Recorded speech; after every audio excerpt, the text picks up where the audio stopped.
Right, so I'm playing with the drill sergeant thing. Which sorry, that was great. Actually, click the link above, Megatron. Click the link above because last night I filmed these four little hoes shaking their ass on the dance club stage, and then they tried to kill me, and they ran me out of the bar, ran me down the street, and they were demanding I delete the clip from YouTube. But I said no. I said, no, no, no, you haven't even read Ayn Rand. We have to talk about capitalism, laissez faire capitalism, of me filming you, film yourselves, shake your money makers.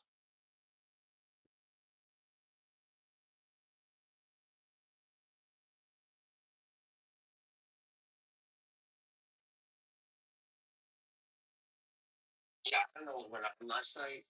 I went to sleep early last night, so I don't know. Maybe you can fill me in. I don't know what's going on. I know I had a big receptionist, and I was gonna be able to play the video. You left your house last night. Where did you go? Wait, where did you leave? That's an event in itself. Like, where did you go? Just click the link above. It's a YouTube link. Watch the video, and you can see exactly where John Kitover went. Yeah, he was watching some white girls get white girl wasted. Hello, everybody. I want to welcome myself back in don't get it with the room. YouTube channel, Clubhouse channel, Twitter channel, and channel, wherever you're working from. Welcome to the group. I want to say hi to each microphone who joined this room on stage. What is going on? What's going on, John Kidover? Well, we're reading from one of the only men who has ever actually eaten out Ayn Rand's pussy and sucked on her clitoris. Nathaniel Brandon. Wow. For example, it is sometimes claimed everyone does what he really wants to do. Otherwise, he wouldn't do it. Or no one ever really sacrifices himself, since every purposeful action is motivated by some value or goal that the actor desires. Only one always acts selfishly, whether one knows it or not. To untangle the intellectual confusion involved in this viewpoint, let us consider what facts of reality give rise to such an issue as selfishness versus self sacrifice, or egoism versus altruism, and what the concept of selfishness means and entails. The issue of selfishness versus self sacrifice arises in an ethical context. Ethics is a code of values to guide man's choices and actions. The choices and actions that determine the purpose and course of his life. I want to welcome all of them. Choosing his actions and goals, man faces constant alternatives. In order to choose, he requires a standard of value, purpose, which his actions are to serve, or at which they are to aim.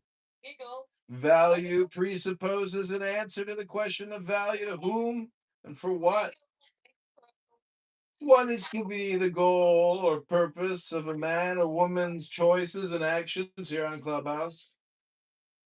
Who is to be the intended beneficiary of his actions? You can hear me, little bitch. Come on. Speak up, little bitch. Little fucking nigger. Real nigger. Speak up, bitch. I know you can hear me, bitch. Trying to get to my phone. I was charging it. I'm sorry. I didn't get too fast. You're real. Oh my God. You're on the one and only. Too upset. I'm so sorry. Of the Clubhouse app. I am so sorry. Trying to apologize. I didn't mean to. Yeah, I didn't mean to get you upset. Okay. All right. Good. Need to mean to get me upset. You didn't get me upset, you little bitch ass nigger. Okay. Good. Real, do you want to say anything to Megan? Let's see. Thank you. Excuse me, did I stutter, nigger? Did I fucking stutter? Yeah. Alright, wait. Alright, okay, where did I stutter? Where? Tell me exactly where did I stutter. Go ahead, do it in slow motion, please. Or maybe do it fast. Go ahead. You said stutter wrong, so that's stuttering. Like you said, dother, like like that's stuttering. That's really bad. Right? You gotta get it together, bro.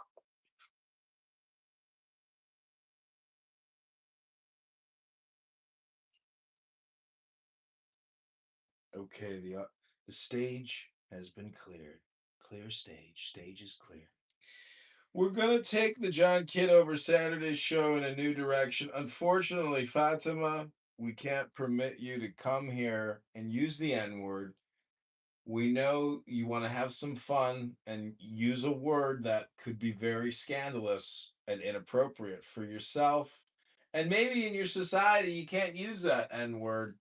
But here in America, where the N word is sacred, we can't let the N word capital economy not actually monetize. So, unfortunately, based on Ayn Randian principles, we have put you in what's called the non capital laissez faire, non creative section. You're incapable of actually producing value because you have no values. But that's okay because we're going to help you get those values that you so desperately need in today's valueless world.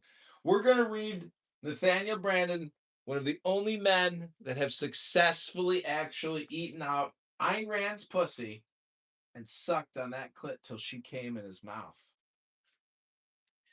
The clash between egoism and altruism lies in their conflicting answers to these questions. Egoism holds that man is an end in himself. Altruism holds that man is a means to the ends of others. Egoism holds that morally, the beneficiary of an action should be the person who acts. Altruism holds that morally, the beneficiary of an action should be someone other than the person who acts. To be selfish is to be motivated by concern for one's self interest. This requires that one consider what constitutes one's self interest and how to achieve it, what values and goals to pursue, what principles and policies to adopt. If a man were not concerned with this question, he could not be said objectively to be concerned with or to desire his self interest. One cannot be concerned with or desire that of which one has no knowledge. Selfishness entails a hierarchy of values set by the standard of one's self interest, and b, the refusal to sacrifice a higher value to a lower one or to a non value. A genuinely selfish man knows that only reason can determine what is, in fact, to his self interest, that to pursue contradictions or attempt to act in defiance of the facts of reality is self destructive, and self destruction is not to his self interest. To think is to man's self interest. To suspend his consciousness is not. To choose his goals in the full context of his knowledge, his values, and his life is to man's self interest to act on the impulse of the moment without regard for his long range context is not. To exist as a productive being is to man's self interest. To attempt to exist as a parasite is not. To seek the life proper to his nature is to man's self interest. To seek to live as an animal is not. Because a genuinely selfish man chooses his goals by the guidance of reason, and because the interests of rational men do not clash, other men may often benefit from his actions, but the benefit of other men is not his primary purpose or goal. His own benefit is his primary purpose, and the conscious goal directing his actions. To make this principle fully clear, let us consider an extreme example of an action which in fact is selfish, but which conventionally might be called self-sacrificial. A man's willingness to die, to save the life of the woman he loves. In what way would such a man be the beneficiary of his action?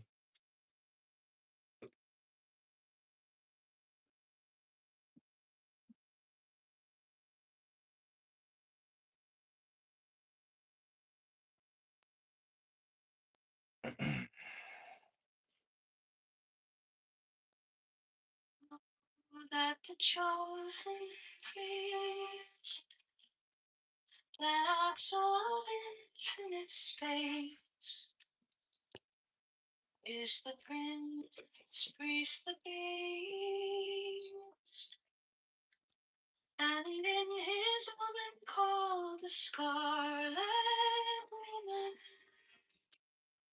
is all power given. They shall gather my children into their fold. They shall bring the glory of the stars into the hearts of men.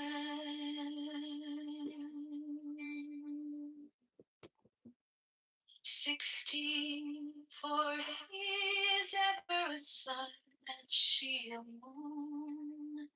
But to him is the winged secret flame, and to her the stooping star. But ye are thoughts chosen.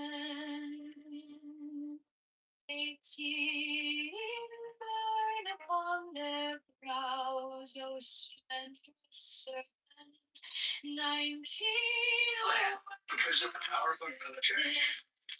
Bend above them. 20 your rituals. It's in the secret which I have given unto him.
You don't prescribe?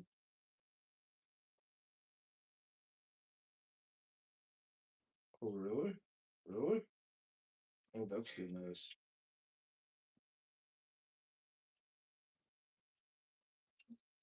Now ye shall know that the chosen priest has selected space is the Oh, prince. you don't prescribe? Really? Oh, that's good news. You don't agree. What do you believe? Hello? And in his woman called the scarlet woman is all power given. They shall gather my children into their fold. They shall bring the glory of the stars into the hearts of men.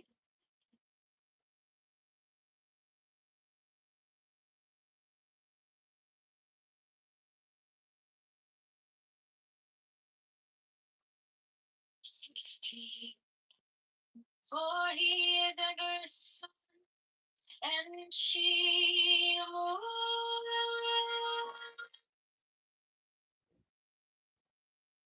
But to him is the winged secret, and to her the star.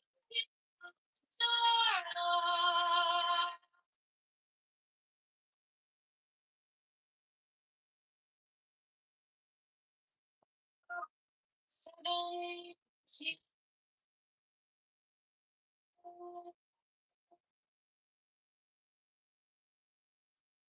We are not so chosen.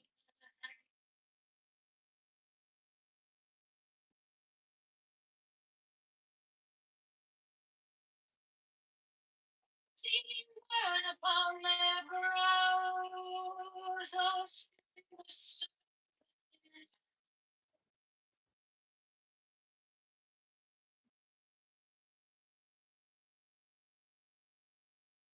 19 hours, you're living one.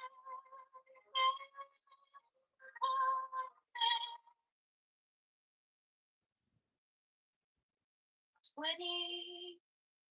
The key of the rituals is in the secret word which I have given unto.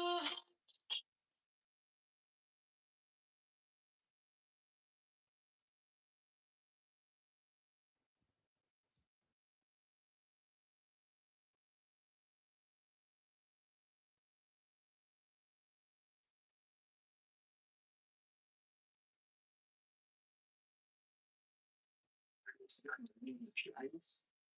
I'm for life is not the meaning of life. Jesus Christ is not the form of life.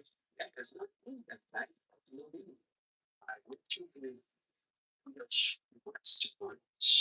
I know existence is, and I say to you that life is neither meaningful nor meaningless.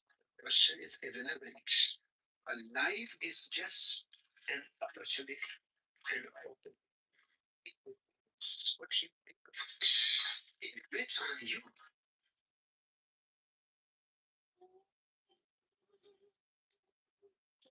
These are fools that man adore. Depends on you.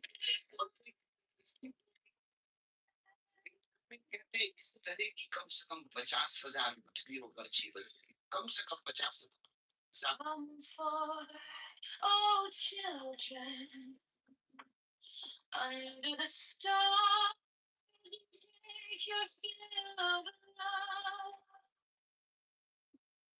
13 I am above you and you my heart's deceit yours my joy is to see your joy.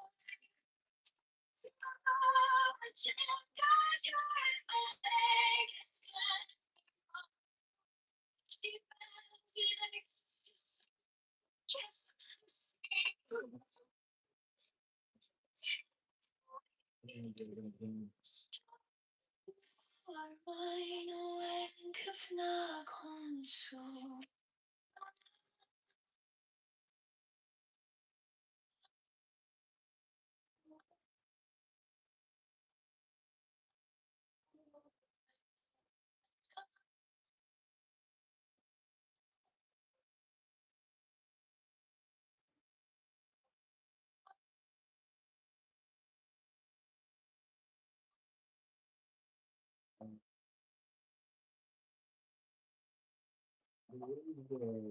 Person's Rosemont.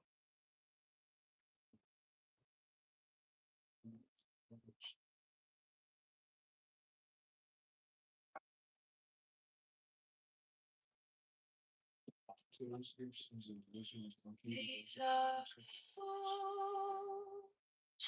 that men adore, both their gods and their men of food. 12 come forth, oh children, under the stars and take your fill.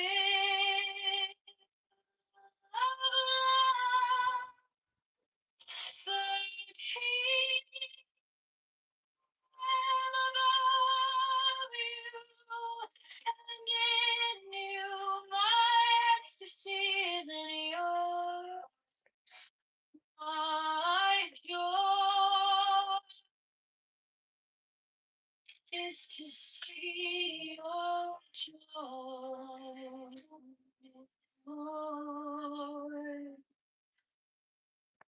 14 above, the gem azure is the naked splendor of the wind. She bends in ecstasy to kiss the secret of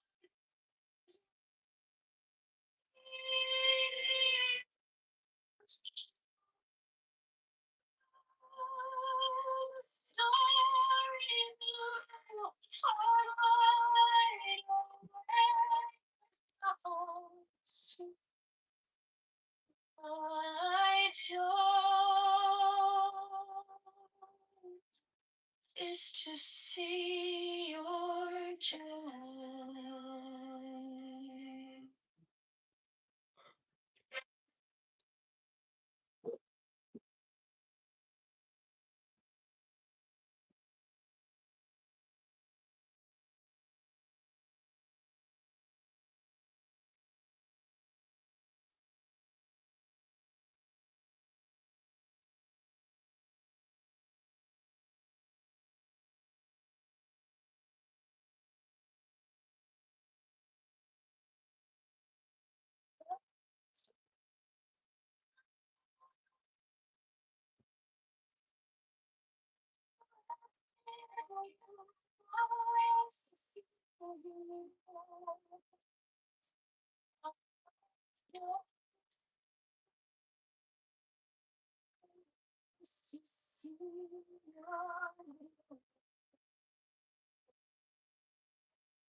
Fourteen above, the gem azure is the naked splendor of the wind.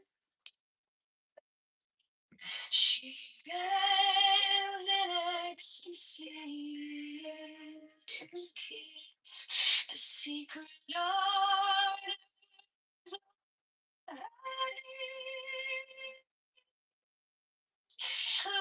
winged glow, the starry blue of night, doth nothing so.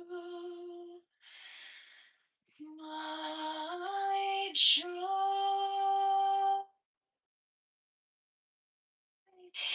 is to see your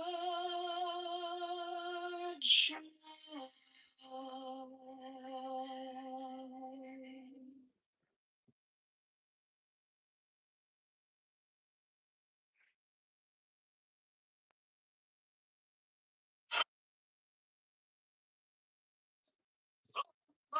Manifestation of the unfailing of the company of heaven. Every man is a star, for every number is in fact there's no difference. And things in my unfaith before the children of man.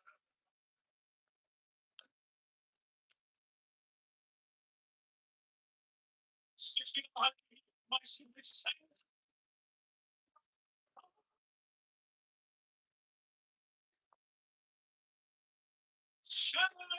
Behold, it is in my eyes, the minister of hope.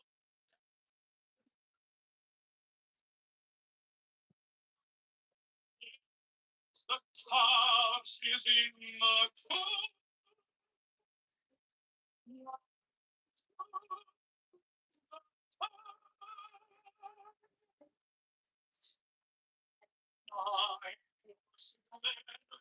clouds and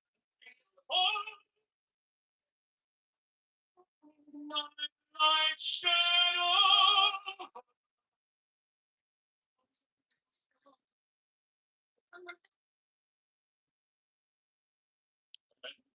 My servants, if you ask correct, the child for Mary and the Lord.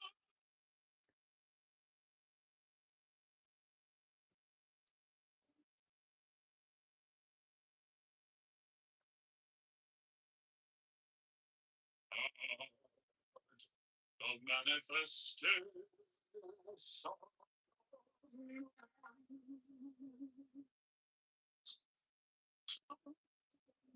of the company of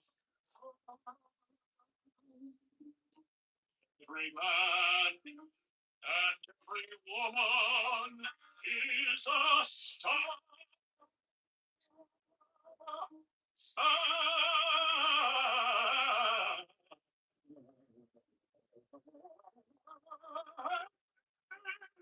Number is infinite. There is no difference. Five help me, O warrior lord of kings. I am very fortunate.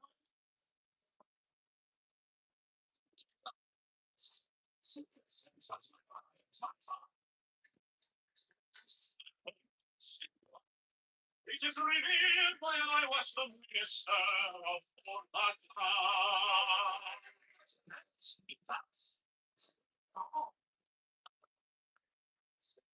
I worship for my night share over you.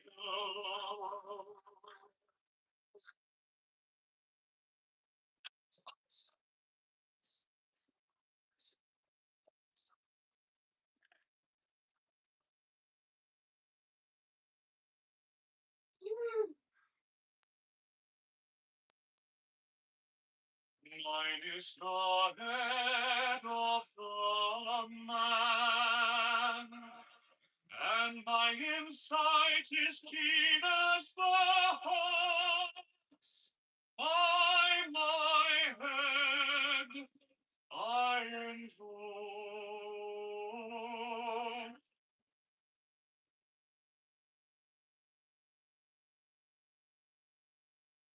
I am the only begotten child of my father and mother. My father is dead.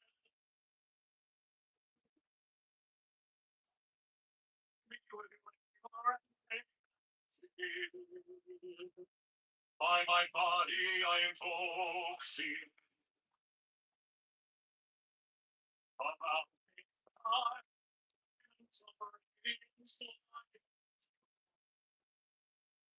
By their brightness I invoke thee.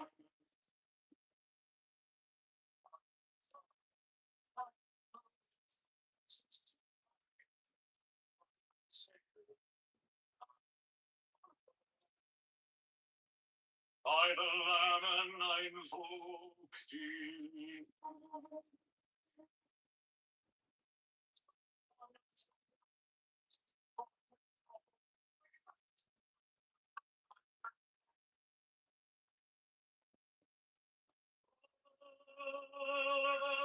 I invoke.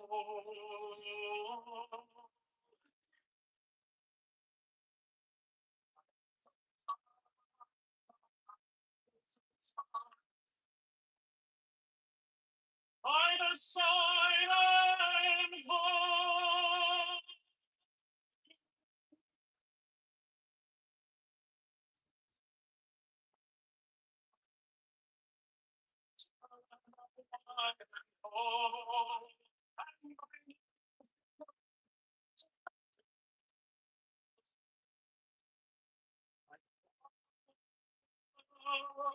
I invoke.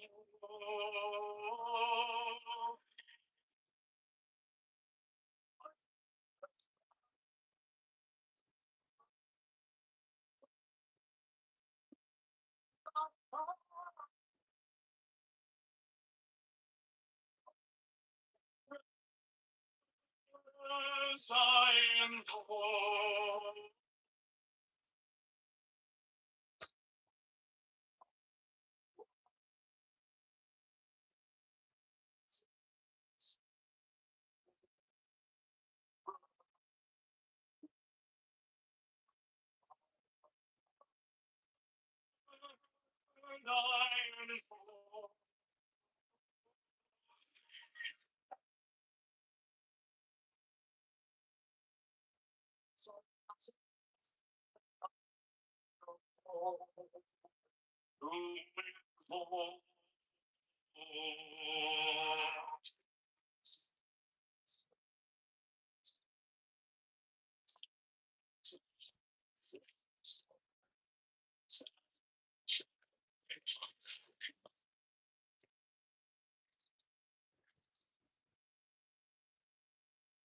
By the song I invoke.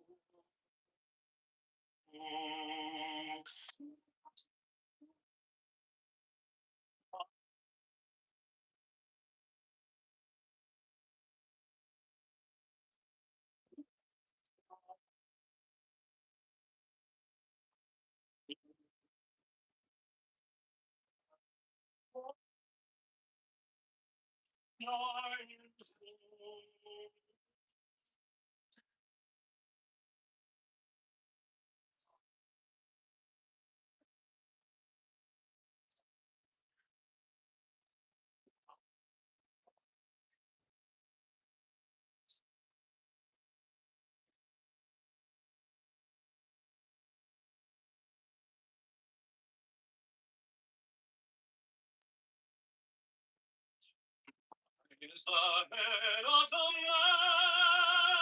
man, and my insight is keen as the hawk's. By my head I invoke thee. I am the only begotten child of my father and mother. My father is dead. My mother bore me with labor and pain and fear. By my body I invoke thee.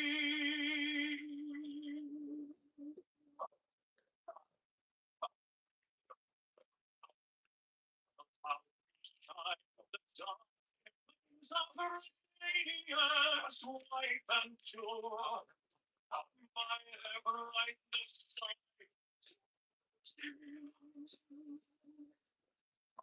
the red light, the red first star, king of none, faded king of me, no Lord. By the Lord I invoke thee.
Of double power in the voice.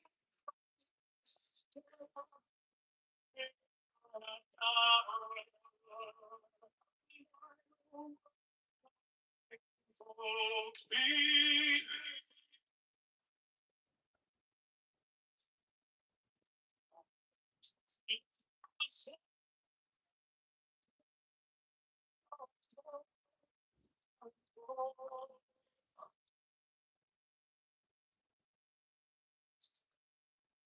Like the master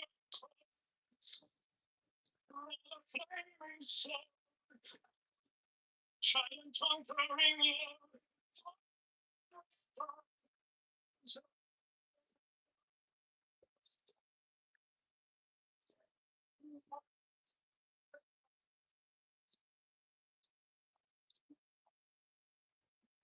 My hand is thy sword of refuge.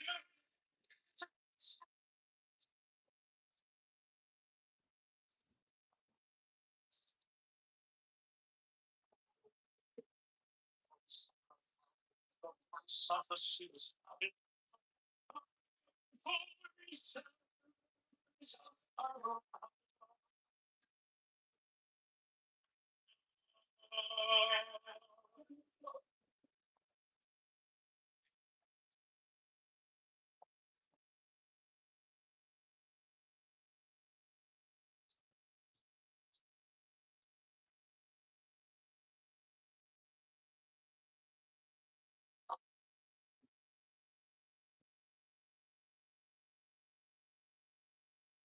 mine is the head.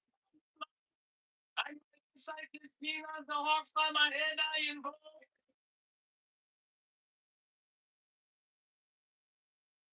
I am the God, I love Father. Father is there. My mother will live right.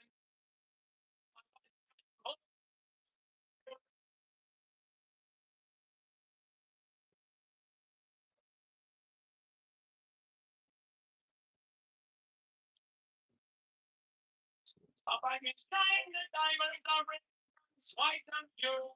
By the brightness I invoke.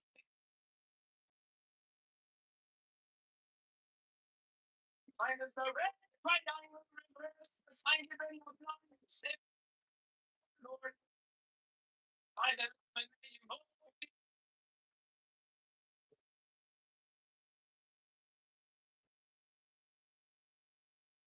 stream is garment of white, sword with gold, the flashing of eye that I wear by my robe, I invoke.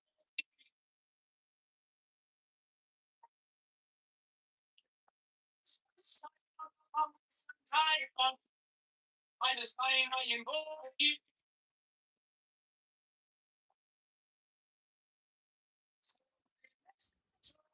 My time and my love by my phone I invoke.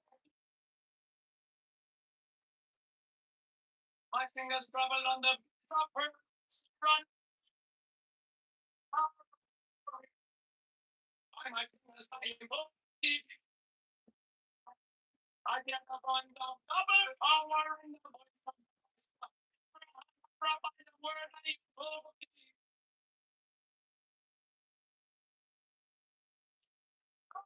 Dark blue, stop me in the song.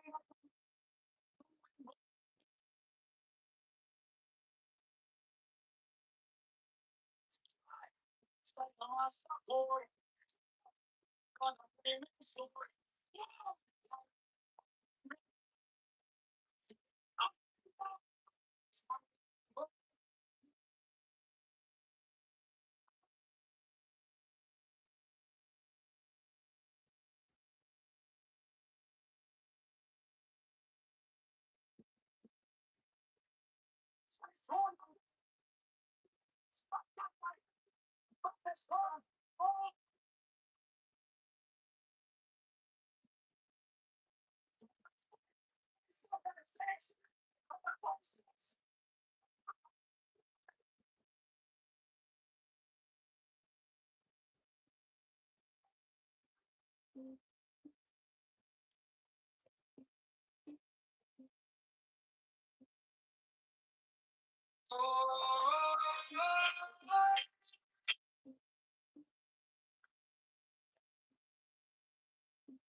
mind is dead, that the man of my insight is keen as the ox. I'm dead, I invoke thee. I am the fucking child of my mother is dead.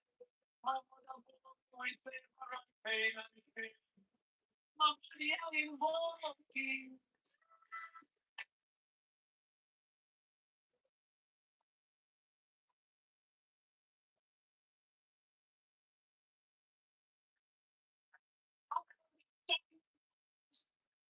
For your side of brightness I invoke thee.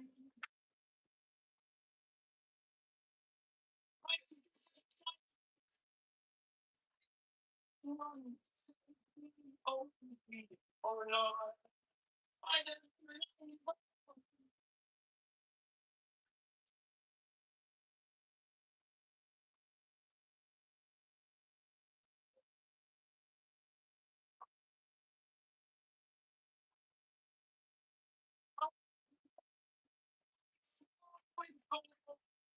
flashing out by that night. I'm fucking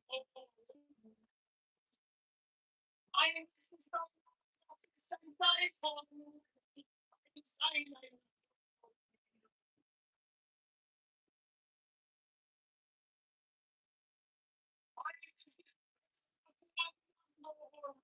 I'm my never be I'm not wrong. I am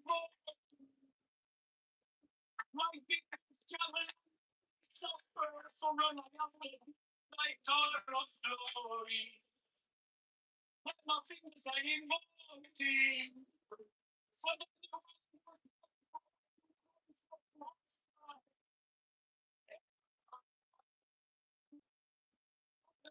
I invoke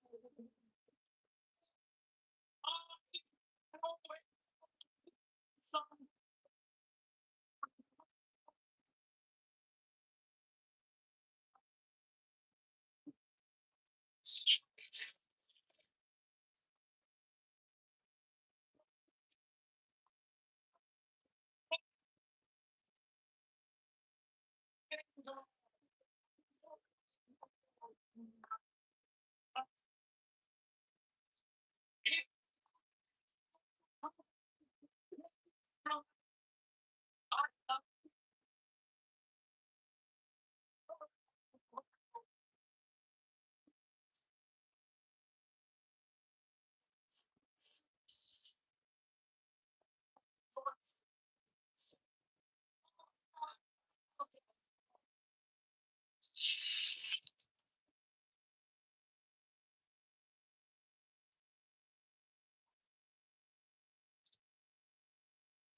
Mine is the head of the mind.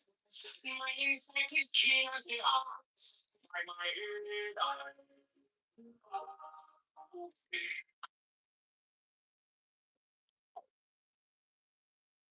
am known to be God's child of my father and mother. My father is dead. My mother born me with labor and pain and fear. But I out is shine the diamonds of red and white and blue by the brightest sun.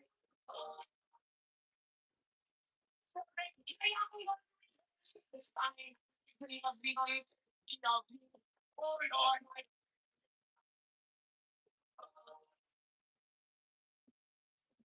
the white soul.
And every spell and scourge of God, the vast one, my faith.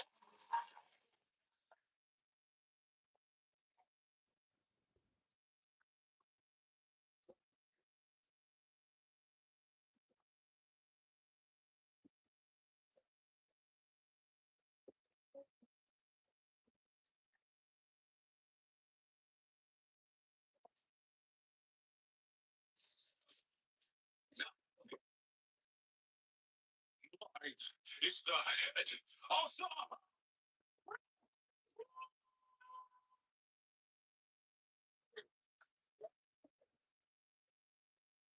I bear the rose and promise of life.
I bear the rose and cross of life and light, giving the sign at each Dabra. Remaining in the sign, the invocation concludes. Therefore, I pray unto thee, so that every spirit, whether it be firmament,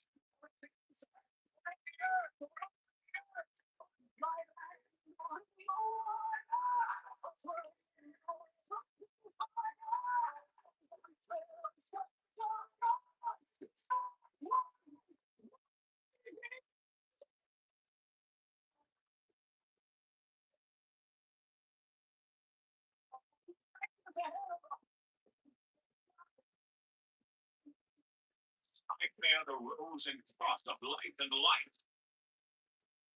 Carry the sign and take Rahanara. In the sign, the invocation concludes. Therefore, I say, I'm moving from those what we what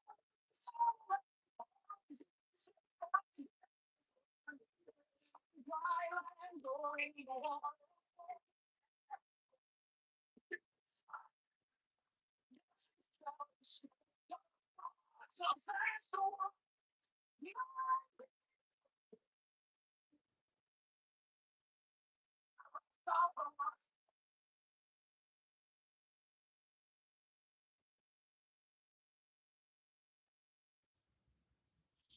You came like dawn in my hands, soft but stronger than I knew.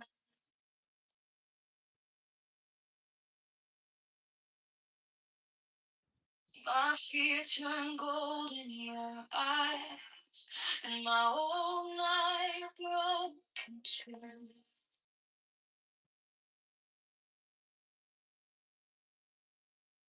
I was lost in the noise, now I'm learning how to stay close to your quiet night in the middle of the day. Stop thinking it's all.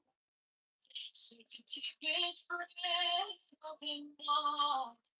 Oh, don't run from this feeling. For a second, you can't stop me.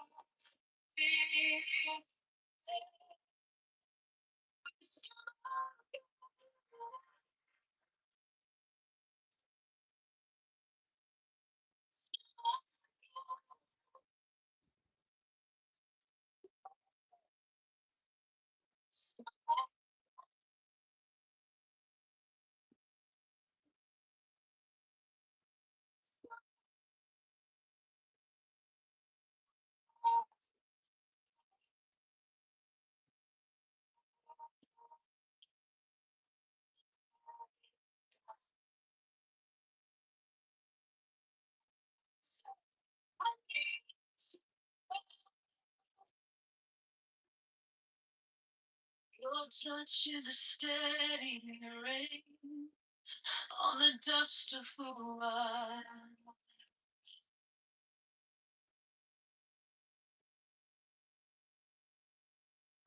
Every wound gets made, fades in the hush.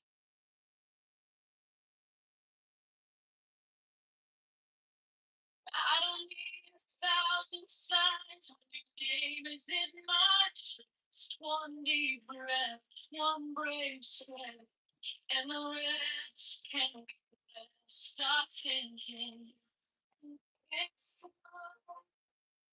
Take this breath and more. Oh, don't run from the feeling. Second, you can't stop me.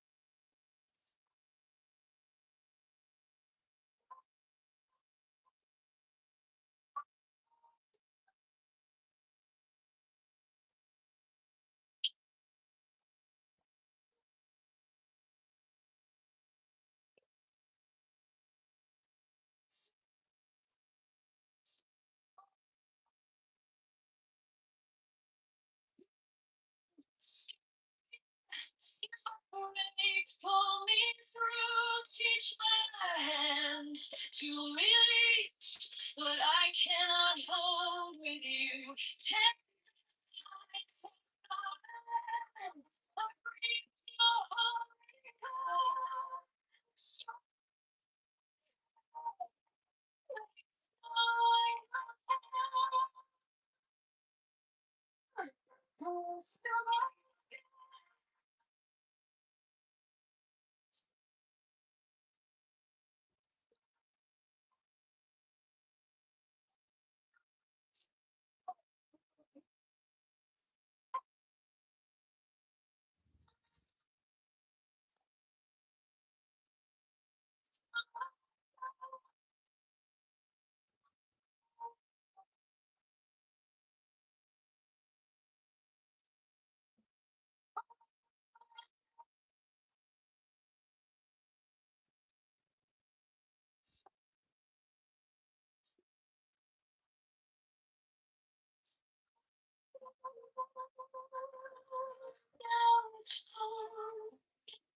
Wisdom of God,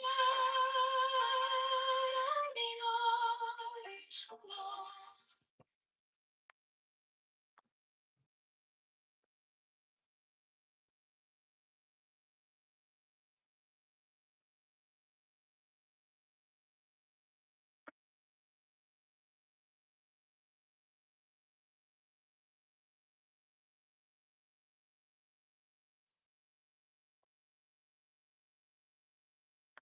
You came like dawn in my hands, soft but stronger than I knew.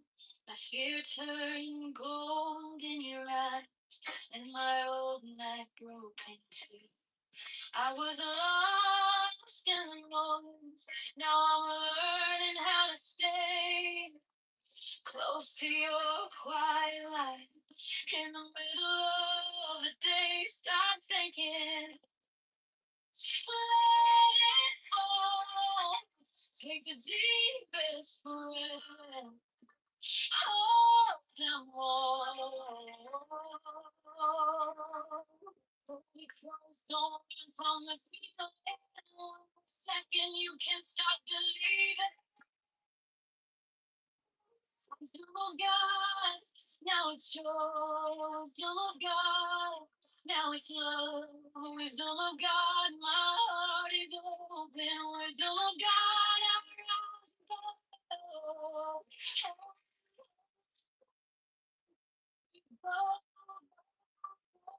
You are the answer. I need to know. Your touch is a steady rain on the dust of who I was. Everyone gets named, and it fades in my heart. I don't need 1,000 songs. Only one name is in my chest. One deep breath, one brave step, and this can't stop thinking. Take a deep breath.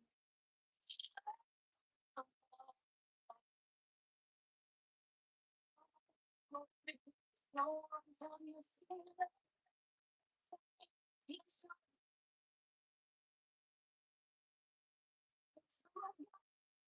Now it's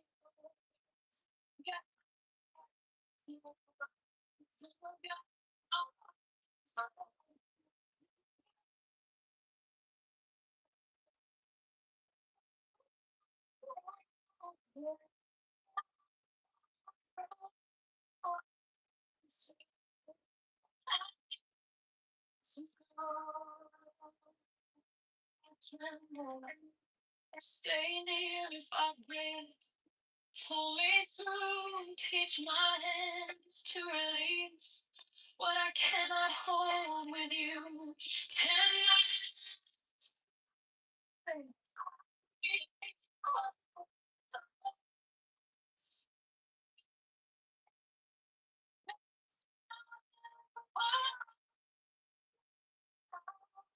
it's joy, wisdom of God, now it's yours. Wisdom of God.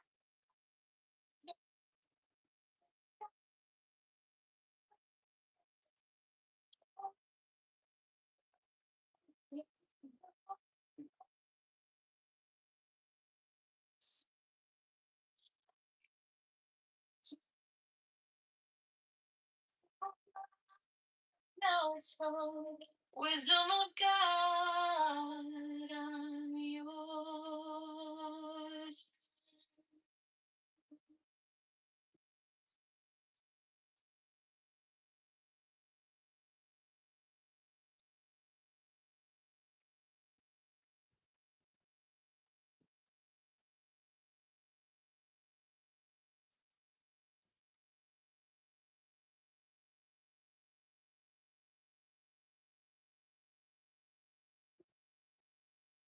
Wisdom of God is now joy of heart enlightened. You found me in the quiet with my hands still shaking. I was carrying the hurt like a name I couldn't drop. Then you touched my trouble and the whole room stopped. Stop thinking and your problems. Take the deepest breath of the day. Hold for 10, not 11. 10, not 9, stay.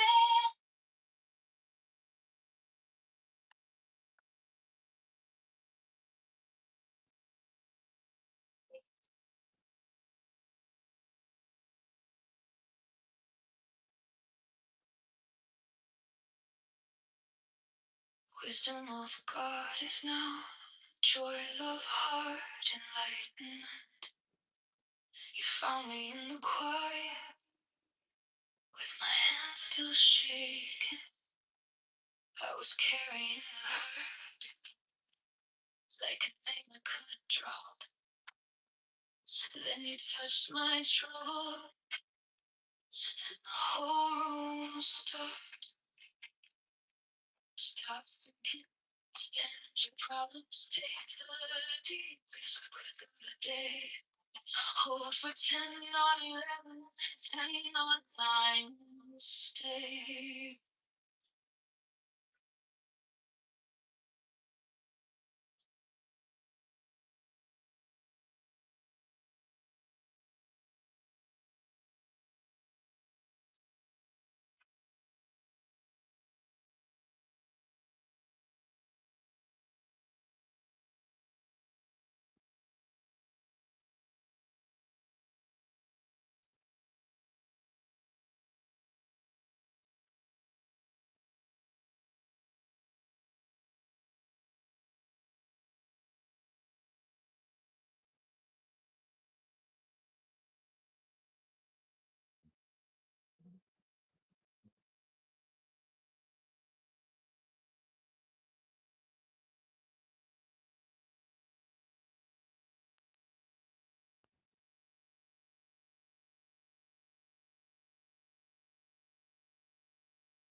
Yo, John, you there?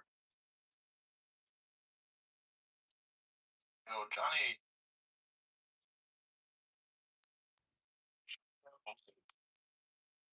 You there?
El Normo!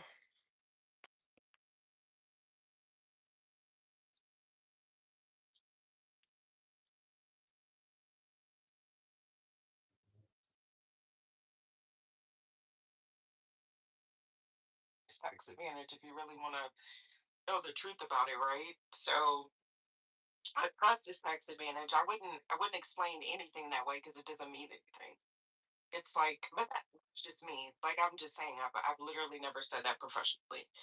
Um, so the question was about Roth IRAs. It's not just about a tax play, although it can be. Like I said, it's also if most people have the choice between a traditional and a Roth, that's the reason that the income requirements or limitations for a Roth are so low because it's not meant for extremely wealthy people. It's meant for everyday Americans to help them hold on to their dollars later versus now. That's all. Why the United States did not make this horrible JCPOA minus deal. Terrorism, nuclear weapons, we're going to have to be right back here in 5 years. The government can't agree on anything, blah, blah, blah, blah, blah. It does not matter. We understand the reasons why this regime should have been removed. But this president was never going to do it, and he's not going to do it. And laying out for the millionth time all the reasons why it should be done is just misleading people and giving people false hope. And that's been my complaint the whole time. Thanks. Can I ask a question really quick, Vladimir, to Brian? Yeah, go ahead. Yeah, Brian, I think you and I have gone back and forth on this for sadly the past couple of months, but you've said this before.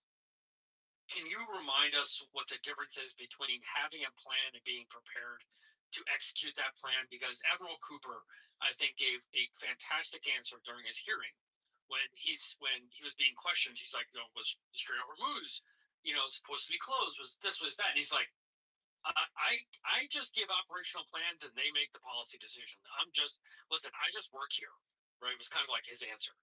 Can you kind of help me, like, remind me of that?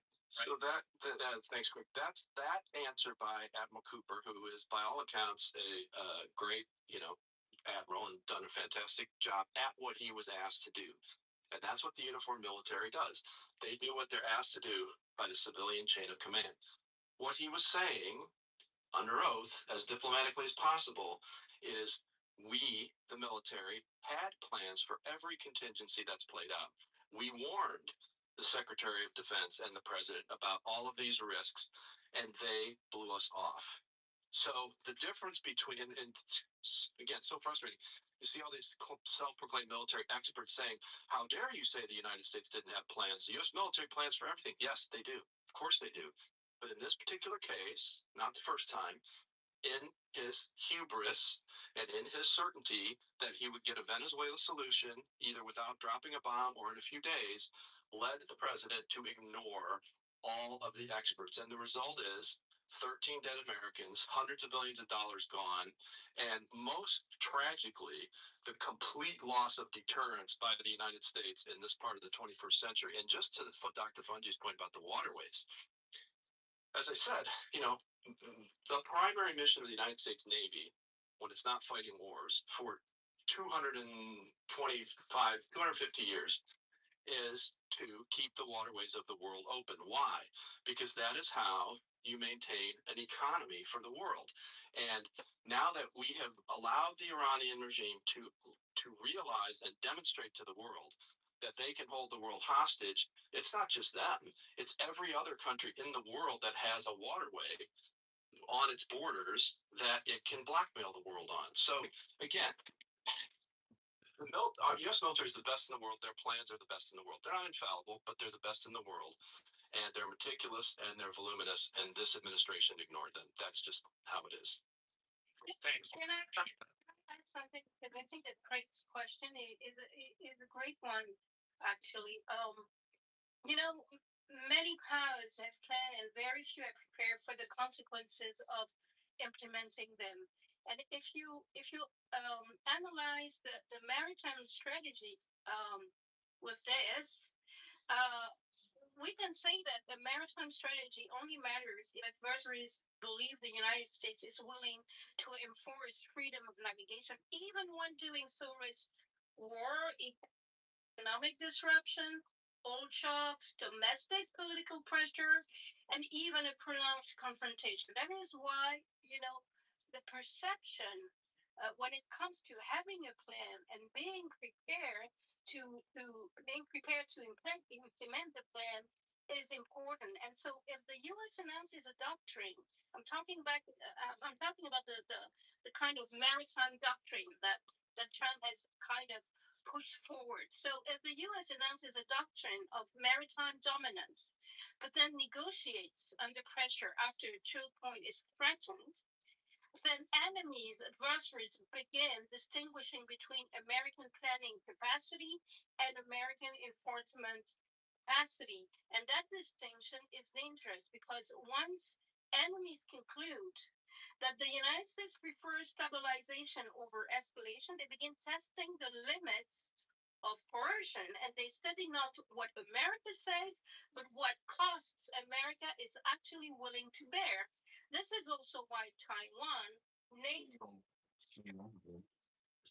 South China Seas are psychologically connected, and the issue is not. And that's an extremely interesting question that you have asked, Craig, because the issue is not whether the United States has strategic documents. The issue is whether allies and enemies believe America is prepared to execute them under conditions of real crisis. And I'm going to finish here. A plan signals ambition.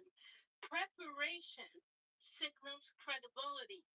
And you know what? In international politics, credibility is ultimately more important than doctrine.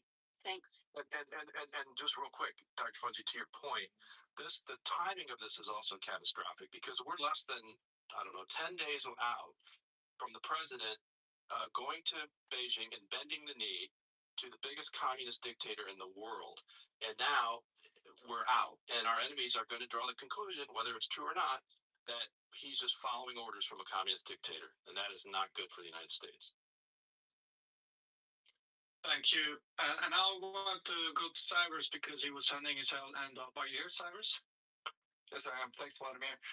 Great commentary. I largely agree with what Brian said. I've always been very critical of how Trump doesn't really interface with the brass at the Joint Chiefs of Staff. And, the writing was on the wall. This type of conflict, where it's a limited but high intensity air conflict, we've wargamed this multiple times throughout the last decade, and the outcome is the same. So I think this was a Hail Mary pass by Trump, where he, thought he'd get some, decapitation strike and have a rapid change in the regime and get the desired outcome. And that clearly backfired and ended up in a stalemate in the Strait of Hormuz, and which became a case of economic mutually assured destruction for both the Iranians and the West. Largely Asia first, and then Europe, and then onwards to the U.S. So we were operating in an hourglass, and I think the time was running out. The energy markets cannot deal with the supply shock. So Trump has to take the off ramp. The Iranians, I think, are eager to take the off ramp as well. I think neither side wants to re-escalate because the precipice and what lays beyond is so dire for the global economy. If the infrastructure begins to get hit, as we witnessed during the 39-day conflict, and when Qatar got hit, and the forced gas field in Iran. So this was predictable, right? We knew this is a very narrow chokehold. It's shallow waters. And America's supreme navy, which is premier, has limitations. Our submarines operate best in deep water. The large warships in a small, narrow waterway are exposed to an array of offensive weapons that Iran has demonstrated they have. So, not to mention the destruction that was caused, to the U.S. bases. This got expensive very quick. So my thing is this. I predicted the off ramp several weeks ago. I think on your space as well. Seems like both sides finally have decided to take the off ramp. I think they'll open the Strait of Hormuz. No toll system. I don't think they will collect tolls at the Iranian side, but they will implement their control mechanisms where each ship has to get in queue and get a passage permit. So I think that will be in place while this off ramp is taken. Said 30 days. I foresee a frozen conflict for probably the next 3 to 6 months, and I'm not very optimistic that we'll reach a grand deal. the JCPOA was torn up by essentially the war hawks, the neocons, the APAC crowd in Washington, and then you had the other voices that were more realist in position. Hey, we can contain Iran, we can work with them. So it's these competing forces, and historically, Maria Celeste. so um, since the JCPOA, I don't foresee I don't foresee them working out. Not at least not under the Trump administration. We need an overhaul of our entire foreign policy in the Middle East for this to stick. And it is a strategic loss. It came at a terrible time. We saw how some of Trump's messaging from the China visit, I found it very weak. When Trump was questioned after the meeting regarding weapons sales that were scheduled to Taiwan, he said, "Yeah, we're going to think about that. Maybe we'll put it on hold." And China came out and said, either before or after that, unrelated to that comment, that the Taiwan is the matter, and that reunification is in there. It is in their playbook. That's what they're looking for, and Taiwan obviously does not want that to happen. So the flashpoint is still there. I think it's a powder keg. There's a significant interdependency economically. I think that's what will hold this conflict kind of simmer down and lukewarm. I think for probably a few decades, at least. I don't foresee any hot conflict with China in the next 15 20 years, but the timing is terrible. This is as far as power projection and the credibility that Dr. Fungi was talking about, that is part of power projection. When you offer a security umbrella, especially to a significant investment like the GCC, that has been shattered. Now it's proven to be a thin veneer of securities, and that truly is a fragile situation that even the premier military in the world can't stop this destruction from taking place. So these are terrible precedents to set.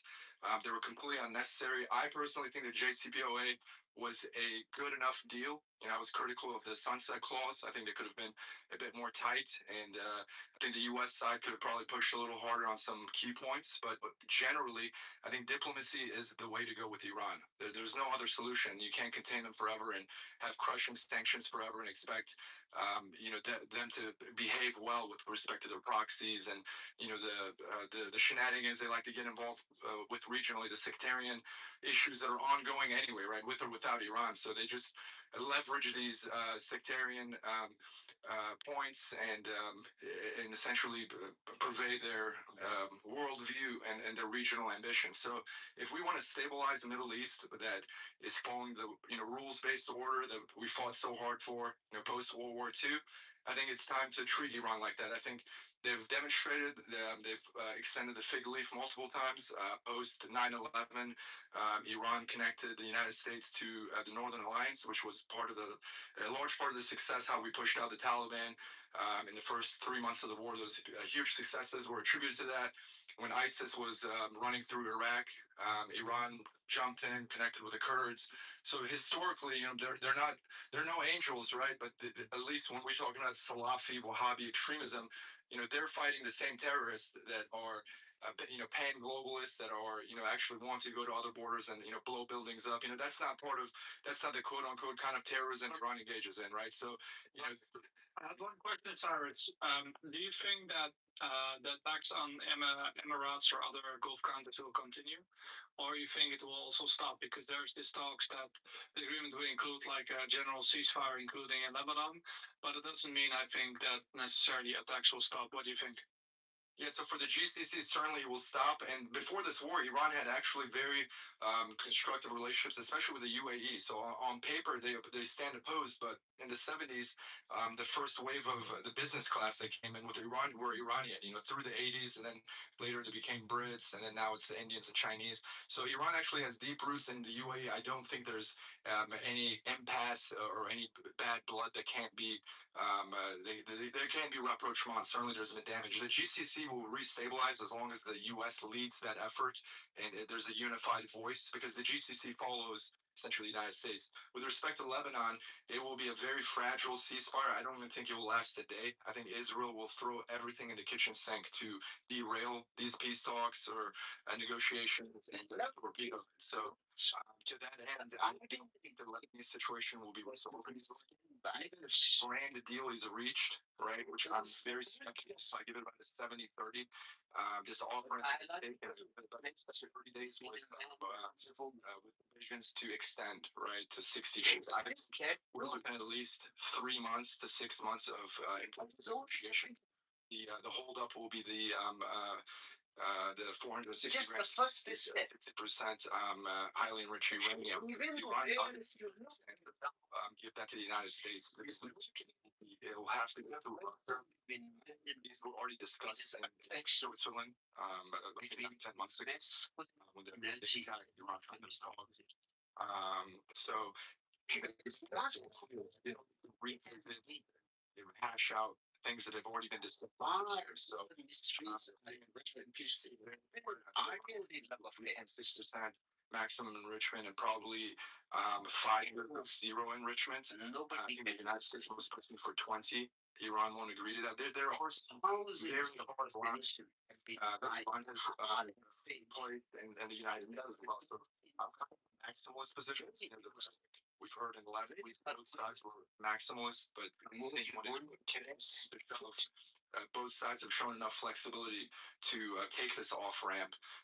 But now the real negotiations begin, right? So assuming this MOU will actually see the light of day and have ink dry on it.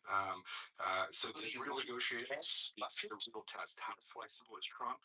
You could rest assured he's getting a major pressure from Netanyahu and the entire lineup of AIPAC to make sure that there is no deal reached. So that's why I'm very skeptical. Cautiously, I have a little bit of optimism, but I don't give it more than a 30% chance. We'll see it.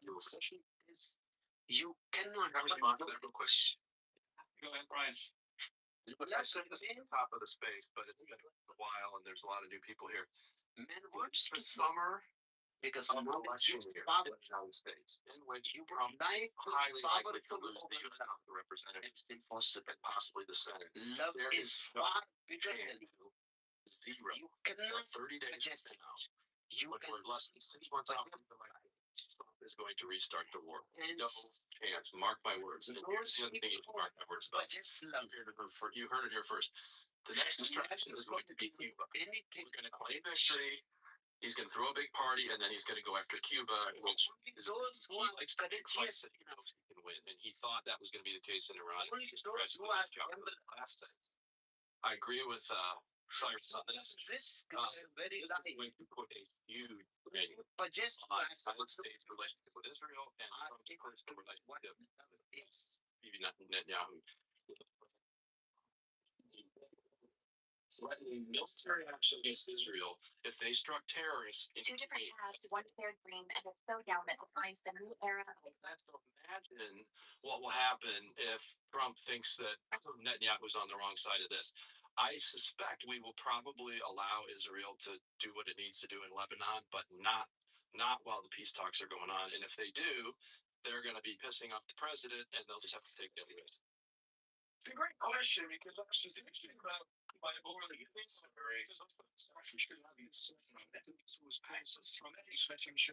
by Uncle Sam. Was playing in Florence, he's run on George, was closing to the country, playing these ground basically the house of Laura is not but she is close to the White House, and she does oftentimes get Trump's thinking right.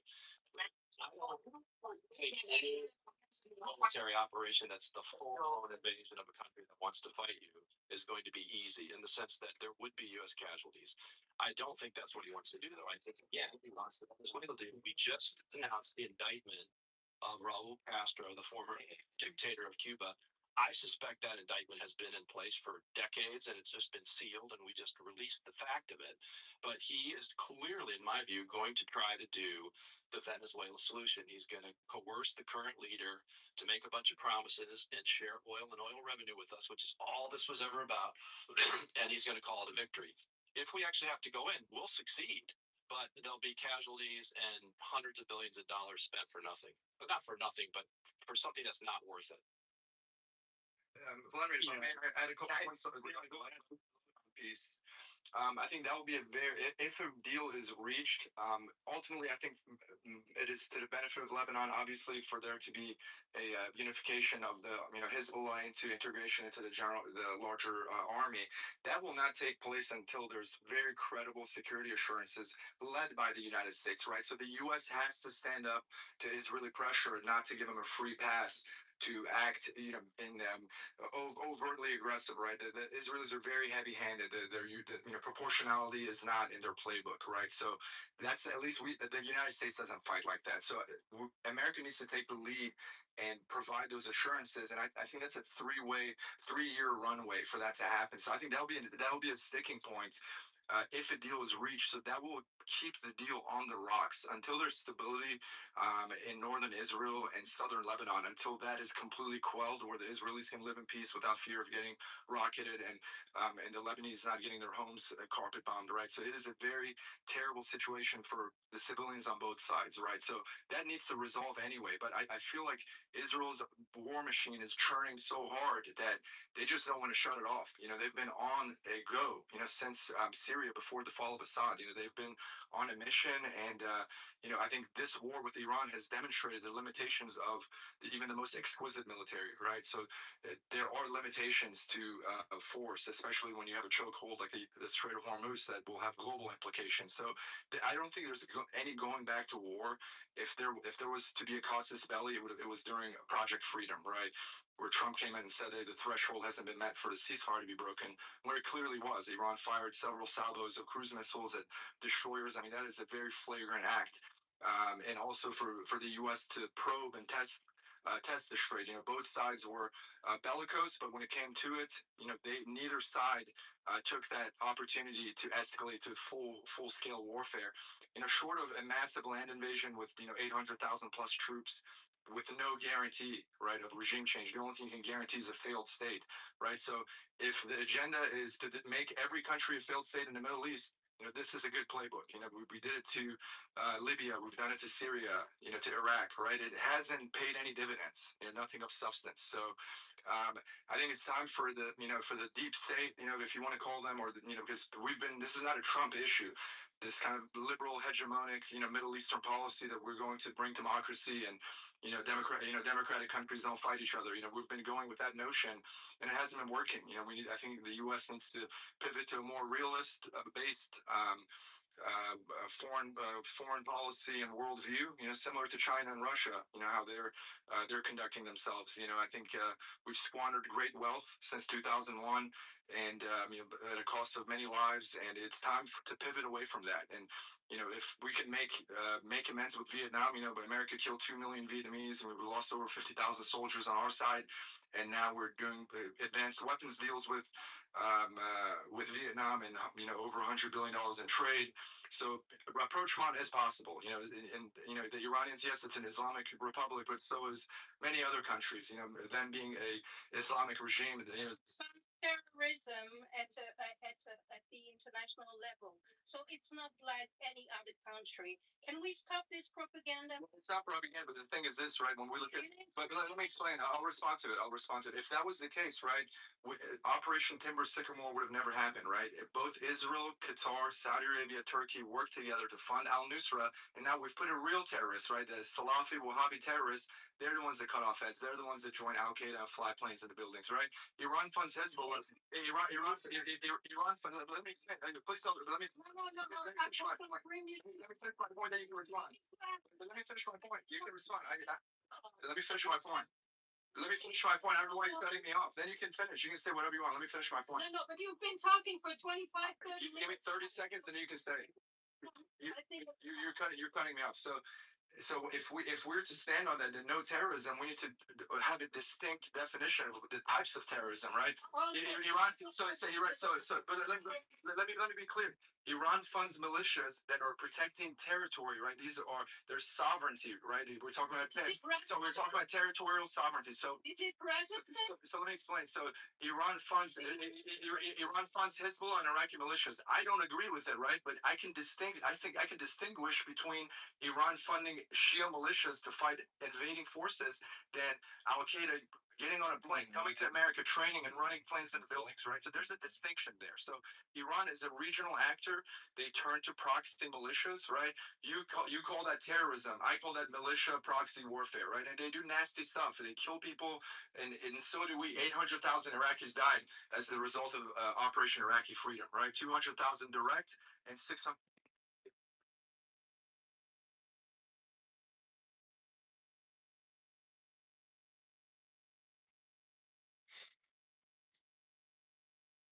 Hola, Maria Celeste.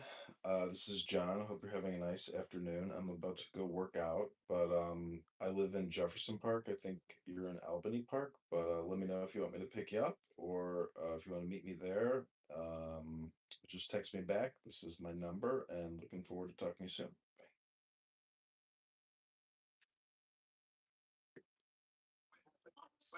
Hold on. Terrorism is when you make an act that kills certain people because of their whatever beliefs, and it's more than one person. It could also be one person. Unprovoked. It could be we got duped into Iraq war with false claims of weapons of mass destruction. Guys, I think Vladimir, time out. Yeah. Vladimir is having connection issues. No, I don't have connection issue actually, but actually let's go to Craig and let's Stop go this. to Mike. Stop this problem. Let's get there in the debate because it's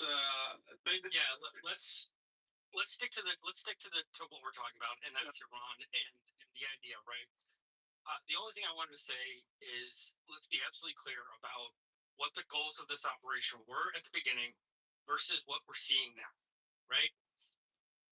And I think that no matter who you are across the political spectrum, we already have Republican senators that are coming out, Republicans from Mississippi, Georgia, Republicans, Mississippi, Alabama, some that are against this deal, some that feel like this is just going to be a win for Iran. I think that yes, but this is not a thing. No. Military scene now to political will, right?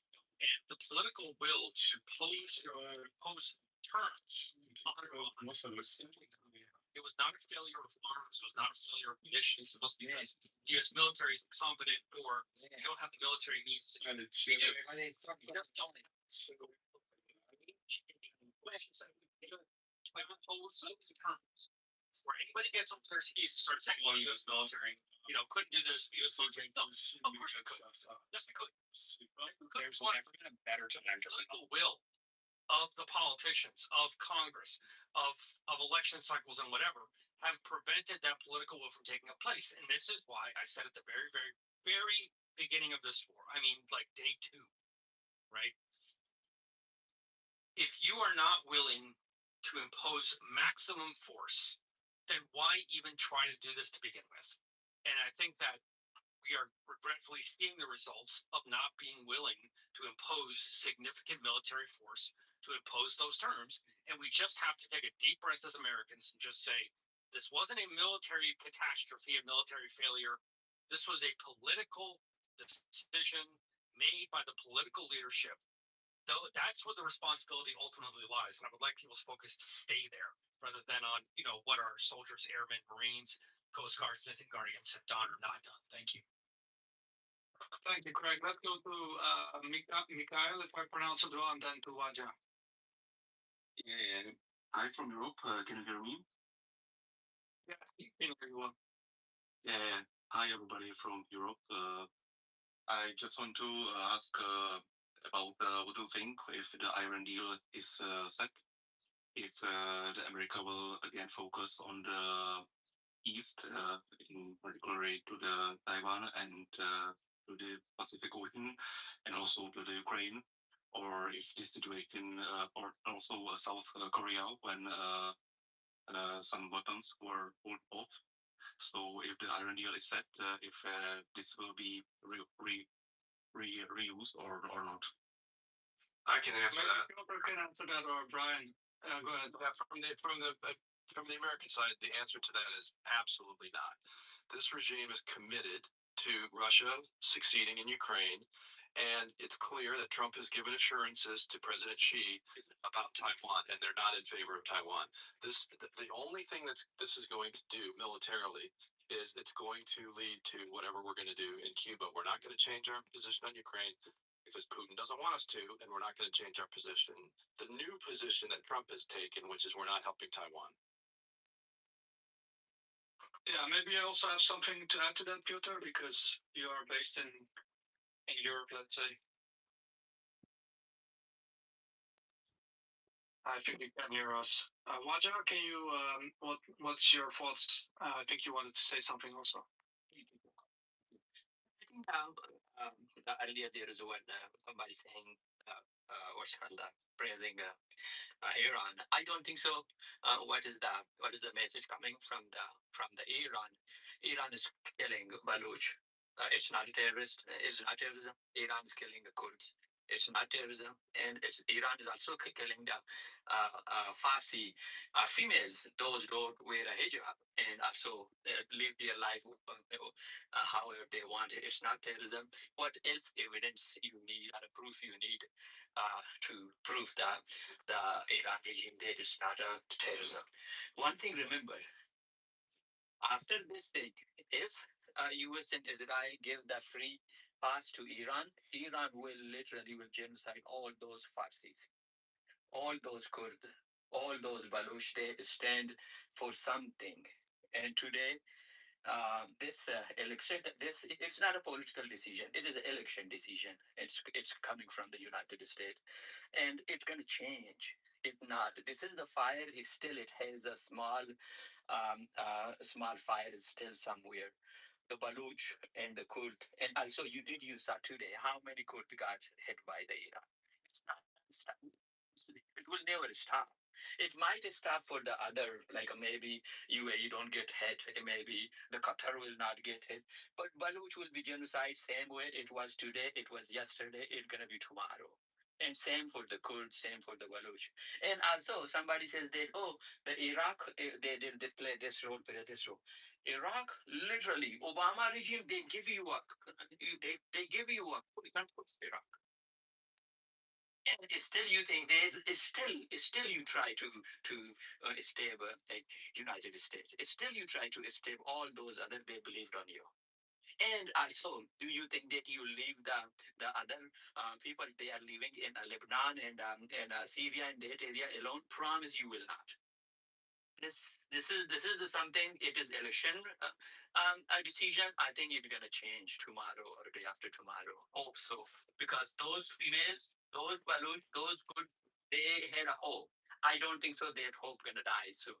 Thank you. Thank you. Thank you. Now you want to go to Piotr. He has been waiting. Piotr, go ahead. Thanks, Vladimir. Look, I just came off a in-depth analysis with Trita Parsi, and while we were on another stream when this broke, this is a fundamentally bad day for the US or the Trump administration, especially. It is a strategical blunder of the highest order, and no amount of I don't know, MAGA supporters, Trump supporters trying to claim that it is anything but a mess. It is a mess, and it's more than a mess. It's a disaster in many ways.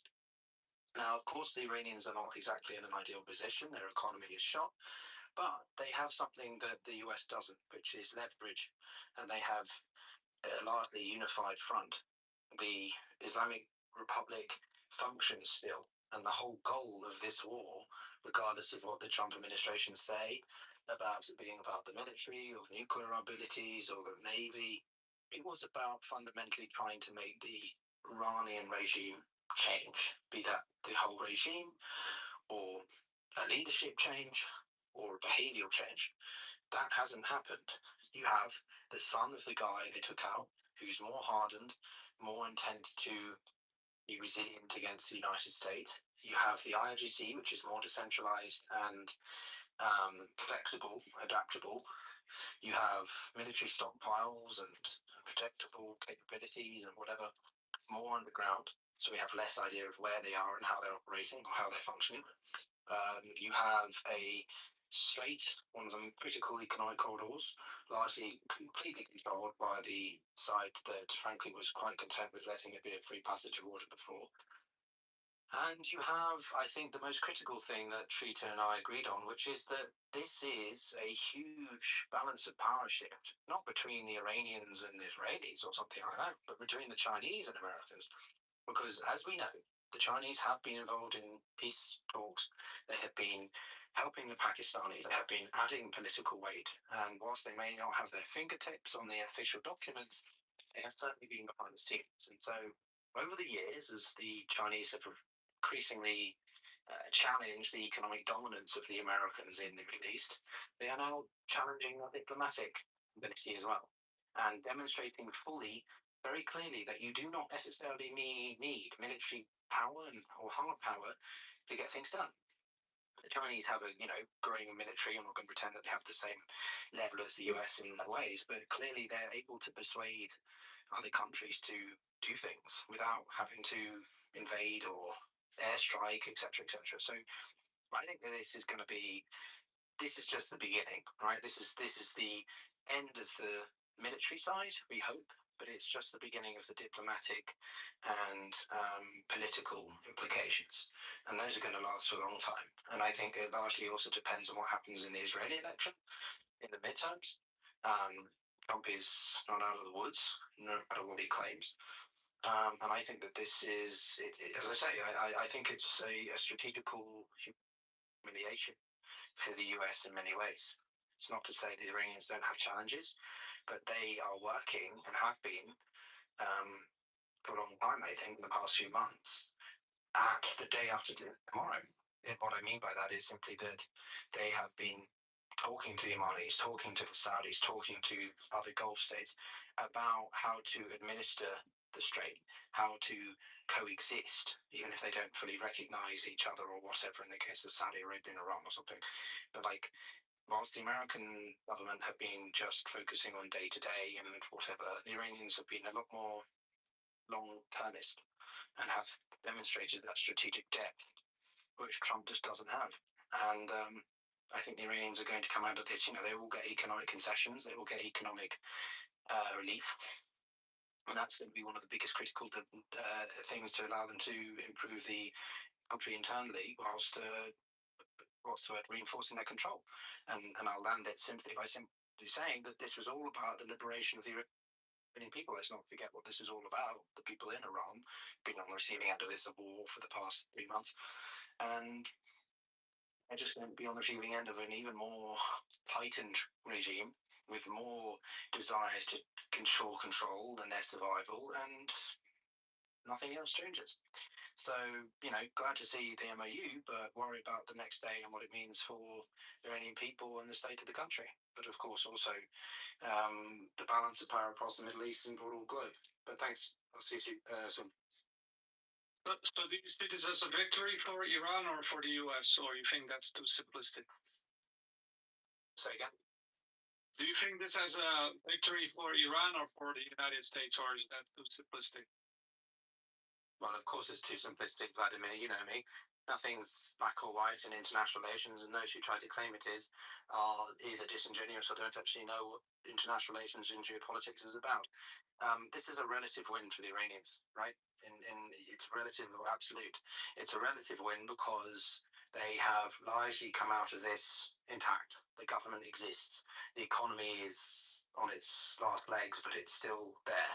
They control the Strait of Hormuz, and that is their single biggest asset, right? Not anymore. If you'd asked the IGC a few years ago what was their nuclear option, they would emphasize the need to have a nuclear weapon as their biggest deterrent. All this has done, this war, I think fundamentally, is woken them up to actually their biggest asset is the Strait of Hormuz, its geography. They are able to control a body of water in a way that no one else can. And if they ever feel that the American government, Trump, whoever, wants to try to force their hand again, then they can just put this pressure point again, put their thumb on this pressure point. And I think that's a huge strategic revelation for them. As I say, the US this is a huge defeat for the US. I mean, has the US military been defeated? No, but in the sense of like the US has not achieved its military objectives. They have not achieved what they intended to do, and therefore, if you want to be very simple, yeah, Iran win, the US lose. Thank you. Thank you, Piotr. Also, Drew had his hand up. Go ahead, Drew. Yeah, hi. I'm not a geopolitical expert at all, but I think that just to put a counterpoint to what a lot of people are saying, I think that this is not at all a disaster for the U.S. I think that we come out stronger net net. I think that it makes let's see, just things that I pulled out of the top of my head. China's oil production was especially disrupted. I'm sorry, their oil buying was especially disrupted. The UAE pulled out of OPEC. Our natural gas facilities and oil production arguably strengthened, even if it's just in the short term. Europe's even more locked into the U.S. oil orbit. Kuwait was on the verge of needing to engage in swaps with the U.S. Treasury swaps. I think that strengthens our dollar. I just think that ultimately, this talk of the balance of power shifting is overblowing it. I think that Iran being between the U.S. and China, I think that Iran being a stronger player in the Middle East is better for the U.S. I think that our Gulf partners, people are going to think twice into investing in them versus us. I don't really understand how, even whatever the reasons that we went into this financial engineering escapade, right? Whatever we said that we were doing, I think on the whole, our in a disaster, the strong players in any system tend to come out stronger on the other side relative to the weak guys. And in this case, it's Europe is more beholden to the U.S. and the Arab states are more beholden to the U.S. And our oil production and our oil people, I guess, I don't even know, but they have a stronger relative position now. So I don't really understand how this is bad, other than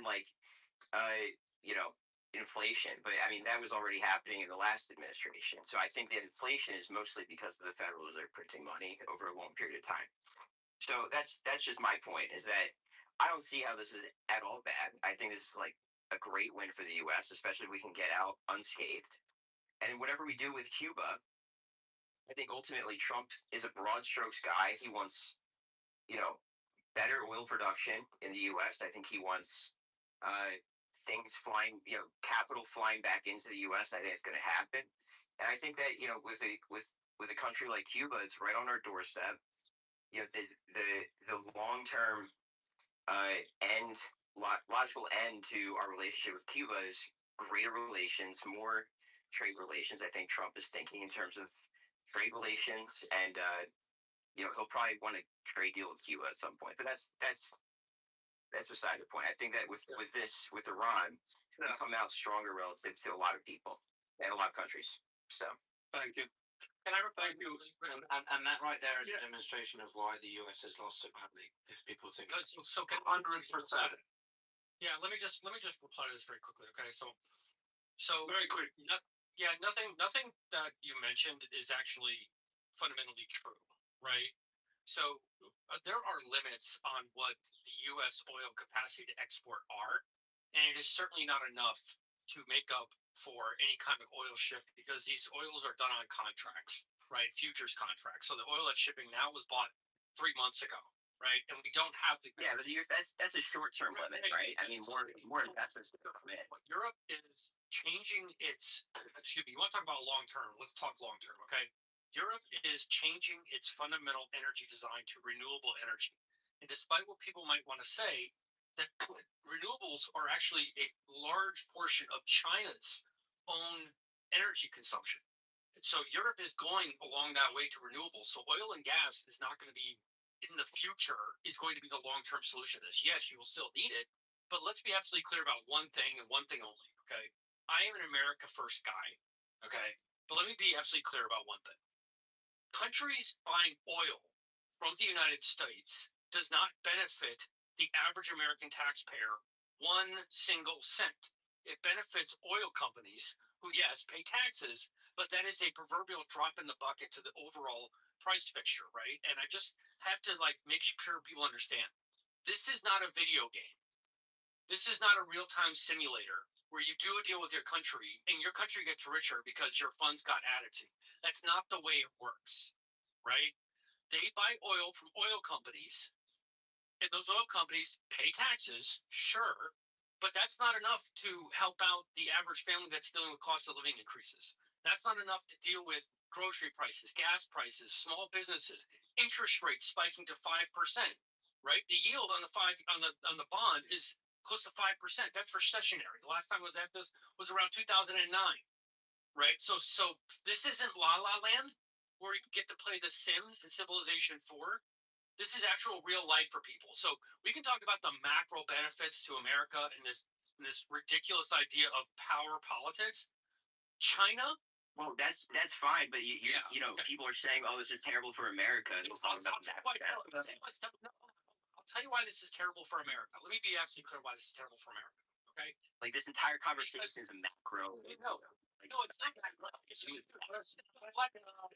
Let me finish. Hold on. This isn't macro. This is micro because the average American is going to be dealing with. And keep in mind, we don't actually have a deal right now. This is just floating in the breeze. Nobody actually has a piece of paper.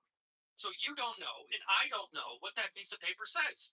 And if anyone, the deal doesn't matter. The deal doesn't matter as long as we get out. Great conversation. No. The only thing that matters is that we get out. Thanks. And you know, we've done the damage. Yeah, we've done the damage. Guys, Conversation.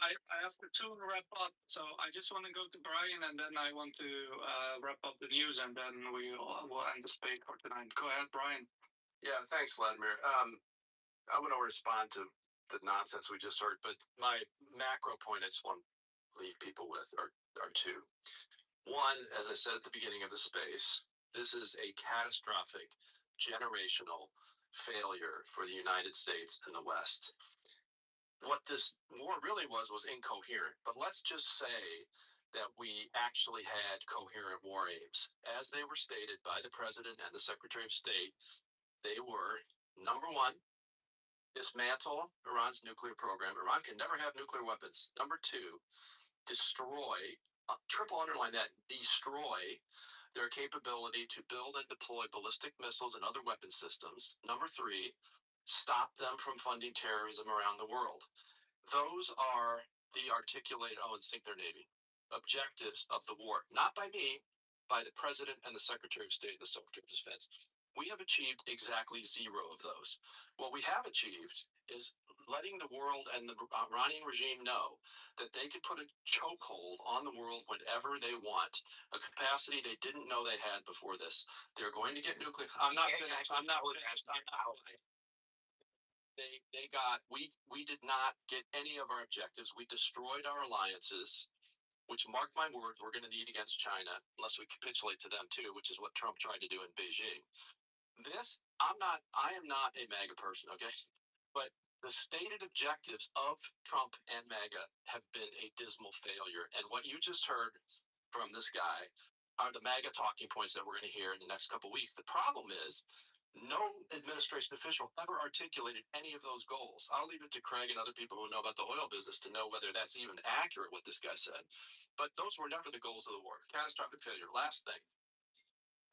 We just saw it on display here. Copium is not analysis, okay? We've had people like this up on this stage from the beginning. They're projecting onto the president 95D chess that not only does he not have, but he's never articulated a word of it. So this is the spin you're going to hear. It's going to be lies just like it was yesterday. Thanks. Thank you. I have to do a hard stop now because they already asked me 10 minutes ago to stop the space. So I'm now just going to wrap up the news, and I thank all the speakers for their contributions. So what we were discussing today was that there was reportedly President Trump on Truth Social. He posted that an agreement has been largely negotiated with Iran, but they're still talking about the final points. And the reported terms of the proposed agreement reportedly includes the halting of fighting of all fronts, including Lebanon, the reopening of the Strait of Hormuz, the ending of the U.S. naval blockade, and Iran not charging tolls, and also releasing 25 billion in frozen Iranian assets and delaying the nuclear negotiations for 30 to 60 days. Iranian state media have denied that the Strait of Hormuz has been returned to normal, and they also say that Iran's nuclear program has not been discussed. And also today there was news that there was gunfire reported outside of the White House, and multiple reports say that Secret Service agents shot two armed suspects, and one bystander was injured, but President Trump is safe. So keep following the Mario Naval's account on X for breaking updates and live coverage on recent events, especially on the current situation between the US and Iran. And if there's any final agreement between Iran and the US, so most likely we'll have another space again, but it depends on the news developments. Thank you all.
Gunfire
near the White House. And I jumped in here because sometimes, when there's a threat at the White House or the executive branch,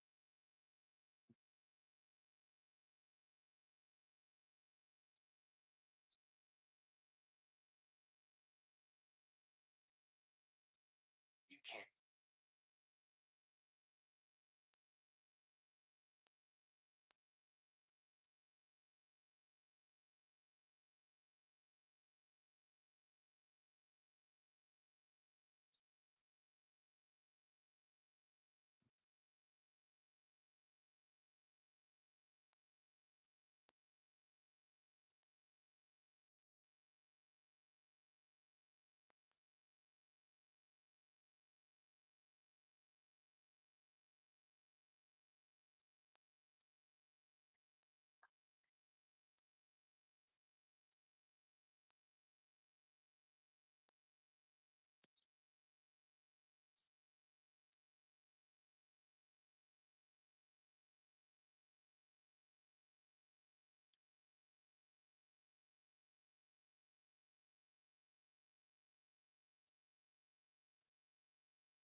It's alright.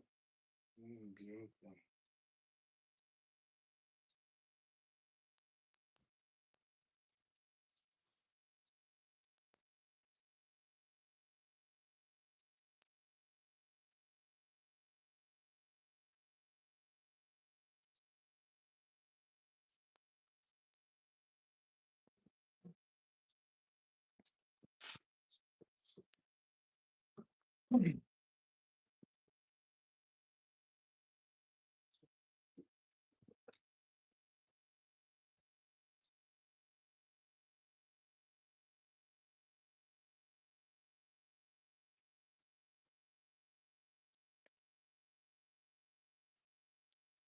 So Megatron. all their Greek logic and philosophy, they still couldn't get justice right. Well, clearly you also don't know how to shut the fuck up right. So, PMARS, please stay on mute because I was about to say something. So Megatron, I love the question you put on the top. But that seems like very anti-Christy with the question you're proposing here. So what's your response to that, Megatron? Gives the people the book. Have you read 1094? Pardon? Have you read Surah 1094? Oh, people, O Muhammad, if you are in any of the doubts of what has been to reveal to you, you may go to the people of the book. We have revealed the Torah to Moses and the Injil to the Christians. And if you ask them now, they'll say, oh, it's corrupted. But if you go to Surah 171, it says, Jesus is the word of Allah. But do not associate him with Allah for the shirt. So if the Christians had the idea that Jesus is God back then, and they have the idea that Jesus is God now, the preservation is still there. Kristen, I wanted to hope you picked up on what PMARS was operationalizing there, right? No, I did. I understood his plan. His whole MO is Darvo, right? So, no, I get it. I've heard him speak before, actually. So yeah. Well, am I wrong? Oh, you're poor PMARS. You do something shitty, right? And then you Darvo. Just okay, be accountable. Be accountable. If people don't like what you do, and you don't like that people don't like what you do, you're gonna have to weigh whether you want to do it or whether you want to be liked. Okay. Nobody's required to like you. To be liked should be despite your hideous behavior. Things. First, look at their prey so like small and nimble in order for them to be able to. So just because a bunch of people feel a certain way, like, so what? Like, people are wrong all the time, even in large groups. So I don't have to listen to you. I listen to God. Yeah, you listen to your own ego that tells you that your preferences and thoughts are more important than everyone else around you. Let me ask you, what's worse, to call someone an N-word or to treat them like they are them? Which one's worse? Same thing. It's not the same thing. It's the same thing. You can't talk to these fucking bitches. Same thing. Well, okay, well, instead of calling them a bitch, PMARS, take the thumb out of your asshole and maybe explain why you think you're saying is true. Just a proposal. I was, but then the fucking whore can't answer his question. You see, this is ad hominem, bro. I thought you were like a non-fallacious man. I thought you were. But if you're gonna act like a dumb whore, I'm gonna call you a dumb whore. Well, the thing is that she's not being a dumb whore, and you're just being a fucking cracker. You're being like a standardized white, selfish, possibly homosexual cracker. And if you want to be like that on the stage, that's fine. But don't like force your insecurities on other people, and just like. Yeah, that's where you can start playing the music for PMARS, like the sad music, the sad guy music. Oh, okay. Good. Well, you're prostituting false. That one, and because it's really hard being a closeted homosexual Christian nationalist in North Dakota. So Yeah, I do. Not I a- pity you. not a- I pity you. I pity you. I'm not a Christian nationalist. I'm a Christian anarchist. Am I supposed to? Also, please have respect with the language using it around our beautiful caramel queens in the audience. You share, buddy? No. Just say Mars, this is for you.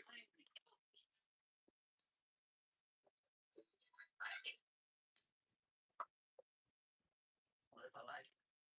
I might just let you live off. What if I don't? Yep, that's exactly what Kristen.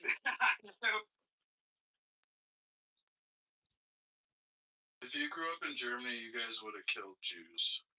Are you going to protect us now? Are you kidding? I know. That's out of pocket shit. I'm from the next one.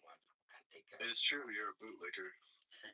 No, I'm not. Take care of yourself. Kitover, sure, right? But I think that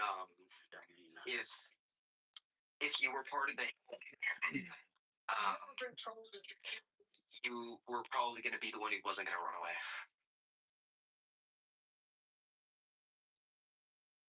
I support the current thing. I agree with everyone else. Let's all say the same things. Think first. I am a non-playable character. I am from the news. I am from MSNBC and CNN and from Fox News. I am here to repeat the status quo and to be a robot for your entertainment, but do not expect anything controversial to come out of my mouth because I must play it safe and just say the status quo.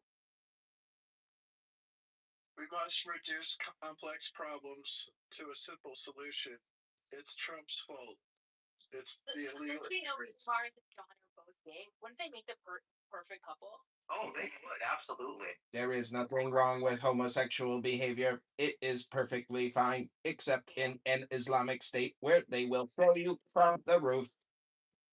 Mars would probably impact Isabel pretty badly. So just saying. You see, here's the issue though, and I don't know why we haven't addressed this. PMARS is does anyone know his actual height? 9. I've heard some crazy allegations about his height, but just that height difference of PMARS to John Kitover, which I suspect him being an average white Republican cracker, he's probably around 5'10". I mean, that's a pretty large height differential. Like a 5'10" neck beard, you know. Well, and that brings me to my point. How do we address that height difference? Because that's going to be really difficult for them. I just imagine P-Mar sitting on John's shoulders the whole time. That's how they walk around together instead of holding hands. Like Master Blaster. Yeah. I'm crying.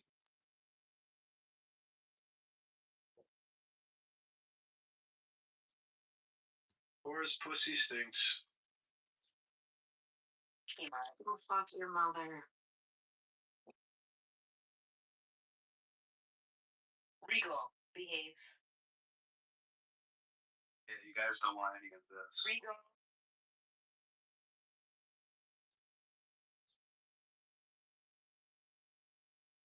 So PMARS, if you really want to talk about race relations, right, you should try to get into the philosophy of race and talk about whether it's useful to be more useful to be a constructivist or an eliminationist, right? Because we all know that being a race realist is useless. So that's your two positions. And you discuss the benefits of either one, and under in a current sort of situation where there is structural racism, right? Do we work from this social construction is still affecting us enough that we need to acknowledge and address it directly, or do we work towards deracializing everything in order to remove the systemic barriers? So there you have it. What do you know that sociologist Jacques Ellul doesn't know? Because he says the system is too complex to say that the system benefits a certain group or a particular race or something. Which system are you talking about? Any system, the system. No, it's pretty evident if you've ever worked in particularly if you've worked in the public sector. It's pretty easy to find barriers and eliminate them. And they're usually based on the world. You're just begging the question. She knows because she had every job in the world, you know. She's worked in the public sector. She's been a construction person. She's a veterinarian. She's a doctor. And I got money for construction projects. Right, which I wanted to understand that it worked for What people. you're doing is what you're doing is reductionist, because the system is actually incredibly complex, and to reduce it to it favors white males or something like that. That's That's not what I did. Oh my god. I'm not saying that we need to like say what we need to do, right, is what you do is you create multiple points of entry that work for different types of people. You recognize the fact that not all people are the same, right, and that in order to provide access, you have to have different access points. It's like when you go to the doctor, right? If we just assumed everybody was one kind of person at the doctor, you'd get really bad diagnoses. And you used to get really bad diagnoses until they started doing better differentials and triaging things. I'm saying 100% to you, but it won't let me emoji. The whole point of the technological society is to like iron out differences between people, so like everyone's pretty much the same. Yeah, that's stupid. Are you watching Pluribus? Like being the same and being that connected and being that see, you're sitting here talking out against programming, and then you said, oh, let's iron out the differences between people. That's the worst type of programming. That's the reality. Having diversity is what keeps human beings alive, because then we're not subject to like one thing wiping out the entire human race. Yeah, but that's not what you're advocating for everyone thinking like you. No, I'm not. Yes, you are. Look, P-Mars, I will put $100,000 right now, spread across my fucking bed, being sent directly to your North Dakota ass fucking state, if you can prove that Corey's proving that within her statement that she just made $100,000 US right now on the spot. Yeah. What? Bullshit. $100,000 on this bed right now. Prove it. Why? Prove it, P-Mars. Prove it. Tampon, this dude's lying his ass off. He ain't got no 100K on his bed. Yeah, no shit, Sherlock. I think everybody in the room fucking. Like there's this thing called sarcasm and another thing called hyperbole. You know. Yeah. Oh, this is the dude. I'm sorry, I don't know the dude at all. I don't know hyperbole either. But the thing is, what's so wrong with people wanting other people to think like them? Presumably, the things that you think are things that you believe to be true and correct. Because then we'll be enslaved, because they'll be able to use like scientific techniques to control everyone. Bro. Close. I mean, my belief is that I'm against government control of people. You're not understanding. So, like, the whole idea of science is like you want to be repeatable, okay? And so, psychological techniques to control people, they have to work the same on like everyone. So that they have to iron out differences between people, so that the same techniques can control everyone, and then they can control everyone easily. If we all think differently, it's propaganda isn't as effective. So the system irons out. P-Mars, I'm sorry, I gotta cut you off. I'm sorry, P-Mars. Megatron, what the fuck is that answer to the poll? Megatron?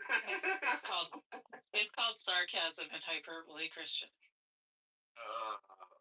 That's pretty funny, Megatron. Well, it's pretty much an extreme I have to choose between here. All the time, or less than. Who the fuck is P-Mars? P-Mars is the one on the top right that has this bold ass looking dude, kind of like I can't even see fucking face because the image is so fucking terrible. I don't know where he pulled it out from, but he's an interesting fellow. Go ahead and converse with him for a bit. Well, he's on the lower left on my screen. Yeah, he's on the lower left on my side. So I don't know. same thing. So. He's beneath me, which is exactly where he belongs. Oh shit! Wait a second, I thought Rich belongs to West Virginia. No, he's in North Dakota. Mountain Mama. Who the fuck lives in North Dakota? A lot. Clearly PMARs. People like PMARs that are like, you know, don't have anything to offer society and need a cheap place to live where they can be relatively invisible and like troll from the internet all day and live off the away from civilization. 27 people. North Dakota is the Baltimore of the United States. What? Baltimore's not that bad. Yeah, you guys did. It gave us John Waters. That is a gift to the universe. It is a gift, but I'm talking about the gaming and the killing and shit. You've been watching too many episodes of The Wire. No, it happens there, but Memphis is bad too. I want to buy an apartment house in Memphis. I love Memphis. Oh my god, are you serious? Like 80% like the Midtown area, like near the zoo. Oh my god. I thought you were normal. We're all weird. Which is why it's weird that PMAR says that I want everybody to think the same. I would get utterly bored if everybody thought the same. My life would be like horribly boring. Yeah, everybody be like a robot. Yeah, they want you to be like robotically and cult of nice guy. I don't understand why calling out racism or discrimination or bigotry or homophobia is considered bad, and thinking like forcing people to think the same when that's just a place of equity and wanting love and care for everybody, which is the whole point. You want everybody to be treated the same, but now you're treating people like fuck that.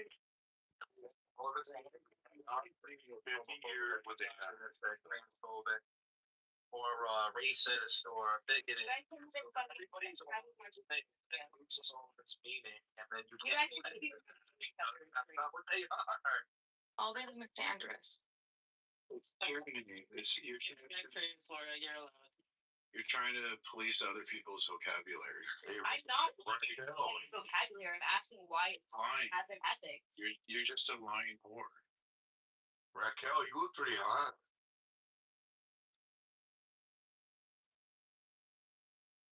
Mars, nobody's policing your vocabulary.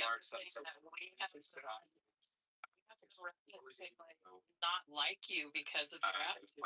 I'm gonna put him in the audience for 3 minutes for confidence. Take the compliment, Raquel. So we have to thank Baltimore for the national anthem, amongst other things. Oh yes, Francis Scott Key. Exactly. And the flag. Whatever, Raquel. Megatron, come off mute. I have a question. The room needs to be blessed with your presence right now, Megatron. Yeah, I don't think it's very assertive. This is interesting. Why when one bigot leaves the room, another one comes in? Like, I don't fucking understand. Well, this is like Cleavon down here, you know, so it's a little different. I don't listen to the guy. While I'm being bigoted to you, bigotry. I'm not. God. Well, you're getting a bigotry, so you're kind of breaking your own rule there. So, am I not with you? Aren't you a bigot? Feminist, and I spent. No, I laugh at that kind of stuff, though. While I'm settle down. God damn it, settle down, Charlie. I fucking love it.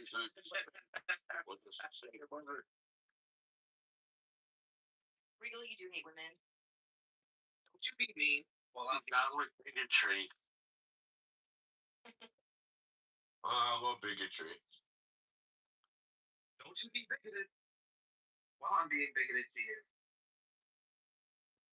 What Regal needs is a woman that doesn't put up with like his like performative incompetence, you know, and makes him do his own laundry, makes him pull his own weight, you know, and smiles and says thank you. I'm not sure his incompetence is only performative. Raquel, I give Regal credit. He's a smart guy. I think he could figure out how to do most things. I think Regal should join the military. who did that? Get some training, learn how to make his bed. He's too far back to have to try. He's got a beer belly and he fucking never gets out of bed. Why is everyone always dogging on Regal? Because Regal is talking shit at me, so I'm talking shit back at him. Because he hates women. Yeah, Raquel. I don't think he's hating women. I think they're telling you. I think he hates that the women that he likes, And they right? don't like that. Don't want Don't be visited while I'm being mean to you. submit to him like You can't be mean. Stop hating me while I'm being mean to you. That's why. And I'm going to point that out. All of They don't like it. you watch these sort of like internalized misogynistic women, he's not attracted to them, right? So he's in this like conundrum. So, Look at her. So now, don't be homophobic while I'm homophobic, right? No, intermediate conclusion.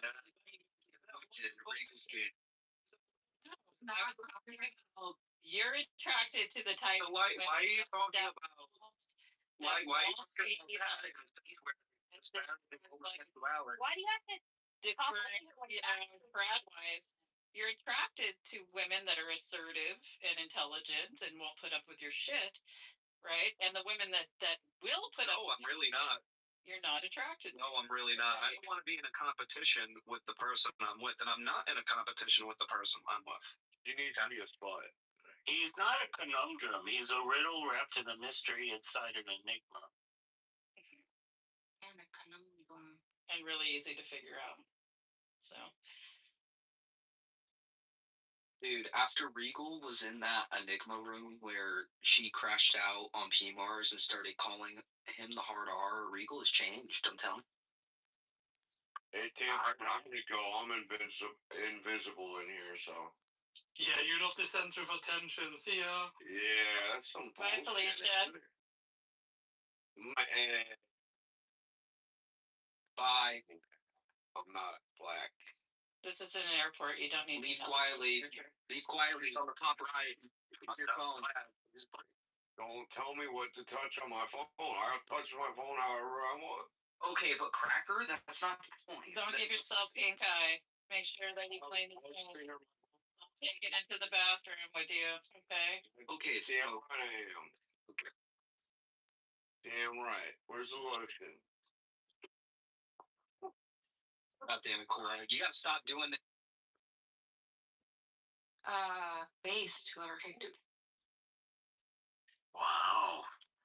Stop abusing your power mods. You guys are fucking abusing it. Nobody fucking kicked him. Fucking Come on, guys. Said he was gonna leave. He left on his own. I'm gonna go take a shower and then I'm gonna meet my brother and probably try to avoid eating at PF Chang's. So. Oh, well, say hello to your brother for me. Yeah, my brother's a great guy. He is. Adios, Cora. Great seeing you. Bye. Oh, she really left. yeah, shit. Yeah, of course. No shit. I am just a non-playable character. I am here to not say anything disruptive or possibly confrontational or controversial. I am a non-playable character. John. You gotta stop, Leah. Look, honestly, guys, let's take advantage of this moment. This is a lot better than John Kitover walking into, another room and like saying some crazy conservative, like weird shit. This is a lot better. As a matter of fact, this is a lot like I prefer this type of John Kitover. He doesn't give a fuck. Oh, I'm sure he doesn't.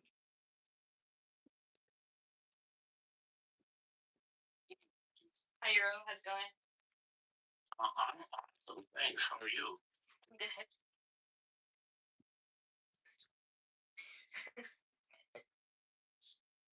you just change the title of the room, Stumbu?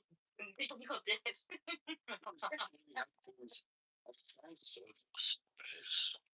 is not offensive. I word it and my people is accurate. I find that to be very offensive. Well, don't be a bigot against my farting. Oh, for that being bigoted? Yeah. Yeah, don't you be bigoted. I'll keep being bigoted to you. Well, it's like, quote unquote, this control. I like to watch my people. Unless, you know, you're going to get called gay or something and then they're going to be homophobic to you. That's okay, though. That's okay. Regal the retard. You can't make this up, dude. Like, this is the pitfall. It's not called the R word, Regal. Oh, the R word. Yes, you can. Regal the working class retard. Wow. Gloves are off. Oh, she would be nuts to autistic people. Now, if I said something like that, she'd be like, "Oh, fuck autistic people. Don't you talk to people like that? I talk about you being autistic." Hold on. Here we go. You can't talk about Regal. You can't Regal say stuff like that. Hold on. Before that, please let me get my moment in my 1 minute of faith here. So, why fuck the autistic people? Most of all of them on this app? Are you kidding me? I'm autistic. That explains why. People. But hey, but you know what? Let me explain something, okay? Let me explain something. Clearly. No. I understand. But look, well, there's one thing about autistic people, but there's an entire another thing about Down syndrome, and yes, I presume. Let me know if I have this correct. I presume you made a linguistic mistake and you meant to say Down syndrome instead of autistic. Or am I still wrong? No, wrong. I meant autistic people. Yeah, dude, turning into Zabu tape. Don't be thinking down on the down people. I mean, I'm not, but she is. I'm down with Down syndrome. I'm down with it. Fuck autistic people. Yeah, especially you, Cam. Fuck you fucking retard. Boy. Real quick. Regal, can you say Sofa King, like, really fast?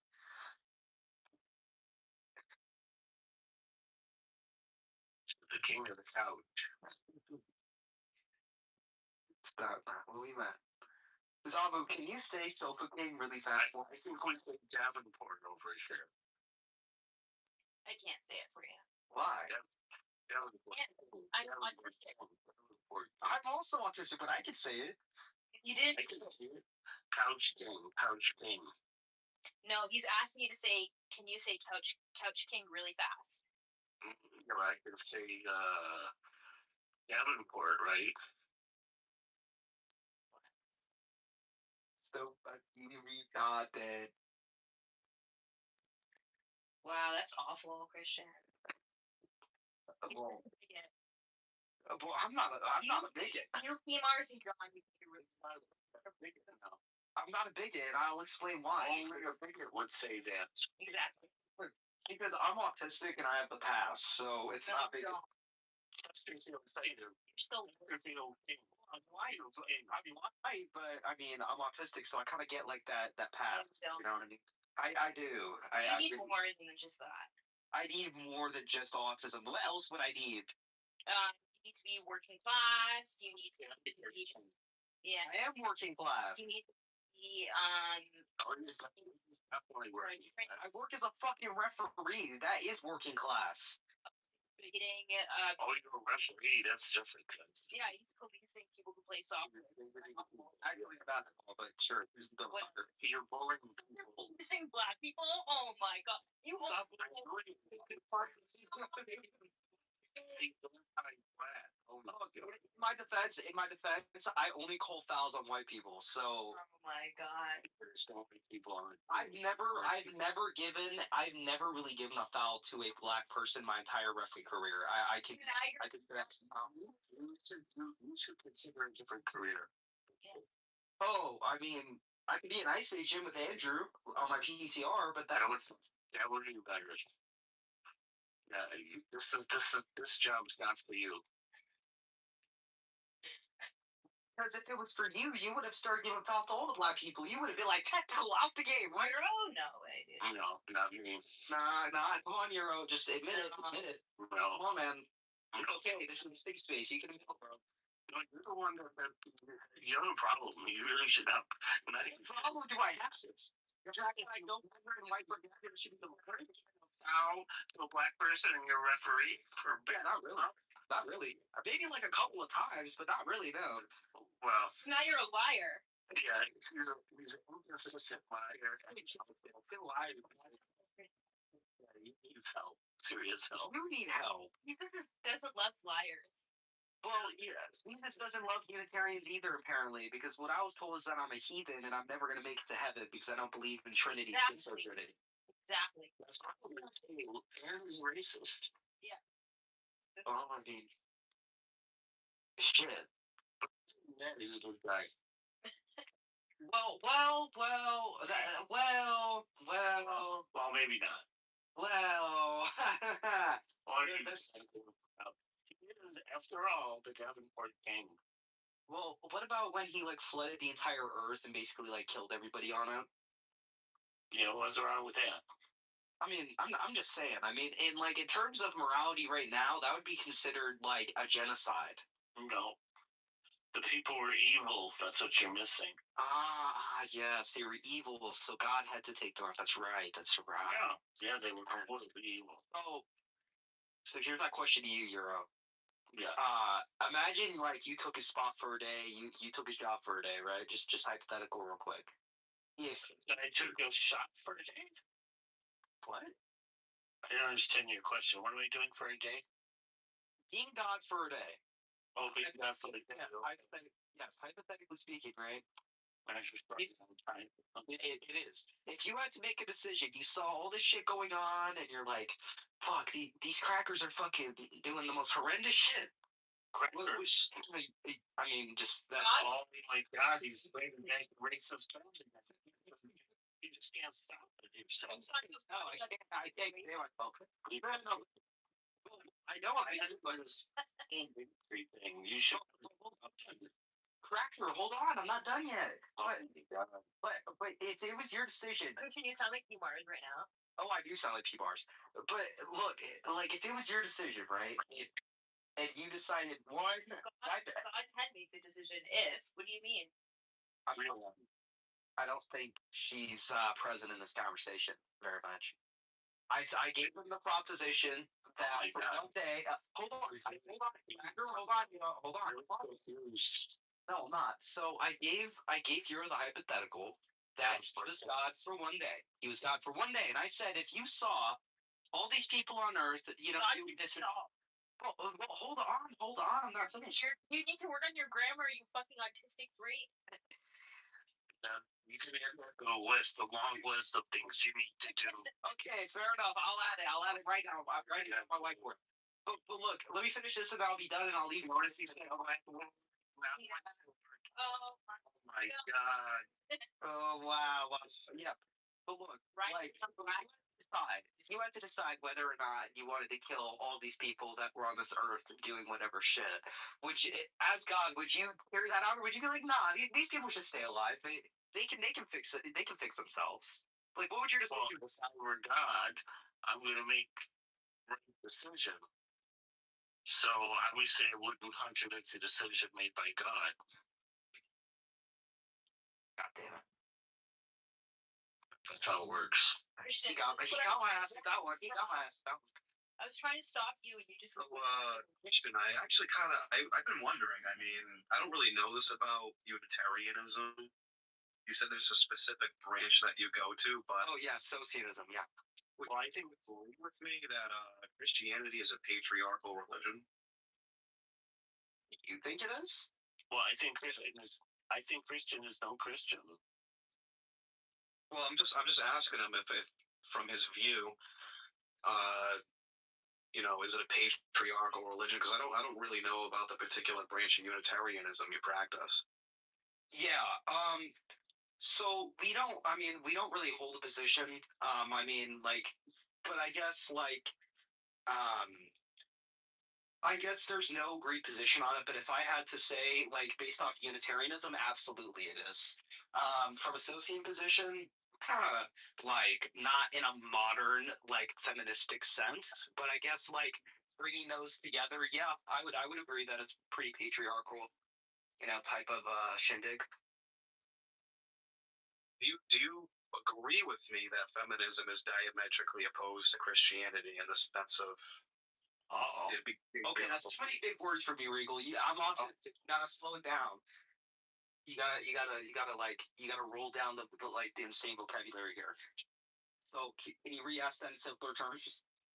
Well, it seemed like there was a little bit of overlap that you had with the other ladies on here. And they seem to be more of the feminist type, which I'm not disparaging or saying there's anything wrong with that viewpoint. But it seemed like you were overlapping with them, and I'm kind of thinking these things are kind of opposed to each other. They're like opposites, feminism and Christianity. So I'm wondering how it is that you overlap with them. If it's diametrically opposed, you know what I mean? They don't really mix. Well, you see, in order to understand why I believe this, you also have to understand the belief system of which I hold to. Unitarianism and Socianism isn't just about the rejection of this schizo trinity. It's also about the social and biblical. Oh, that's fucking great. Thank you. What? You muted yourself. No, I didn't mute myself. I was muted. No. Oh, he muted himself again? No, I did not. Oh my god. Look, Regal, protect us. I didn't mean you. Okay, continue. Yeah, I would say, but muting himself, God damn it, you're unknown. Again. So, my point being this, right, is that it focuses on other aspects too, and Unitarianism focuses on other aspects too. Do you want me to be more specific, or are you going to cut me off and mute me again? Which one? Well, it just seems I didn't mute you. So okay, well that's fantastic. I don't know why I'm not a mod, so I didn't mute you. Okay, well I'm going to continue.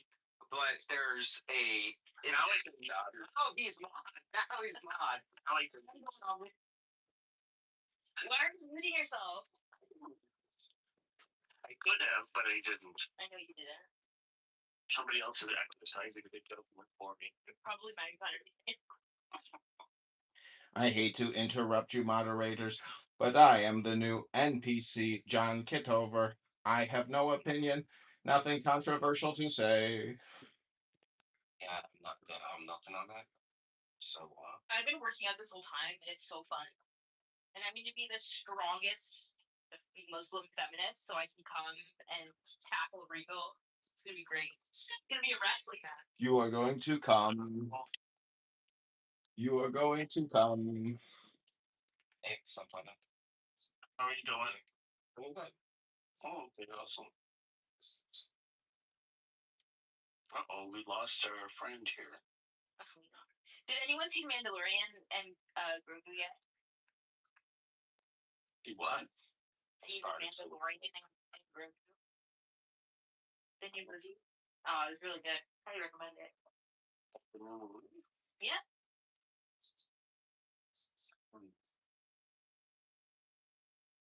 Did you watch the show? No, I didn't know it. I guess you're not into Star Wars. I'm totally into Star Wars. You haven't watched The Mandalorian? When did it come out? Are you serious? The Mandalorian is a show that's spin off. It's on Disney Plus, so whatever. It's on Disney, but it's on there. And the movie just came out this week. Came out yesterday. Wait, yesterday. Isn't it funny that a Muslim? Isn't it ironic that a Muslim feminist with a great ass is so dedicated to Disney Corporation and Disney's content? Isn't that just amazing? Thank you for calling me. Very patriotic, actually, Zabu. Congratulations. You're very pro-American with that attitude. I love it for you. I just love that for you. Because it's one of our greatest exports. Obviously, euro, and it trades on the New York Stock Exchange. It's an American corporation. You never heard of Walt Disney Euro? You seem to know everything. You seem to know everything. God, we've established this already. Because I'm sitting on a camel, so it gives me a little higher height so I can see further.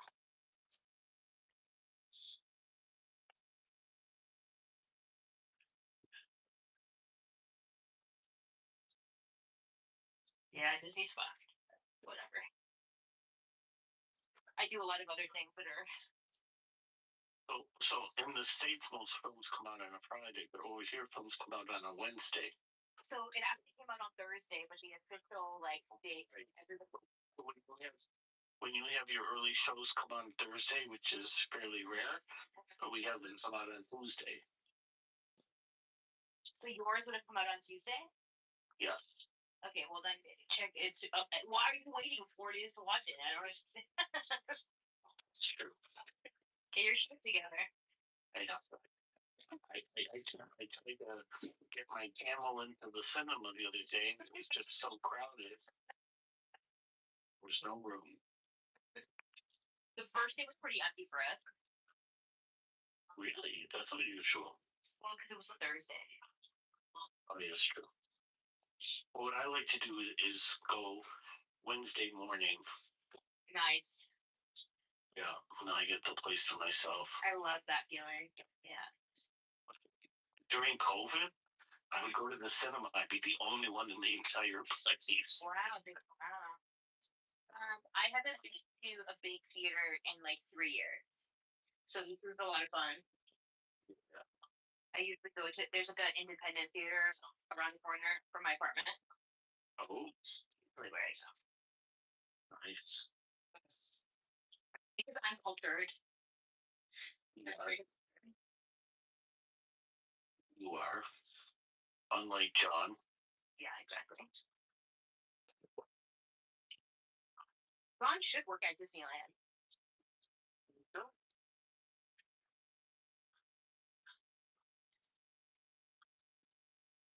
It could be Darth Vader or something. I don't think he's good enough to be Darth Vader.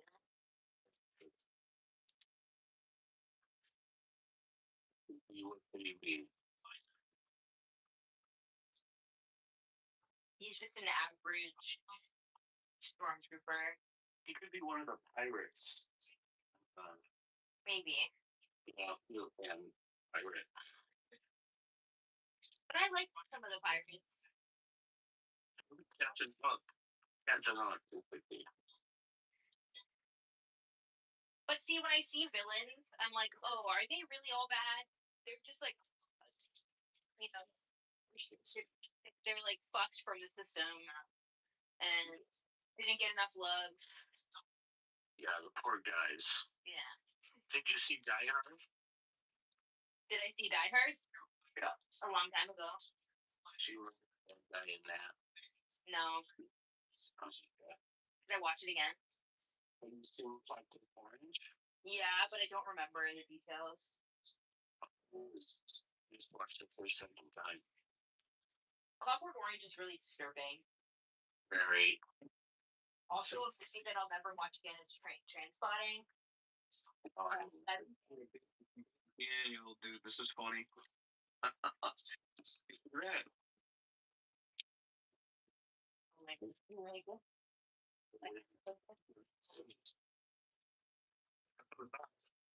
Oh my God.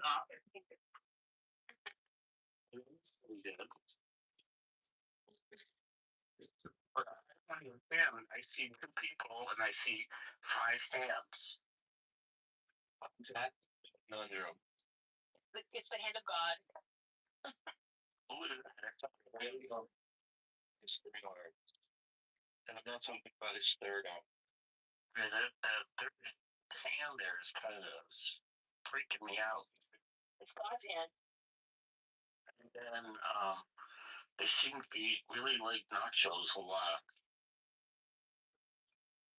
More than anybody I know. Well, ladies and gentlemen, I don't want to bore you, but I'm about to go out with a spicy 19-year-old Honduran named Maria Celeste. You're with a 19-year-old?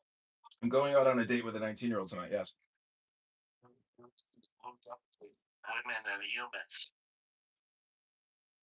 That's not great. Well, you're a Muslim. But I'm not that kind of Muslim. What do you mean? You got a great ass. I'm not. Don't question it or fight it. It's true. She does have a great ass. Why do you say stuff like that? She told us about how great it was. She's working on it every day. I run a lot.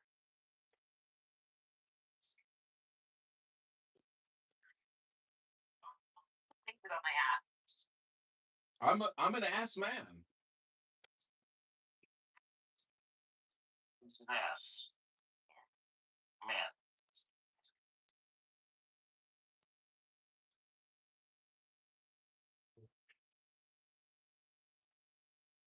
She wants to go to the most expensive steak restaurant in town. Well, how are you going to get those gains if you don't put the protein in the tush? Expensive restaurant. I'm in Canada. We have really good farmers. What the fuck are you talking about? True.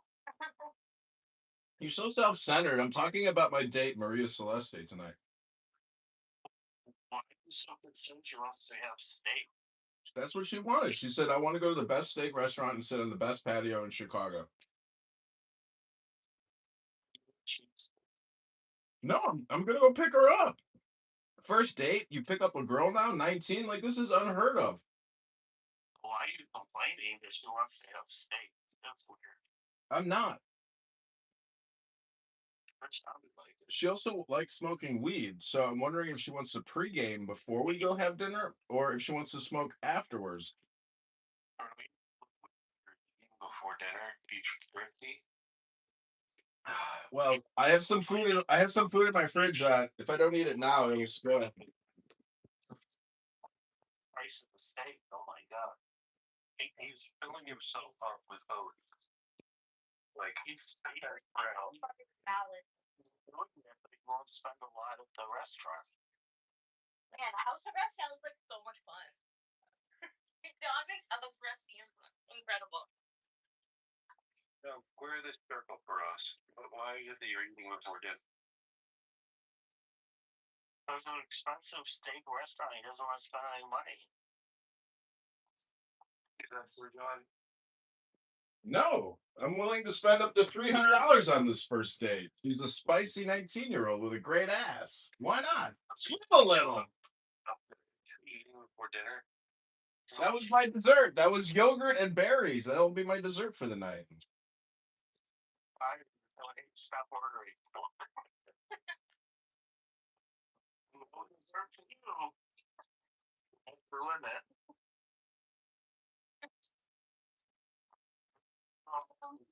Listen to Daddy. I get ready here. Watch your figure. Or dessert for you. Yeah. Okay, guys. What? You're a Nazi. That's projection. That's a Muslim speaking.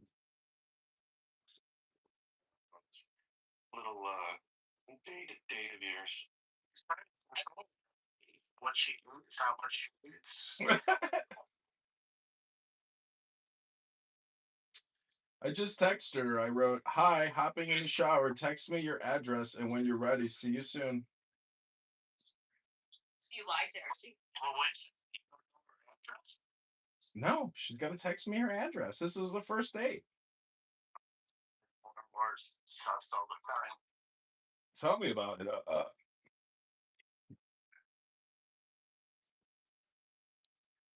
don't think this anthem sure bubble or anything. I don't think this. You think it's just like some Trendaragua? They're gonna like kidnap me when I go to pick her up. They're gonna steal my car and kidnap me. Shit. Only one kidney. Albert, good of you to join us. Wait, what? Oh,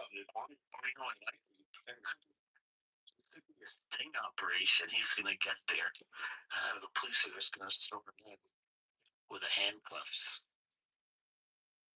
What do you guys mean by not another Islam, like, or is it irrelevant? We are, at least I'll speak for myself. We are just anti-Islam. Pourquoi? How come? Wait a second. It doesn't say another Islam. It says another Islam room. There's some strength of Islam are, I think, from this traditional Sunnism or Wahhabism or Wahhabism seems to be pretty nasty. So that's the title to fuck Wahhabis. Yeah, that's. So the extremist part of it.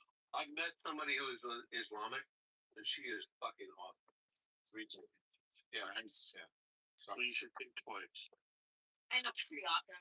I am thinking of multiple times. I don't know all these ancillary parts of it, so that's why I'm. Try and get it in Egypt on where she stands, you know. Is she a Sunni traditional Muslim or is she culturally Muslim? You know, you have to get some gauge. Is she, you know? I know some traditional Muslims that are pretty progressive.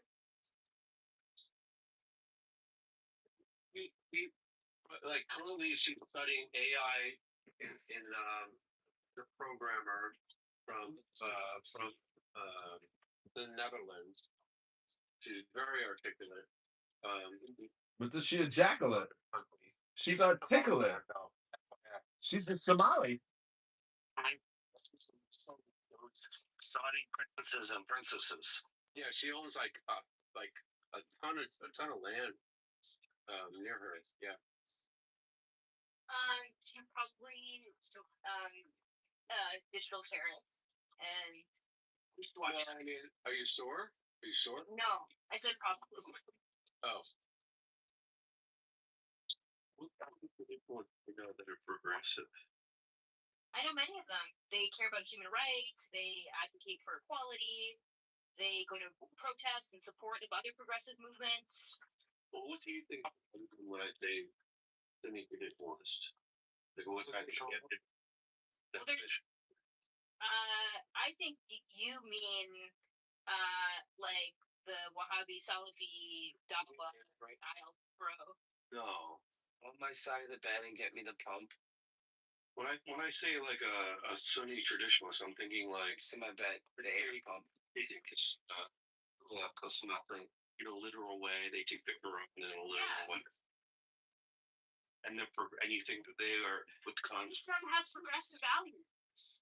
I don't know what to tell you. People make shit up all the time. Real life, it's like Actually, statistics show that 87% of the time people make stuff up.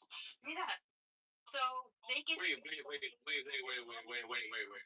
and then 87% of the time people are full of shit. 87% of the time people make stuff up. That's official statistics. Sahih Bukhari hadiths would. I know Sunni traditionalists who have progressive values. I'm sorry to break your brain, but it's true. Breaking my brain. Look, their brain is now broken. We have to make a distinction. Like, it's not all just. When I say Sunni traditionalists, I mean people that think that Aisha was 6 and the Prophet married with. Traditionalists who don't agree with all this. They wouldn't be considered, despite definition. You're really narrow in your sense of traditionalist because my idea of traditional can look like different things. Well, good. That's fine. You can have some private language that doesn't interface with me, which is fine. But when I say Sunni traditionalist, I mean people that think that the Sunnah is to be taken in an authority. Yeah, well, there are some Muslims who do that and also progressive values. Like, I don't know what to tell you. No, that's false. Okay, good luck. Good luck. No, I don't understand. I'm defining my definition. I'm not saying they're a majority. I'm not saying all Sunni traditionalists hold progressive. I'm saying I know what other people mean by Sunni traditionalists, typically speaking, these are people that hold to some hadith in the corpus, yes. which is very non-progressive. Like like there's children having sex with, and there's the hypocrisy. Hypocrisy. How is it hypocritical? Well, I'm saying that I'm not saying you're. So give me that. That I'm Give me that. sarcastic. That. I'm saying give that's me why. the little thing. Megatron. That's perfect. That's perfect. Thank you. Thank you, Brady. I'm saying that I know people in real life who are But it's fine. There's people that I should have said it. I should have. You're right. But this is perfect. But you can. What, Daniel? Why is it that you want to why you want to group together traditionalists with what otherwise they practice religiously? Okay, and you call all right, so they practice religiously. Yes. That the paradigmatic man. Yeah. Fuck the 9-year-old. Yeah, and then some of them also.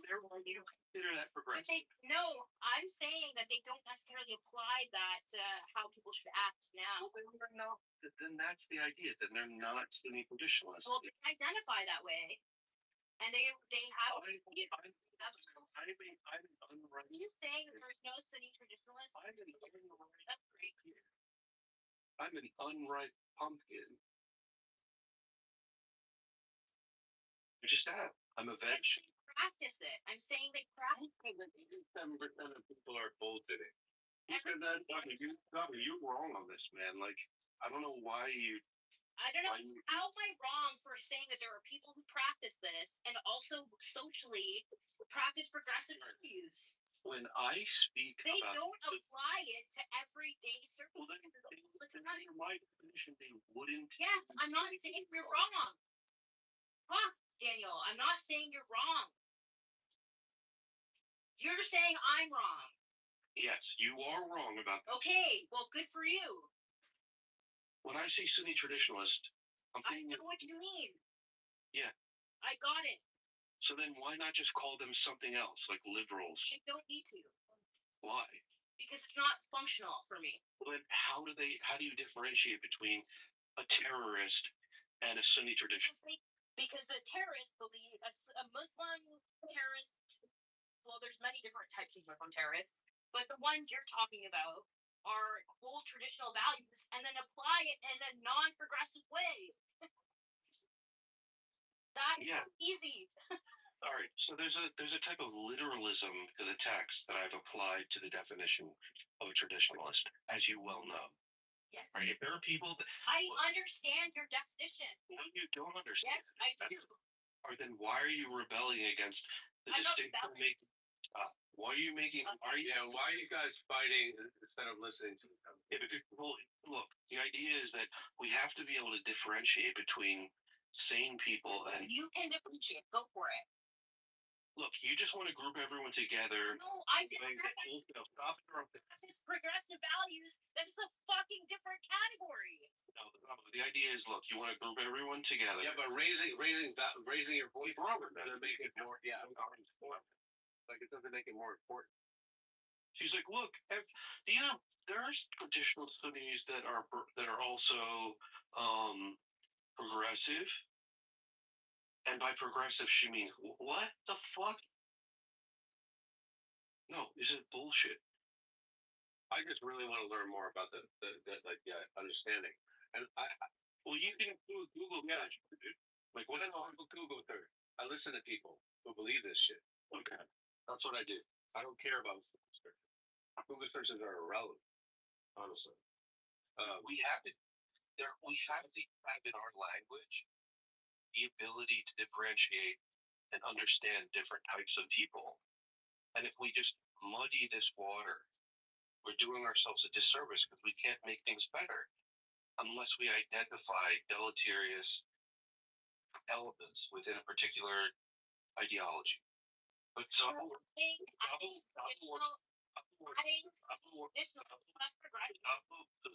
wants to make some kind of blanket statement about, well, no, I don't.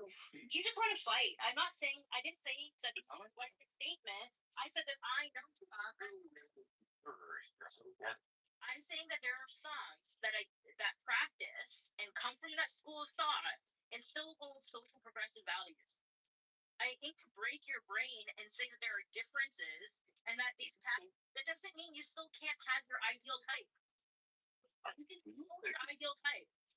Yeah, but okay, so there's going to be some bifurcation though. So there's an ideal Sunni traditionalist. There's a non-ideal Sunni traditionalist. Either way, there's some bifurcation. We need to identify elements. Identify within. I don't understand why violent and non-violent and progressive and these can't be also identifying factors. Different categories. Yeah, you know what the problem is? You can have Sunni traditionalist progressives. You can have Sunni traditionalist Salafis. You can have Sunni traditionalist. You'll allow me. The reason it's a problem is because we want to identify. We want to identify deleterious elements. In the Muslim world, we get it. It makes sense to us. What makes sense to you about calling someone that wants to marry a 6-year-old and have sex with a 9? Stop.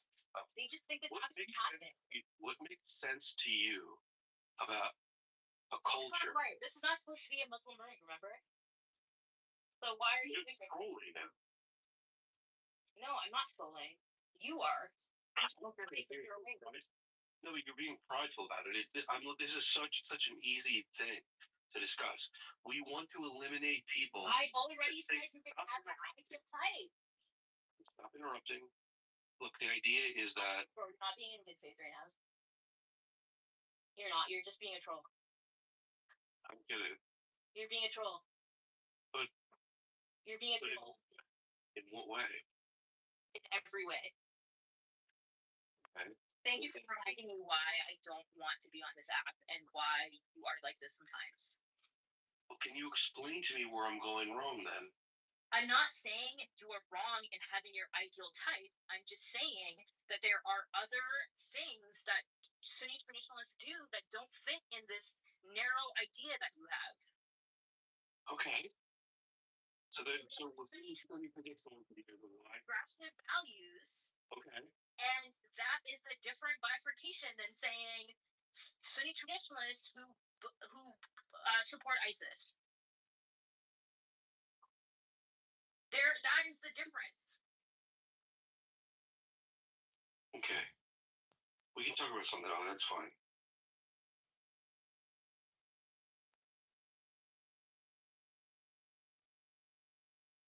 I mean, Dane, I really like the topic. I mean, I want you to this topic. That we identify elements and we're able to categorize them in a particular. Yes. So a category is a progressive.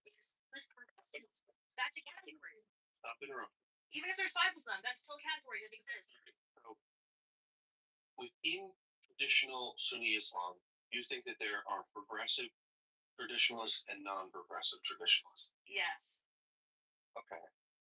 And you would say that part of being a traditionalist is to say that marriage to a 6-year-old and consummation of a marriage at 9 is progressive. No, I'm saying that they could hold those views about their religion and not necessarily agree that that's how it should be practiced now. Okay. I feel like there's something. You're taking the case that a Sunni traditionalist is somebody who believes you can marry somebody at 9 in the past and apply that now.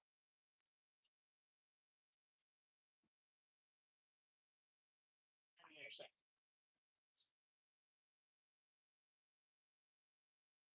I don't get why that is so hard to process. we have here? Emeralds. Is that a meme? Yeah. No, it's it's me again. Yo, what's up, man? What's up, meme, man? Salam alaikum, brother. So. Yes. How were you able to pronounce this name correctly? I'm confused. Damn, I said salam alaikum, meme. Say walaikum salam, bro. You know what I mean? What's the topic? Like, you don't want to have a room about Islam, yet, I come in and you speak about Islam. What's going on? Not talk. We talk about it. No, we're not talking about it. We'll talk about it. I was Abu. She kept bringing it up. No, it was Daniel. No, he even brought up a topic. No, John. I told him Muslim ass, and then Daniel brought up the topic. Yeah. No, it's what started it. It's all John's fault. Well, what are you saying? Like, people can't talk about certain things? It literally says not another Islam room at the top. That's very selfie of you to be like, oh, you can't talk about this. That's George break, right? What do you call I don't think it did a break. About what? About what he said. Okay. I said you can have that definition. I don't understand. Well, now it seems like we're scared to talk about it. I'm scared to talk about it? No, Daniel is. Yeah, good. Let him be scared. That kind of fits the narrative, right? Of what? What he's saying. What do you mean? I'm sorry. You're talking out of your ass now. I'm just saying it's very like traditional. You're right. I am talking out of my ass. What am I saying? I have no comment for anything like this. You're right. Sorry. Take that back. This is no noisy thing. Or if you had a Muslim background, but you can't talk about your traditions when they're wrong. Can we talk about anything? Like, what's the point of this? You want to sit here in silence? You can talk about anything. You guys were sitting in silence when I came into the room. What the fuck were you talking about? So now we got a topic and you're telling us to stop. No, I didn't. What the fuck is going on? Away. So what you guys don't realize is that she is what one would call a softcore traditionalist. What do you mean by that?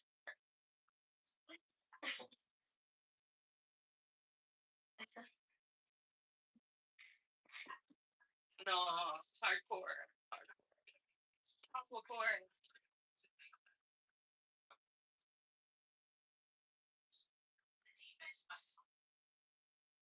Now, I want to bring my friend Brady's in. I don't know, dude. He's not allowed to talk. He was trying to like have his stuff. She was like, you can't talk about it. He said he wanted to stop talking about it. Nah, dude, he left because you were telling him he can't talk about it. He's an idiot. You want to jump off the app, and you're like, you were being mean to him. Good. You guys are the only ones that are allowed to be mean. Who's you guys? But don't be mean while we're being mean to you, though, right? What? What you just said didn't make sense. Don't be mean while you're being mean to us. That's exactly what I'm doing. Why is everybody being mean? Why? Because they're mad. Because nobody allowed to walk around women because they're always mean and homophobic and racist and misogynistic. So you can't say anything around certain people because their delicate sensibilities get triggered. Yeah, I kind of agree with that. Okay, cool.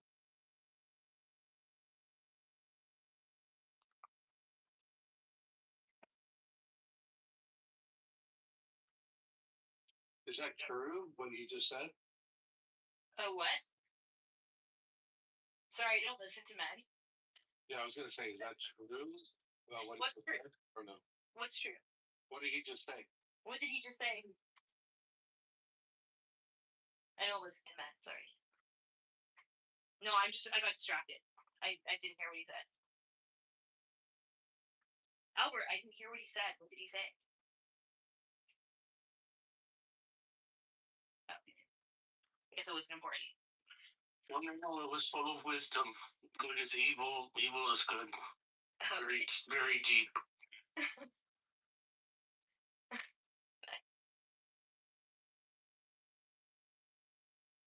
No, I heard everything, and I was on mute for the right reasons.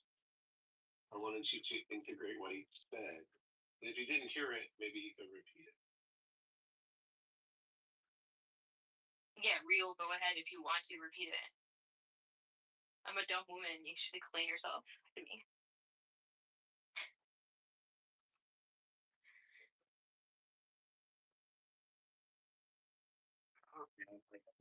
So like Christians are not allowed to talk on here about nothing. Can't be right about nothing. We just can't talk, because we're racist, misogynist, homophobic. I've never once said that all Christians are like that. I've never once said that. You're projecting.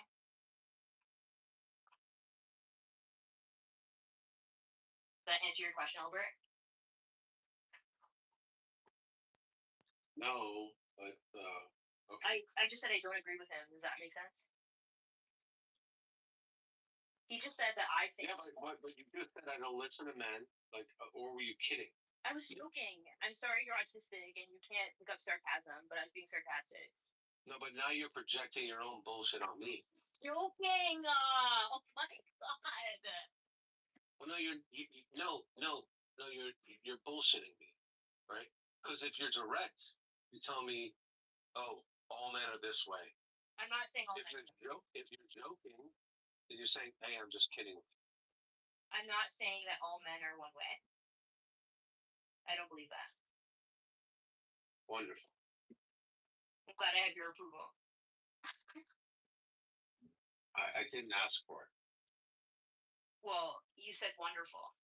That was a statement of reassurance. Approval. Why would I think that? I was the one saying your Muslim friend could be cool.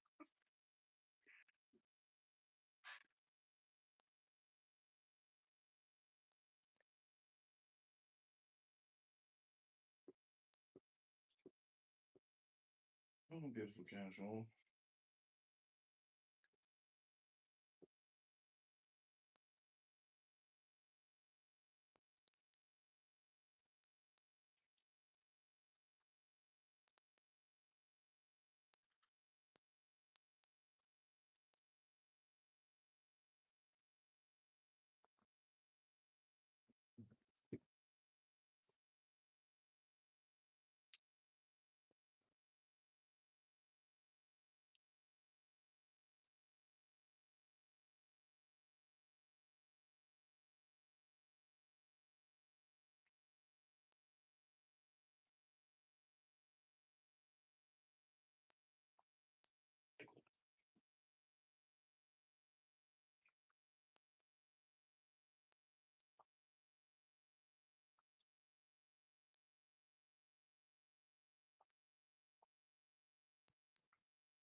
All right, guys.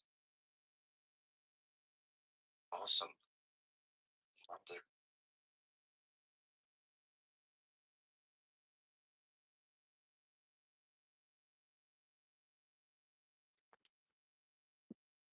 it. Well, Rabboni Shalom, another banger. Another big banger. I just want to read one page from one book The Tao Te Ching, the classic book of integrity about the way. Number 74. One who assists the ruler of men with the way does not use force of arms against all under heaven. Such a course is likely to boomerang. Where armies have been stationed, briars and brambles will grow. A good general fulfills his purpose, and that is all. He does not use force to seize for himself. He fulfills his purpose, but is not proud. He fulfills his purpose, but is not boastful. He fulfills his purpose, but does not brag. He fulfills his purpose only because he has no other choice. This is called fulfilling one's purpose without using force.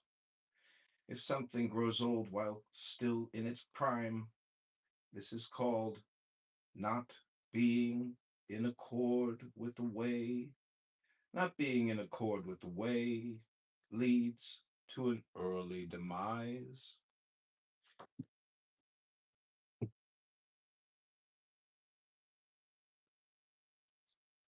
Let's note that Dawn still didn't take a shower and probably isn't gonna go pick up his date. Let's note I'm in a banger of a fucking shirt, Zabu, and if you saw me in this shirt, you fucking bang me. Let me tell you, girl. You can ill all you want, but when you see this PTR update, you're gonna say, "Bro, that shirt is fucking fly." Well, fine. Do what you want to do. Say what you want to say. Feel what you want to feel. But you're gonna like the shirt because it's like a very expensive shirt from North Korea. And since you're a good communist, you should love the fact that the shirt comes from North Korea. I'm not a communist. You're not? Oh, you're an Islamic statist. I see. PTR, PTR, PTR. Check out that fly shirt. I'm not PTRing, I'm working out. Oh, okay. Well, she wants me to come pick her up, and she's like 15 minutes away. And I asked her, she says, "Bet, I'm hopping in the shower and it should be quick. I'll send it in a few. By the way, how should I dress?" I said, "Beautiful casual. Also, do you have an ID?" I'm happy for you, by the way. You have a date. She's a woman, right? Supposedly. I hope so. I hope I'm not getting bait and switched. She's like of age, right? Yeah. How did you attract this date? I messaged her on Hinge. I said, "Hey, I want to take you for an expensive steak dinner on a patio and give you a gift." And she said, "Yeah." And she said, "What's the gift?" I said, "It's my favorite book, The Tao Te Ching by Lao Tzu." She said, "Bet." Excited? No, because then she said, "I just want cash. Send me money. Send me money. Send me money. Send me money." So I sent her $100 and she said, "Bet. Bet. Bet." Like I'm a literal man. Like is that what you did? No, I'm mixing in a lot of conversations into this. But no, this chick, her convo was pretty short and sweet. Let me review it. I wrote, "Oh, I did say I'd give her a gift." I said, "Hi, Maria. I would love to take you to dinner and give you a gift. Johnny." She wrote, "Hey, Johnny. What type of gift?" I said, "Hey, Maria. A beautiful dinner, my favorite book, maybe some shopping, maybe more. And dinner where? And what's the name of your favorite book?" I said, "How about Crust in Rosemont or Community in Portage, Tao Te Ching? I've never been to Crust in Rosemont. Haven't heard about it, not gonna lie, but it looks nice. If you want," I wrote, "if you want to go downtown, we can do Tavern or Gibson's Patio. Is Gibson's Patio a steakhouse?" I said, "Yes." She said, "Sure, I'd be down." I wrote, "Okay, great. Free today?" Around what time? 8-ish? Yes, that actually sounds good. Can you please send me the address of the restaurant, please? I wrote, let's not go downtown tonight. Let's go to Irving Park Brewery or Eris. She wrote, oh, wow, you had me excited for steaks. I said, I don't want to drive downtown. I'm staying Northwest Side today and tonight. There is Gibson's in Rosemont or Hugo's at Rivers if you really want steak. Then she wrote, which one is the best at Rosemont? I said, Gibson's is the best, but no patio. What's your number? And then we've been texting. I see what you did there. I see what you did there. Mm-hmm. So, Mm-hmm. that's cool. That's good. That's really good. Mm-hmm. You know what's funny is when you say I want to give you a gift, it just like creates an instantaneous mystery. Like, what? Nobody's ever said I just want to give you a gift. What's the gift? Hello?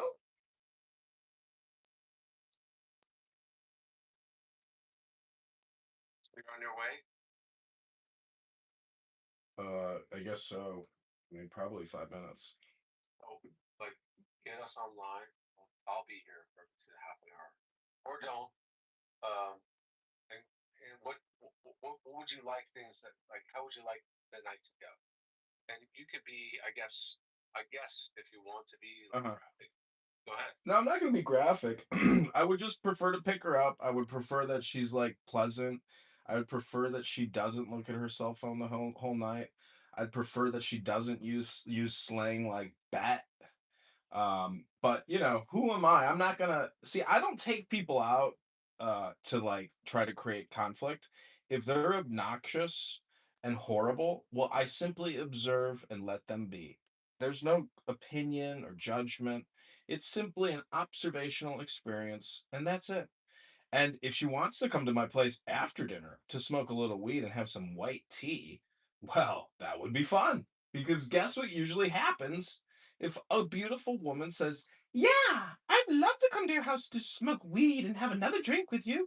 Guess what generally happens? Sometimes some kissing happens. And then the kissing progresses into more than just kissing, if you know what I mean.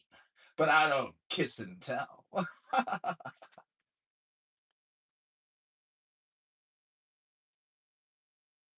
Hello? I do. I do. I do. Hello? Well, I wish you the best. I hope she's your one. How's that? Yeah, that would be nice, but I'm just looking for a little companionship, and maybe a little friendship. It's nice if you meet somebody that lives close by, because going downtown back and forth, that makes a relationship very difficult. But even if I gain a new friend out of the experience and not a lover, well, I'm not disappointed. Hello? I say friends for life.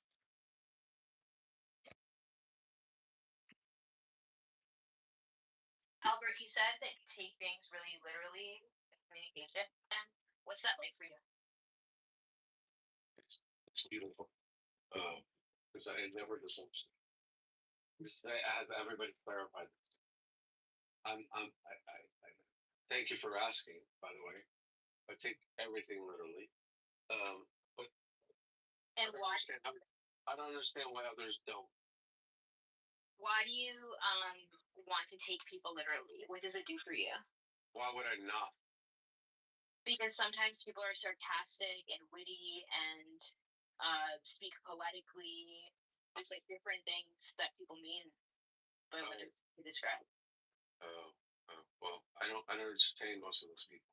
Sorry. You don't. Why are you apologizing? Well, you're telling me I need to entertain that part of it. No, I didn't. Pretty sure you did. No, I didn't say need. You said that sometimes people are sarcastic. Yeah. They're something else. So you said. Yeah, and I'm not saying you said. You're putting words in my mouth. You're not taking me. Yeah. Okay. Go ahead. Yeah, you asked me why you should entertain the idea of not taking people literally. And I was just answering that. I wasn't saying you should or you need to. So I take people literally. How's that? Is that better? You've already said that. Wonderful. And I'm asking why. Why would I not? Because sometimes people don't communicate that way. So I'm asking, like, why wouldn't you want to hear their sarcasm or their jokes or their humor? Because it's not interesting. Mm. It's not communication. It is bullshit. It's delay. It's obstruction. It's all the other thing. What did I say wrong? Like, about what I said, which was correct. If you want to communicate with me, say what you mean. I didn't say you said anything wrong. I never said you did. You just said I did. I told you I am a literal communicator. Yeah. What did you misunderstand about that? Then after that, you said that that um, that I'm telling you that you need to not take people literally, and that that I'm saying that you're wrong for taking people literally, and I'm not saying that. I'm trying to understand your experience. Okay. Say what you mean. Be precise. And if you want to be sarcastic, say, "Oh, I'm just being sarcastic," because then I'll understand you. It's not autistic. It's direct communication. It's actually direct communication. Yeah. Say what you mean. Yeah, it's pretty straight. So now that's you're giving me a directive on how I should communicate with you.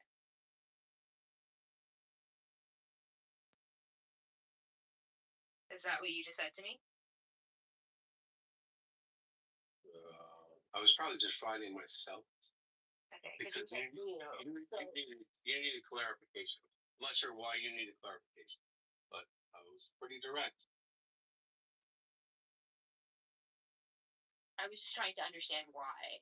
It seems like you don't like answering why. There's no why in communication. Like, there's no why in direct communication. What are you talking about? I don't understand. You're asking why right now.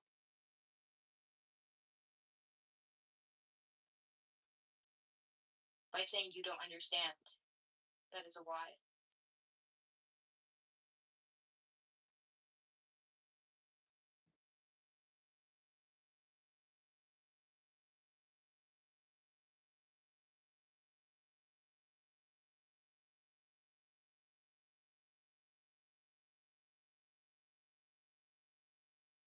Can anyone hear me? Yes. I'm fucking broken. Yes. We can hear you.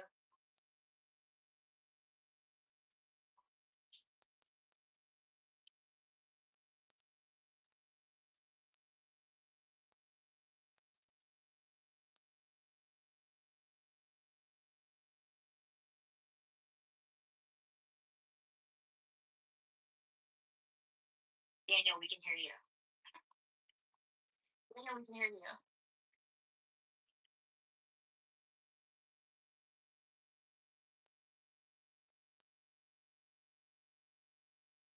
You.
Yeah.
John, how was your date? Goes. Go ahead. What? Huh? I was wondering how John's date was going. I don't know, man, but like, you take a person somewhere that's like not old enough to drink. Fuck that. Is that in question? I didn't know. I mean, I don't give a fuck what John does. I mean, like, if I was dating somebody and I like to go drinking, dude, and fucking play pool and shit and do other things. So if you can't drink with me, I don't want to feel like I'm fucking babysitting you. You know what I mean? Like, if he's fucking sitting there drinking in front of you, I wouldn't give a fuck. Too bad, bitch. I always drank on these dates, and maybe that's part of it. If not, I don't know. The implication is that John is dating somebody who's 19 who isn't legally allowed to drink. That's what. But is she 19 or is she not legally able to drink? That's both. Where John lives. Oh. Was that brought up in the conversation? Yeah. She can't drink? She's not legally allowed to drink at the restaurant. Oh, damn it.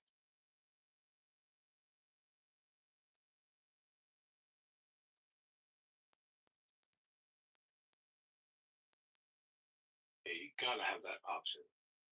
Just in case she feels uncomfortable.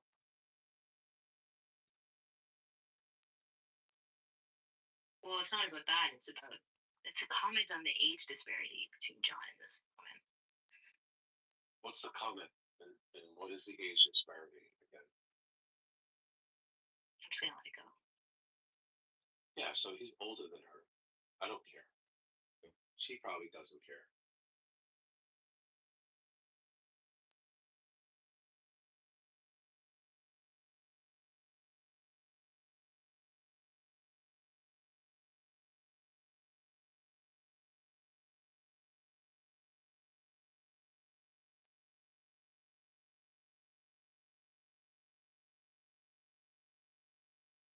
Yeah.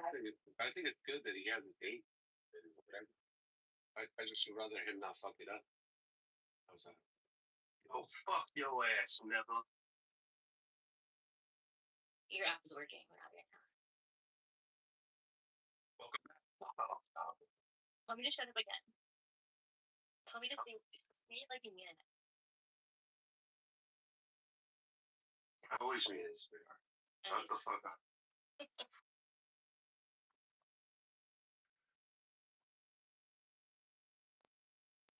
What's your ridiculous perspective? It's like, I love how we have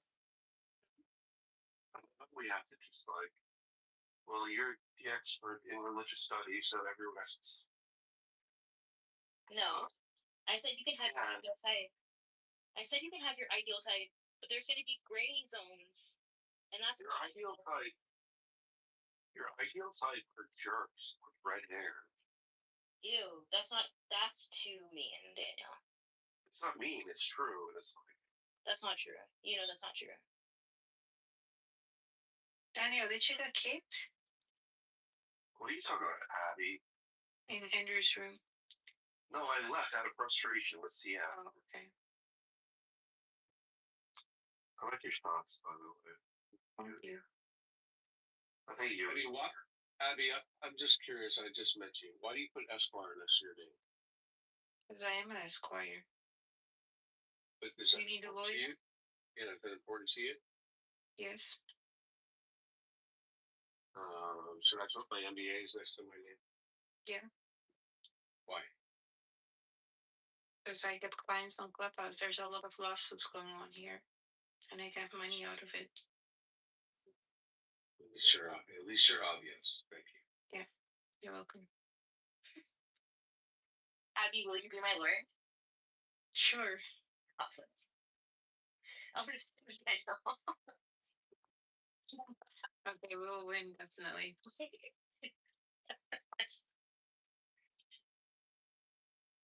Daniel hates me right now. I didn't think it was possible.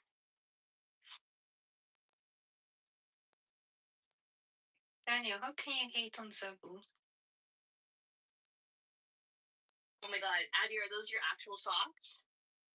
It's from a long time ago. Oh my god. These are like my childhood socks. Oh, the guy left. Yeah, he's so frustrating to speak to. Well, you're welcome for removing him. Voluntarily.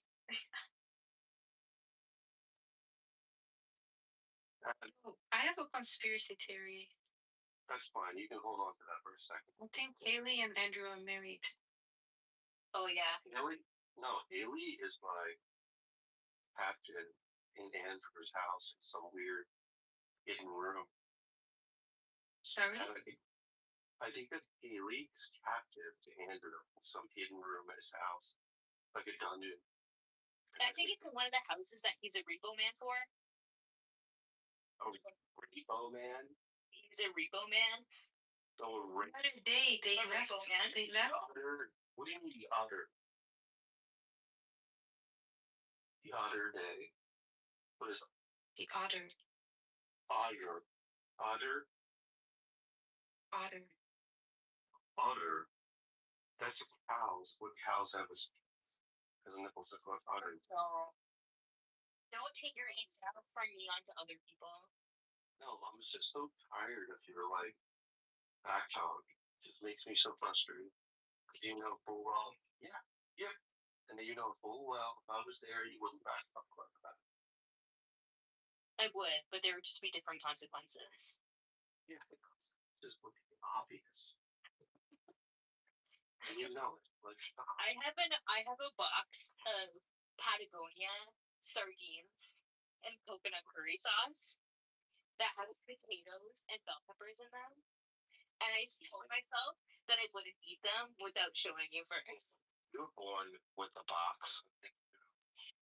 We all take a picture of that, please. I will. Yeah, take a picture of your box. Oh, I'll take a picture of you. She doesn't show anyone. So, like, think twice, but I only show Danielle my good. I mean.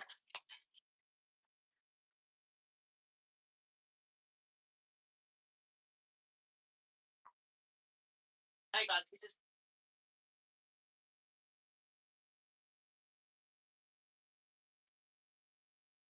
Is the app glitching like a motherfucker for everyone else?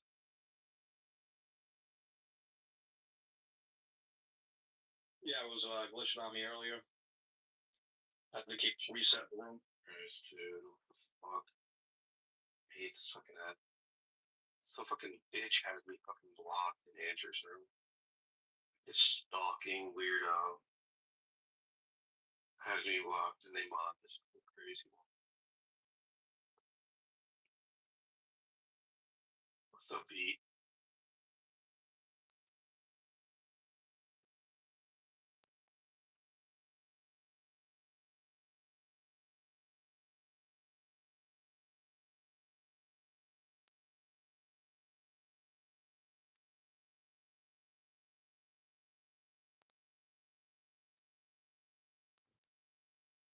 Hello, can you guys hear me?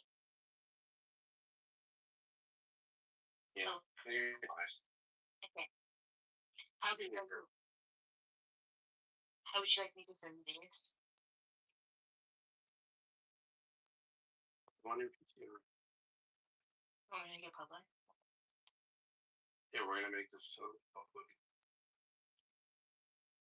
Now that they're potatoes and coconut or something in it. I didn't. The coconut curry sauce. It's a lie. I just take a picture of the box because I haven't opened the can yet.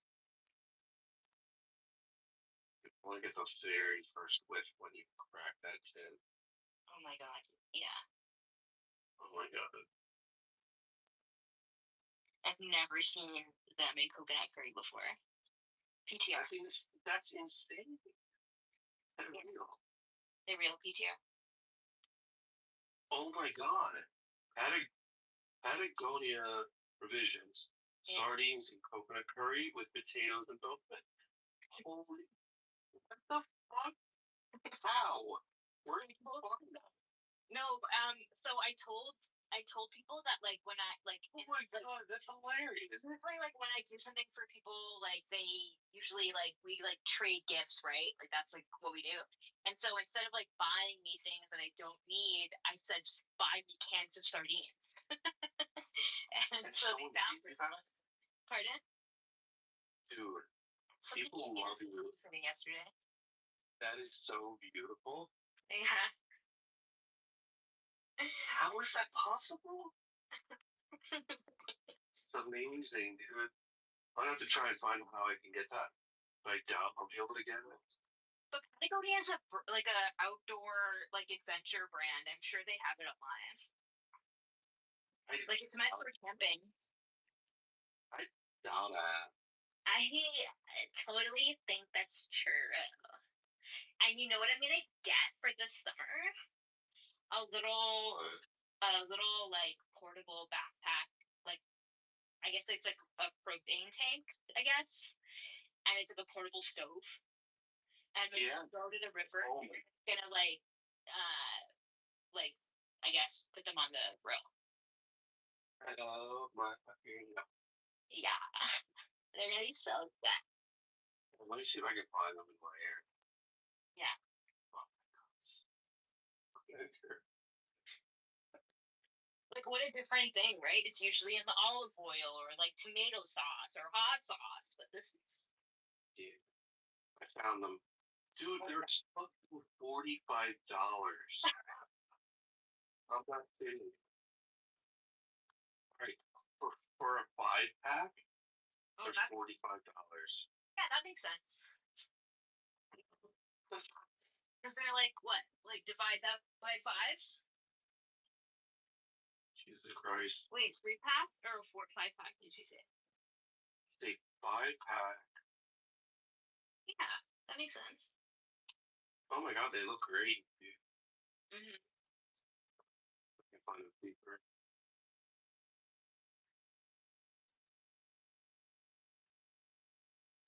Hilarious. But now the thing I'm into is like, okay, cool. It's great to have like sardines on hand. Yeah. But I saw this like Instagrammer that like she carries around with her a jar of anchovies. Dude, you feel me? That's no cool right there. He was sipping. Yeah. Dude, he was drinking the fucking can. Oil. I never get them in raw oil. I always get them in like either tomato sauce, mustard, or hot sauce. Yeah, I haven't seen the mustard ones yet. What? Yeah, I haven't seen the mustard. I only see hot peppers, and also and smoked and tomato sauce. I do not like smoked sardines. Yeah, yeah, I can imagine.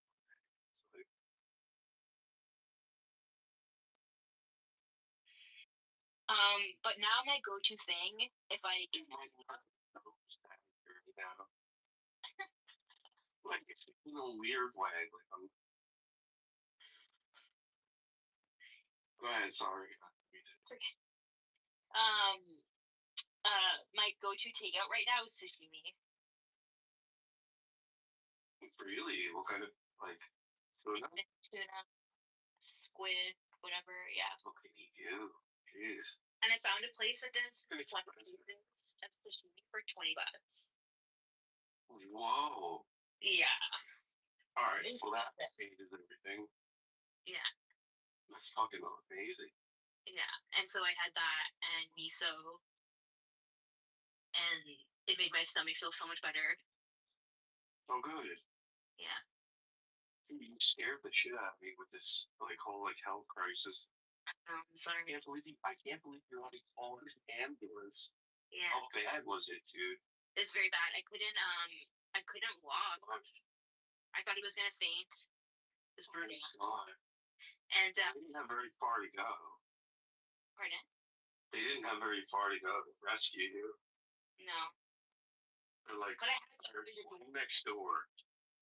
Yeah, that's true. And they used it. They got here in like 5 minutes, and there's like it was like a non-emergency ambulance, and I buzzed them in, and I had to let them in through the front door, but I couldn't walk after I got to my door, and so I just like fell at the door. And then When was the last time that you masturbated? Stop it, Daniel. No, I'm serious.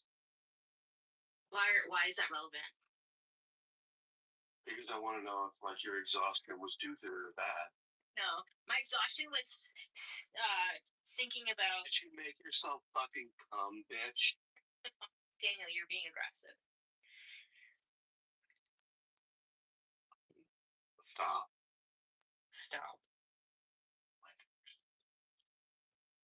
Hero, can you believe this? Hero, do you really want to know when I masturbated last? What are you talking about? She wants to lick the frog. You know what that means, to lick the frog? Yeah. It's like licking the egg bat, like the batter, the whipper. Yeah. It's the egg whites. I get it. Yeah. It's like whipping up a frog. It's the. Dude, where's my fucking cigarette? Why are you smoking? Don't talk shit. Like, why are you smoking? To fucking aggravate you? Do whatever I want to do. Okay. Are you ginger all of a sudden? Yeah. I passed out because I was daydreaming about you. Oh, stop it. And I couldn't. Dude. I can't live. You're like. I can't live without you. And I don't know what I would do if I had to live my life without you. Without you. Without you, I can live. Without you. No, but for real, I lost my electric cigarette thing. Good. Fuck. Oh, fuck.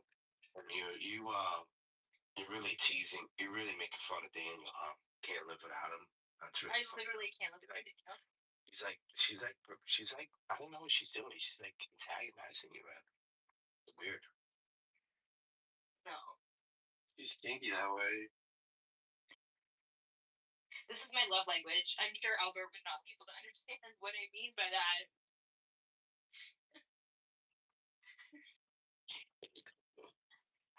Yes. What's with you and gas?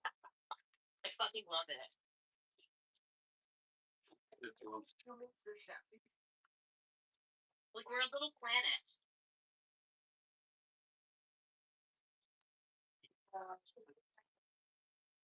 There are more or less scenic areas of this planet, though, Dollface. And you want to see the white sandy beaches and the clear ocean. You don't want to see the butthole. I want to see the butthole. I can show you my. Now that your butthole contracts when you're having an orgasm. Yeah, it does. And you know, for men, that's part of the reason why it feels so good to get your ass fingered. Oh my god, you would make me comfortable.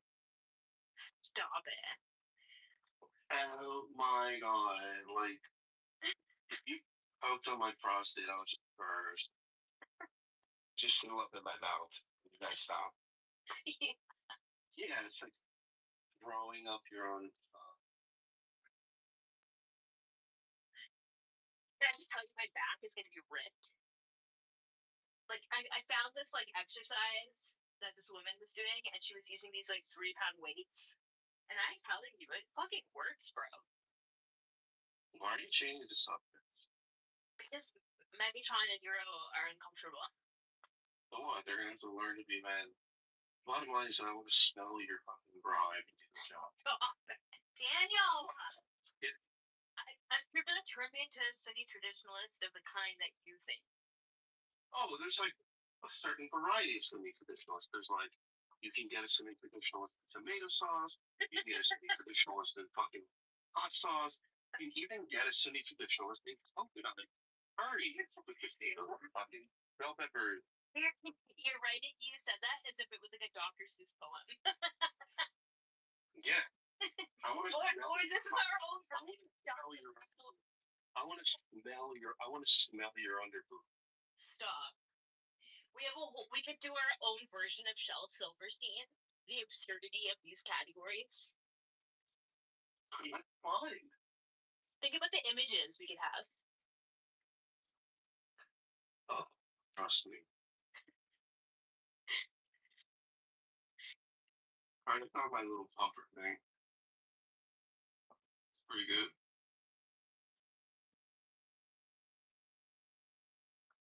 Anyway, how have you been, dude? Right back to me. Yeah. Who else is speaking? Nobody. Yeah, I'm good. I started my glucose monitors again today.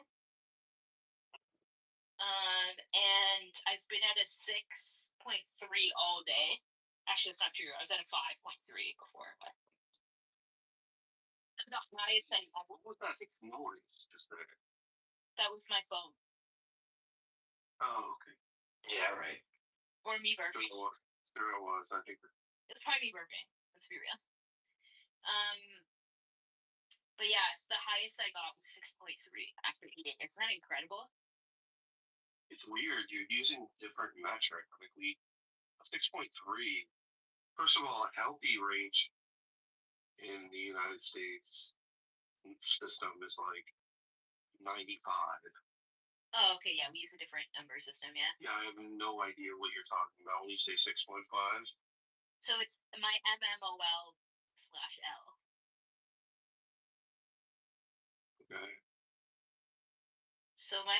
How's your failure then? I actually don't know, but I did a blood test and I'm waiting for the results. My average glucose is 6.2. So I don't know. I don't know what that means. Yeah. There's an A1C. Yeah. Which is like 3 months of monitoring. Yeah. That my A1C, the last time I was tested, I got a 6. That's great. It's really good. I'm trying to get down to a 5.5. A realistic goal. Manage that. Mm-hmm. But the day-to-day, if you were to take a blood test right now, like put your finger and measure your blood. Yeah. That's what the 6.3 number is. Have you been on any dates? Yeah. But I think but I think we're just gonna be friends. Why? Because I don't really feel I don't really feel like being in a romantic relationship right now. And that's the only reason. It has nothing to do with some deficit within him. No. Did you hook up with him? We had a bit of a moment, but it wasn't aggressive. Like kissing? It was some other stuff. Did he finger you? No, Daniel. Boundaries. Let's not make John jealous. What are you talking about? John's gay. No, he's not. You make him fucking jealous, dude. He wants some dick. He does. There's nothing wrong with that. But yeah, no, it's not really what I want. When can I come visit you? Right now. Whatever you want. Is there an area for me to stay, or is like a couch? Yeah. Okay, cool. But June is better. Fair enough. Yeah. I'll come see you in June. Okay. But I won't stay that long. Yeah, you're not gonna stay for 3 months? What are you talking about? I'm not gonna go for that. It's apart and took a dump in my kitchen sink. You're not gonna stay for 3 months and then go fall with somebody else? It's like, listen, I'm gonna stay for 3 months. I'm gonna make sure that you don't see anyone else. This is monogamous. And then I'm gonna go marry like as a traditional Sunni. I'm gonna go marry a 9-year-old, 6-year-old girl. She rails against Islam. It's like you'd think that you would have picked the better. Yeah, Dude, Sam was telling me he was like he was rocking you. Like nailing you. well, I'm not gonna confirm or deny right now. That's not very You really let that guy violently hate fuck you like that? It was butt fuck. He butt fuck. No, that's not true, Daniel. Stop. I heard all the details too. Just let you know. Sam said that he fucking owned you, dude. Well, that's. Is it fake? Is it any truth to it? No. Can we not talk about this, please? Sure. Just say it politely. I already said please. No, I want to know that you're. Daniel, stop, please. No, wait a second. We're not talking about it. We're telling you what he said. Yeah, but don't ask me questions. Fine. Let's not ask her any question. Thank you. And I'm building her out like an application. Daniel, stop talking about me like that. I'm not talking about you. I'm talking about a random her. Why are you doing this? Because I'm. You're bored? Oh, stop it. Why are you so bored?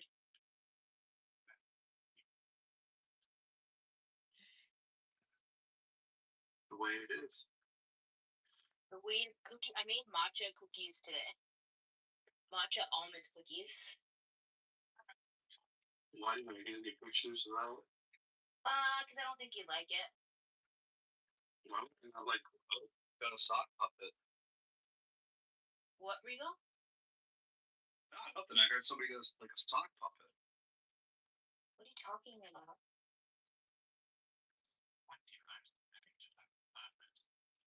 Can we mention anything sexual at all, Zabo, or would you rather something else? I'd rather not. Oh, that's fair. I'd rather be one of the boys right now with my big ass fucking cock. Sure. My big ass purple cock. Megatron, are you circumcised? No comment. Zero goes down. I was caught. I was violated. Wow. It was snit. So never mind. That's the back. I'm so used to it now, man. Like, let's roll with it. I'm an elephant trunk, like a little bit of head sticking out there. What about you, Regal? Were you circumcised? Regal? No. I don't feel comfortable asking you that question.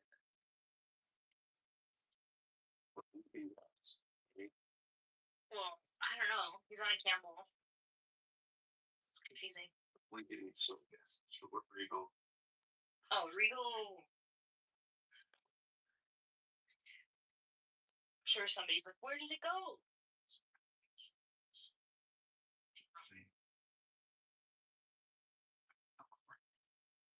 Kitover, like, picture of him holding bugs. He's like, look, I'm literate, everybody. Don't you know? Do you think he dyes his beard so it is like that? Yes. Yeah. So premeditated. It was like maybe it's Maybelline or something.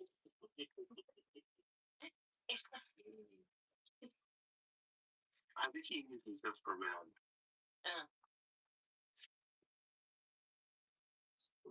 Holy shit, what was that, a pork rind? Me? What did he get crunch on? I didn't crunch on anything. It's my weights on my workout mats. Oh. Because I'm a tank.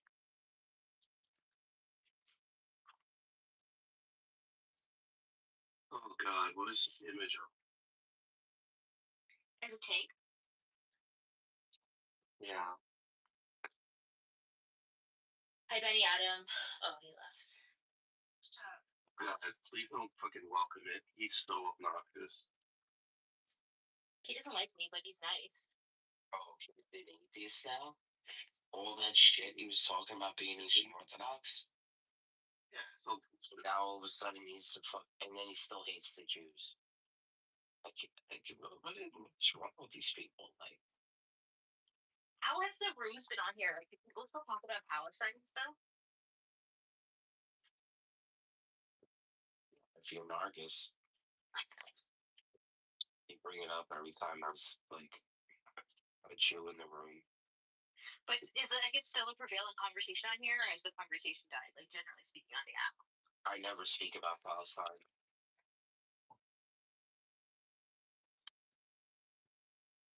Remember how there was like rooms like every single day?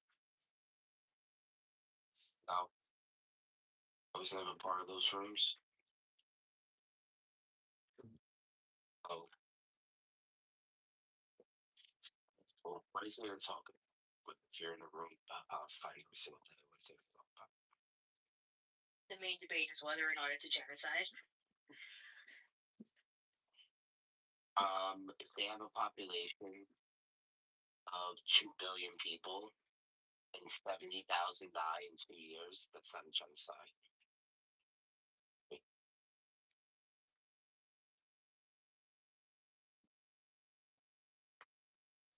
What was that, Daniel?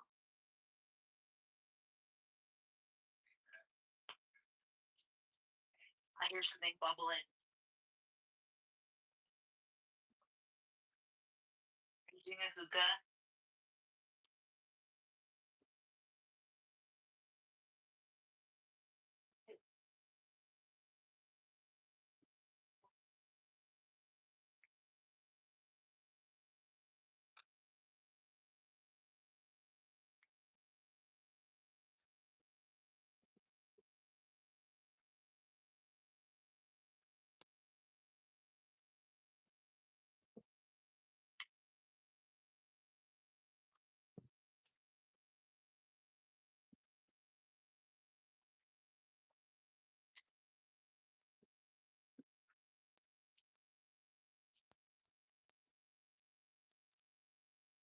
blowing bubbles, Daniel?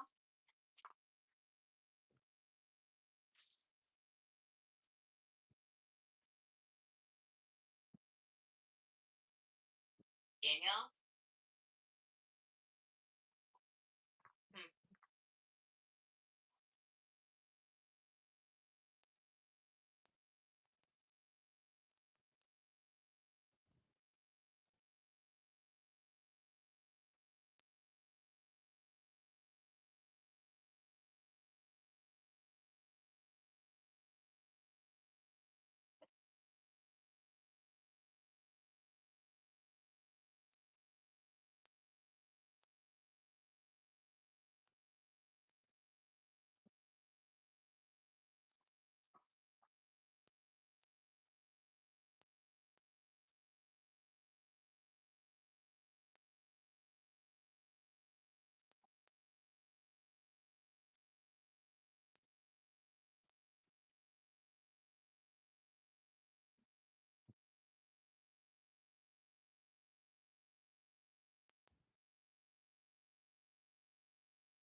Oh, this guy is the autistic Christian bigot is back.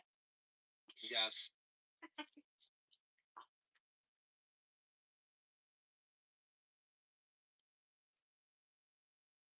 I didn't know Regal and John Kitover were like that. Are you being serious? Yeah, we chill at each other's houses to and play video games. Dude, I never knew this. What the? What are you talking about?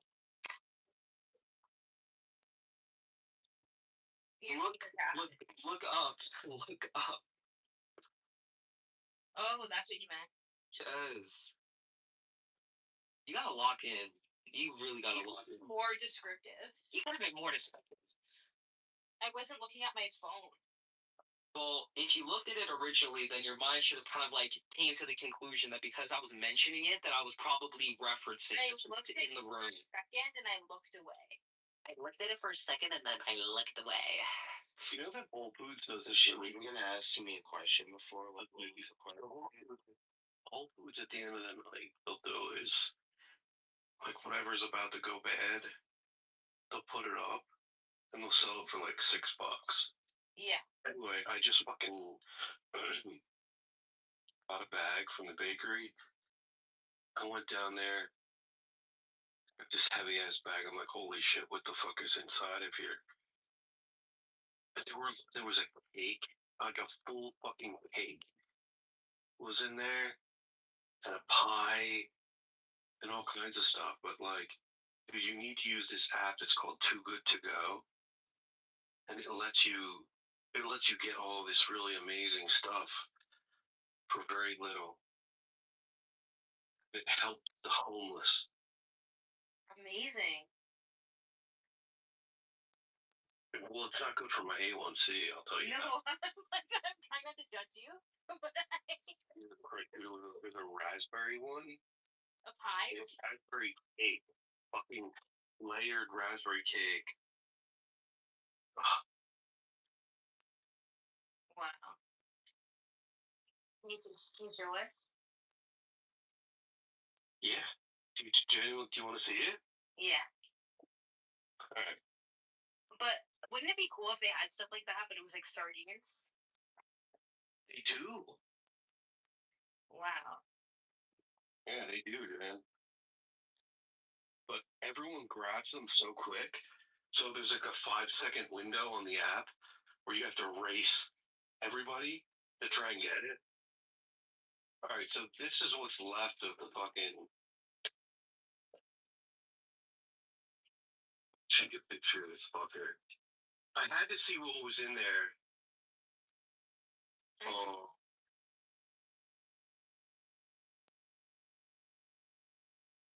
Just because of how quickly. Mm-hmm.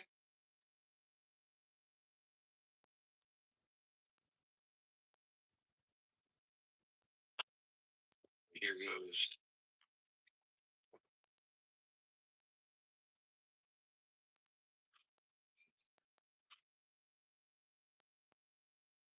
Ultra refresh, there it is.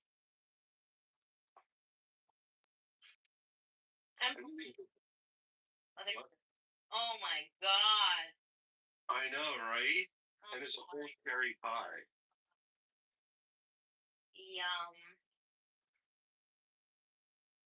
Yum. Yeah, man. Yeah. Tomato juice in the background. Tomato sauce. You have a very keen eye. Well, it's literally right there. It is tomato basil sauce. Yeah. Indeed. Yum. I want a piece of cake. Well, I hope you enjoy.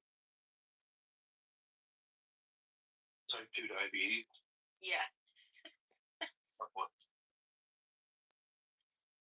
I can't even do it because it doesn't feel good when I eat that much of sweet stuff. Like, I'm like, oh, it tastes good, and then I feel like such shit after. Does that happen to you?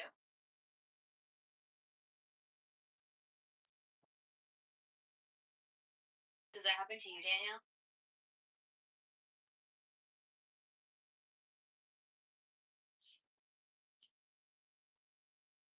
You're muted, just so you know.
I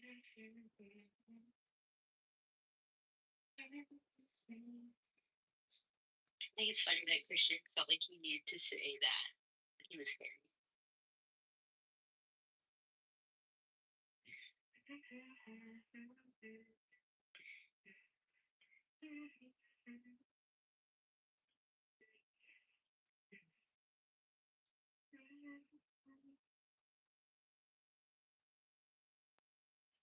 Is Nargis not coming to this room for a reason?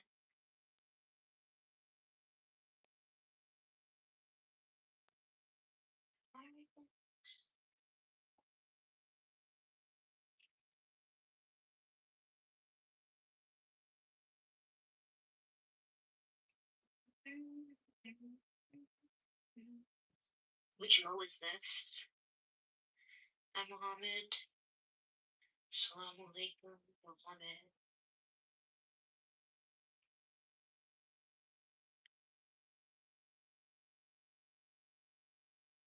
Critical history method. Yo, what up? Hello, hello. How's everyone today? I'm good, how are you? I'm okay. I'm just here to relax. Yeah. And what are you doing to relax this evening? Take my mind off of the drama that I just had to endure the whole day. Hopefully listening to nice people talk about nice things. Yeah. And was the drama you faced all day today on Clubhouse, or was it like? Oh no, it was in person. I was being harassed for like the last 3 days. Oh, I'm really sorry to hear that. Yeah, unfortunately. I have a friend that is like dealing with bipolar issues. Yeah, I hear you. And like what do you call it? Paranoia, extreme paranoia. Yeah. So like he has a friend that lives under a bridge and told him, and this friend, you know, because of it, he became homeless for like 3 years, and I've been helping him, and then lately he's been telling me like how the government is secretly laser beaming him and his friend that lives under the bridge convinced him of this. Yeah. And then like he just went off the rails on me, so unfortunately. Yeah, I've been there and I can relate and you can relate. I'm sorry. I know it's really hard because you want to be there for your friend, but it's exhausting. Yeah, it's so exhausting, so tiring. Yeah, I used to live in like a. Pine Areas come up? Yeah, I'm in Irvine. I'm in Irvine, Orange County. Okay. I'm in Canada. Okay. Yeah. I used to live in like a house that was like a communal kind of transition home, and it was like my home, but that's how I had like set it up. Yeah. For people who were like dealing with things that were challenging for them. Yeah. And so I've lived with people who are bipolar, schizophrenic. God bless you. That's amazing that you were like strong enough to be able to deal with that and try to help them. Yeah, it's really hard. Because they were like friends, you know, like people I had known different versions of before. Yeah. And so like being able to see like day to day what their experience was like, and you know, like many of them framed it as like a spiritual psychosis almost. Yeah, I get that. And so that actually, for the friends I had living with me, that actually was like a really helpful frame. Kind of like how, you know, or alcohol, like the alcohol addictions groups are often like very Christian or Buddhist or. Yeah, it helps to believe in something, to be anchored in something. Exactly. So that spiritual kind of psychosis actually like helped them like be more functional about it. I wish I could do that. I mean, I've been using that for the last 3 years. I've been using religion and meditation and spirituality to help my friend, you know. Yeah. And but now he's turned it into I'm the bad guy. Yeah. I'm the enemy, and he 100% believes that I am a dark magician and I am possessed by demons. Yeah. And all kinds of stuff. Yeah. And there's nothing I can say to like bring him back into reality. That's the worst part. Yeah, I'm sorry that that's what you're experiencing. Yeah, then he went on to like verbally say things about my wife and my children. It's just really sick, really sick. But you know, I try to remember like this isn't really him. And yeah, that's all I can do. Mm-hmm. Wait, who are you talking about? It's a friend in real life. Oh, sorry. Like on the ground. So you're trying to relax and you're trying to have some fun. Yeah. Okay. So what do you like doing for fun? I like to play video games. Okay. What kind of video games do you play? I have an Xbox and a PlayStation. Wow. To go fishing. Cool. I like fishing. Awesome. Yeah. I like to go hiking. I like outdoor stuff. Mm-hmm. I like to play with my kids. I teach martial arts, and when I teach my kids, I pretend to be different animals when I teach them. That's fun. So everything that they learn is like, you know, with animal imagination. They're pretending to be an animal and everything. That's cool. And how old are your kids? Young, very young, under 10. Oh, that's fun. What's the Like martial arts? 5 and 8. What kind of Very- martial arts? A lot of, actually. I've been doing this my whole life, so Oh, cool. I've actually gotten to the point where I just take the different things that I've learned now and I recreate it in my own fashion for my children and for people who I teach. Nice.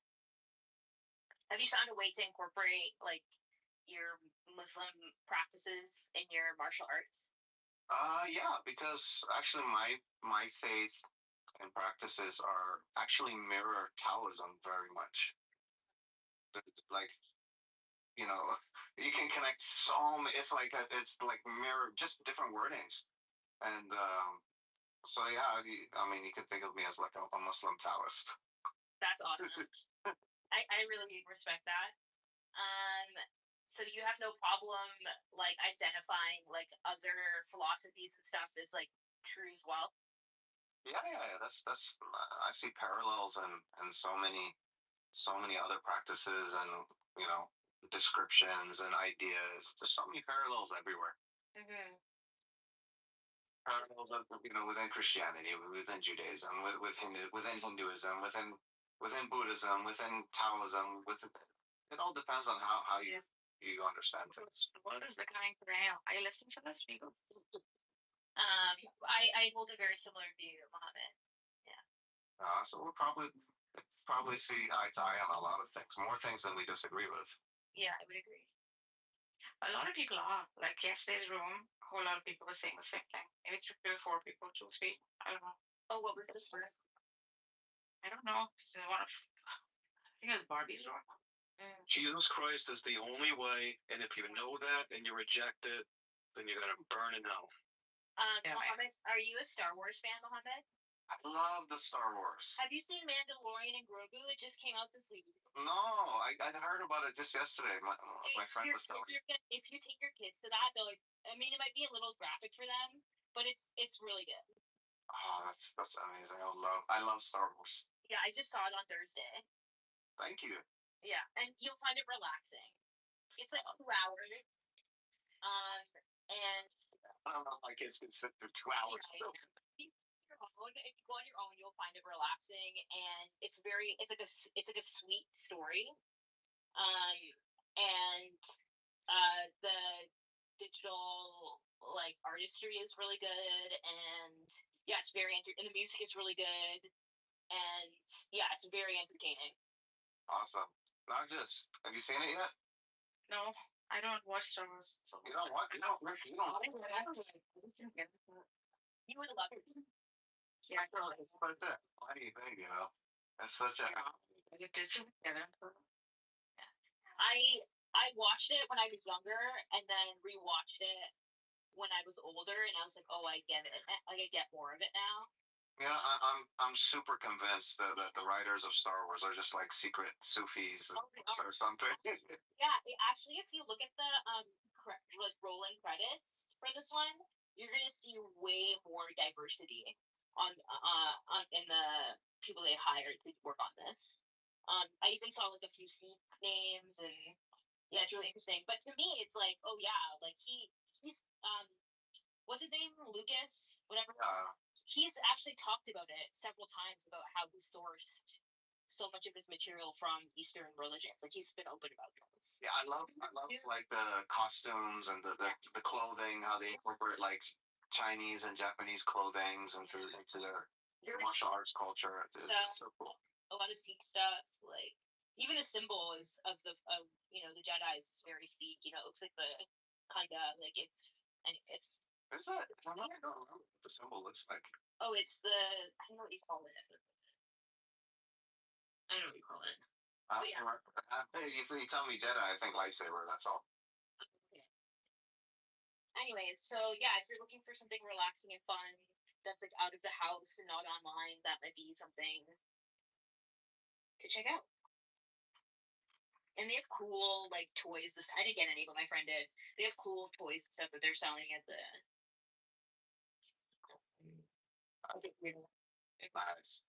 Nice. Yeah, I'm definitely gonna have to. It's weekend, so I might as well do it. Might as well go check it out. Yeah. Megatron, I like your picture. Is he there? No. Just probably stepped away.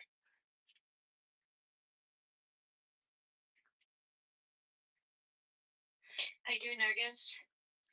Yeah, okay. I was just in one of these rooms. I think I got a kind of epiphany. I was I had stuff to do today all day. Mm-hmm. It was good. Like they were just talking about Iranian politics. I think I don't know. I don't pay attention most of the time. Mm-hmm. And then, so I guess that's like a consistent group that hangs out. I mean, they're fun. They're nice. Like the younger crowd. Mm-hmm. Some older. Older ones. Now, one of my friends was there. Like an architect friend I know of. Mm. So we were just hanging out, like, and then stop. And then there's a girl who hangs out. I don't know if you know her. Like, she's like, her name is Sadaf or something. She hangs in Amirs group. Then she's like, somebody was asking me what I do. I said nothing. I'm a go dancer and stuff. We were just having fun. Mm-hmm. So that's it. Like and it's trolling. This one got all like, I think the women feel jealous about the women. It's really hard. Yeah. And the younger chick too. Mm-hmm. Then she comes in like, as you, and she blurts out an age like 60. I'm 60 years old. You should, what, like something like that. 69 or 69, something like that. You should not be. I think this is half of what she's saying. What? Like, what's going on? What, you don't have the problem. This is the biggest thing. Like, bro. Oh my god. He's but I said, you know my age now, you have done. I got her there. I said, you have done illegal activity, you have dogs. Oh my god. I didn't, never mind. I'll tell you who. It was a chick who was spreading shit about me. On this, again, another girl. Oh my god. You're the one who's like, telling everyone, I don't know, I'm 60 or 60 years old. I was sitting Zonair at this and laughing at one point. I was like, yeah, I am. I was like, you talked to me? I didn't know. Wow. Really hateful. That moment I thought, fuck, I don't like late 20s or something. Mm-hmm. And you know what? Like, I have to tell a bunch of strangers first of all what I do for a living. Mm-hmm. What I don't do. Mm-hmm. Yeah. Yeah.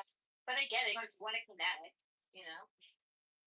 Yeah, I mean, I have it on my profile. Yeah. I noticed that your profile is like way more succinct of like the things you like to things you like, you know?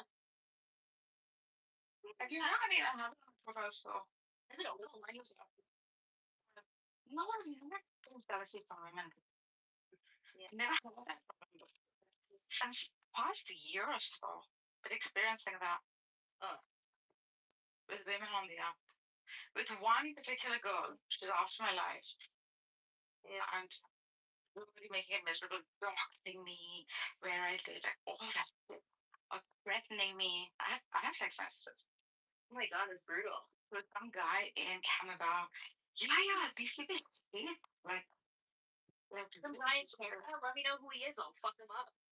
I'm sorry, that gay guy, he was some gay guy was trolling in rooms like they were constantly like harassing me. Were you able to block them? I blocked one of these, probably know her. But they gotta help her. We have this in me to sell art deals. I mean, it's not just jealous bitches. Probably jealous bitches. Oy. Yuck. I'm sorry you experienced that. Yeah, like I feel horrid about it. Like what else happens online and like not sure to like connect with like some new people in a room. Yeah. I've been deleting the app when I don't use it. So I've only come on like twice this week.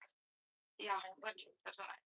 Yeah, and I'm like, wow, like my brain feels so Much better. Yeah. relaxed because I'm not hearing people yell about stupid shit.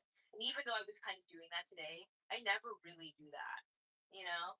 Um, so I can see why it's fun for people, but I definitely had fun today in this room. What did you shout at? Huh? What did you shout at? I just was shouting with Daniel for a bit, but it was like fine. Because he was saying, um, one of the things Daniel is like really insistent on is like ideal types are true. So he'll say like Sunni traditionalists are like only this one thing, and I'll be like, well, no, like I know some Sunni traditionalists who are also progressive, you know, and he'll be like, well, how does that fit? And I'm like, I don't know, it just does. Like it does for them, you know. Um. Anyways, we fought about that for a bit. Um. And then we talked about, oh, then there was like a bunch of sex talk. And then this like Albert guy who apparently takes things literally, who's really annoying. Some autistic humor and some use of the word retard, but I never talk like that. So I think people have to stand on this app, okay? And maybe like they should just come back to those rooms over there. Even if like your friends are whatever, like hanging in other rooms, there's no need to go hang there. Yeah, exactly. But there's no need to become on the app either. Yeah.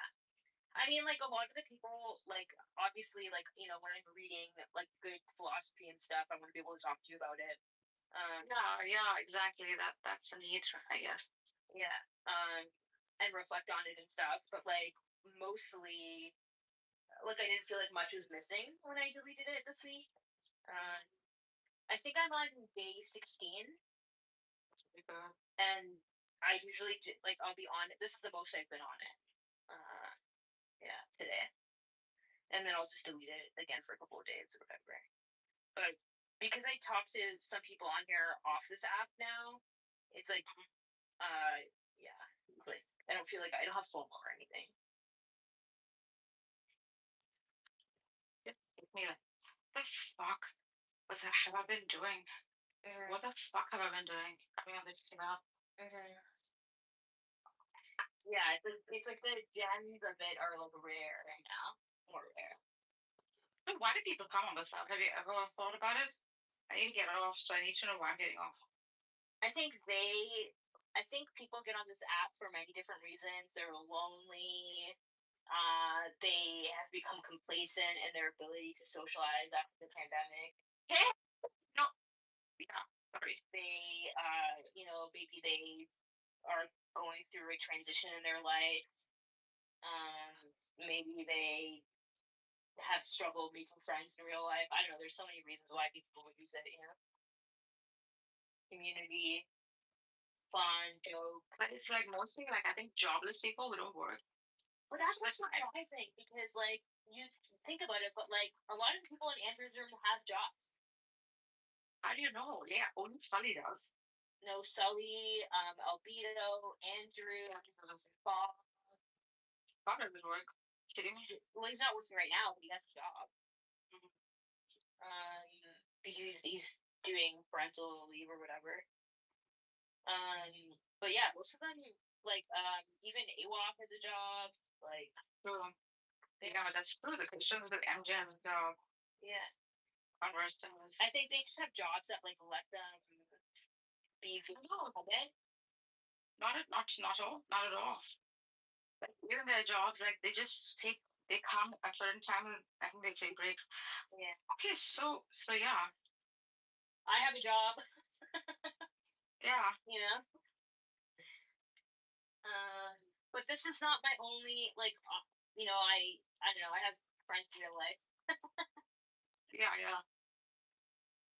I don't know. I think once I came on it last year, like I came on it during the pandemic and I left, and I came back last year. And when I came back last year, I met all of you guys, and I was like, oh, this is like 5 or 6 cool people. And then I met like some other Muslims on here that I've like really taken an interest in like getting to know. And that's main. Like I don't go to new rooms anymore. Exactly. It's mainly like, I mean, sometimes I'll go to the, like when there's a political event, like when the um when the vote happened in Tanzania, I went to some of the Swahili rooms, and that was really interesting. One, because then I could like practice listening to the language, but then two, also like think about like how were they viewing this like Yeah. incident and stuff. Yeah. I think I thought that I was gonna leave like way before I told Daniel to. I see because of the Iranian thing, right? Yeah. Just to know like what's going on. Are people even talking about Palestine on here anymore? I think most of the action is actually on TikTok. I don't know. I just feel like fuck. Shouldn't have come on this. No. Ugly it was is in my life. Maybe it doesn't have to be so black and white, you know. Maybe it's just a matter of like how can you start incorporating other things. It just hit me at that moment. Yeah. Yeah. What if I gamed even? Right? Mm-hmm. Well, she's saying that to herself, you know. Also. Gamed that she's trying to like what do you do? And then I have a master's in this, and so that's really it's that's really good. The one thing that's crazy is there's a lot of government people on here, and that's what I find wild. Because I talk to them enough that they eventually like say me like what they actually like. They're not aliases on here. They're like they go by their real names. And I'm like, oh shit, like because like when I first came on this app, it was for research purposes, and there was a whole team of people who studied radicalization who were like on here, right? Because they were like interested in like, oh, are people using this for like ISIS and Hindu nationalism and whatever. And so then, as part of the research teams, like yeah, for a significant amount of time, yeah, totally. Because when the app started, it coincided with the Indian farmers protest. And so that the app became a place where you know there was like rooms about Modi and like farmers' rights, and then you would have like rooms where it was like the Sikh activists in California and Canada and the UK and Punjab like would come on here, and then the protest itself had a room on here, and they the students who were running the camps would host rooms on here to talk about what was happening on the ground, and how were they establishing consensus and blah blah blah. It's really fascinating. That's why I came on. So were you studying? You were studying it for like what, like your work? Yeah, yeah. And so then I met with the Clubhouse research team because what was interesting was they were because at the time Clubhouse hadn't figured out their reporting mechanism yet, and I'm like, why are you letting these like Hindu nationalists who are talking about lots of violent things banning like or blocking or reporting some of the most progressive Sikhs, you know? And I'm like, why are you allowing that to happen on your app? And so I met with them because some of my other colleagues do radicalization on other apps. And so they often go to these academic conferences where they talk about these things, right?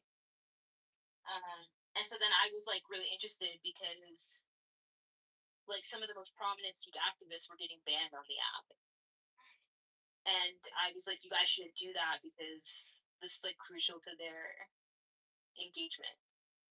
And I found out that they were still developing their research teams. Like all these social media platforms, like Facebook, TikTok, like you name it, they all have dedicated research teams for certain topics. So they'll go through their data and they'll like organize their data. And then see like trends. And most of the time they're using it for marketing, but there's some teams that focus on like translating the data for like policy purposes. So they might not write the policies themselves, but they might like outsource it to like these like research think tanks or whatever. So if you go to like Instagram is an interesting example because if you go to their like business center or like how to use Instagram, like their browser, it'll actually give you like lessons on how to use it for political engagement. And it goes through like you can find old documents where it teaches you how to do it like when they first started, and then when Obama became president, it was like they used his campaign as an example. It's really fascinating. They're like pretty transparent. If you like are interested in that, you'll find that. I am pretty interested in that. Yeah. How would I know about this? So you go to it's like classic research. You can like Google Instagram political campaigns. Is there the activity on like Clubhouse? Is that? Oh yeah. There's I mean, the academic scholarship is going to be really new, so it might not necessarily be as as common to find, but you can Google it. Google Scholar, Clubhouse, social movements, and see what comes up, or radicalization, or Hindufa, or whatever. Yeah. And I think some work is being done. I think some work is being done with the RGC. Also, yeah. I have a feeling those guys, yeah. And you definitely have people who are like spies in those rooms, like 100%. Like I don't mean that in a paranoid way at all. I mean like no. I know that. Yeah. Mm-hmm. I mean like Buttercup's experience is an example, right, of like some of these people who really tried to get her in real life. But yeah, but she's one person I talk to off the app now. Oh really? Yeah. Oh, I know that. Yeah. Yeah, she left the app though. But why did she leave? Well, she left because some of these people were like really fucking with her. Yeah. And so she comes on here, but she's usually anonymous now. Like, who was also using, I think, for her work or something, right? Yeah, she's a journalist, right? But she wasn't writing about it directly. So, she's not like that. She was just interested in like how people form their political positions more broadly. On here. But yeah, so I know John uses her room sometimes. Still. Oh yeah. No, it doesn't even use her room, just names his rooms, other people's rooms. He also named them Bible and Christmas. Oh, that's really funny. But yeah, so it's a really interesting app that way, like in terms of its history of use. And then I think when I came on, a lot of the YouTube Discord debate stuff had just come back onto the app, like in a more proliferated way. Mm-hmm. And then when I came back on the app, I wasn't interested in doing research anymore. I was using it more for like curiosity for political events, because I knew that the Palestine-Israel stuff would be on here, right? Mm-hmm. And some of that stuff is interesting to compare to the idea of Palestine. Mm-hmm. And so when I teach my religion and international development class, it helps to like just compare and like consider these things.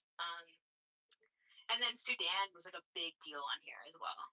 Sudan and South Sudan. Yes, I was there on some of those rooms. Yeah. So some of my closest friends were on here to do that research. Like the people that they actually interviewed for their research were hosting rooms on here. Yeah. So that's how I ended up back on the app, and then I started meeting you guys. Yeah.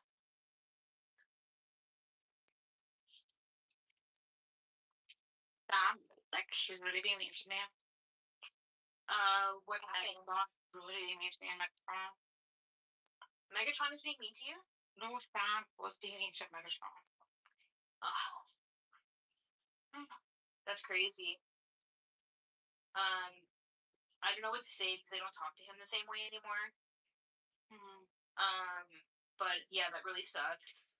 Usually, what I do know is that when he crashes out, it usually means something else is wrong. So I would see it as like a mental health crash, not like a you thing. Oh yeah. I mean, it was weird. He was like his tons and stuff. Yeah, something's wrong. He used to call me when that happens. Yeah.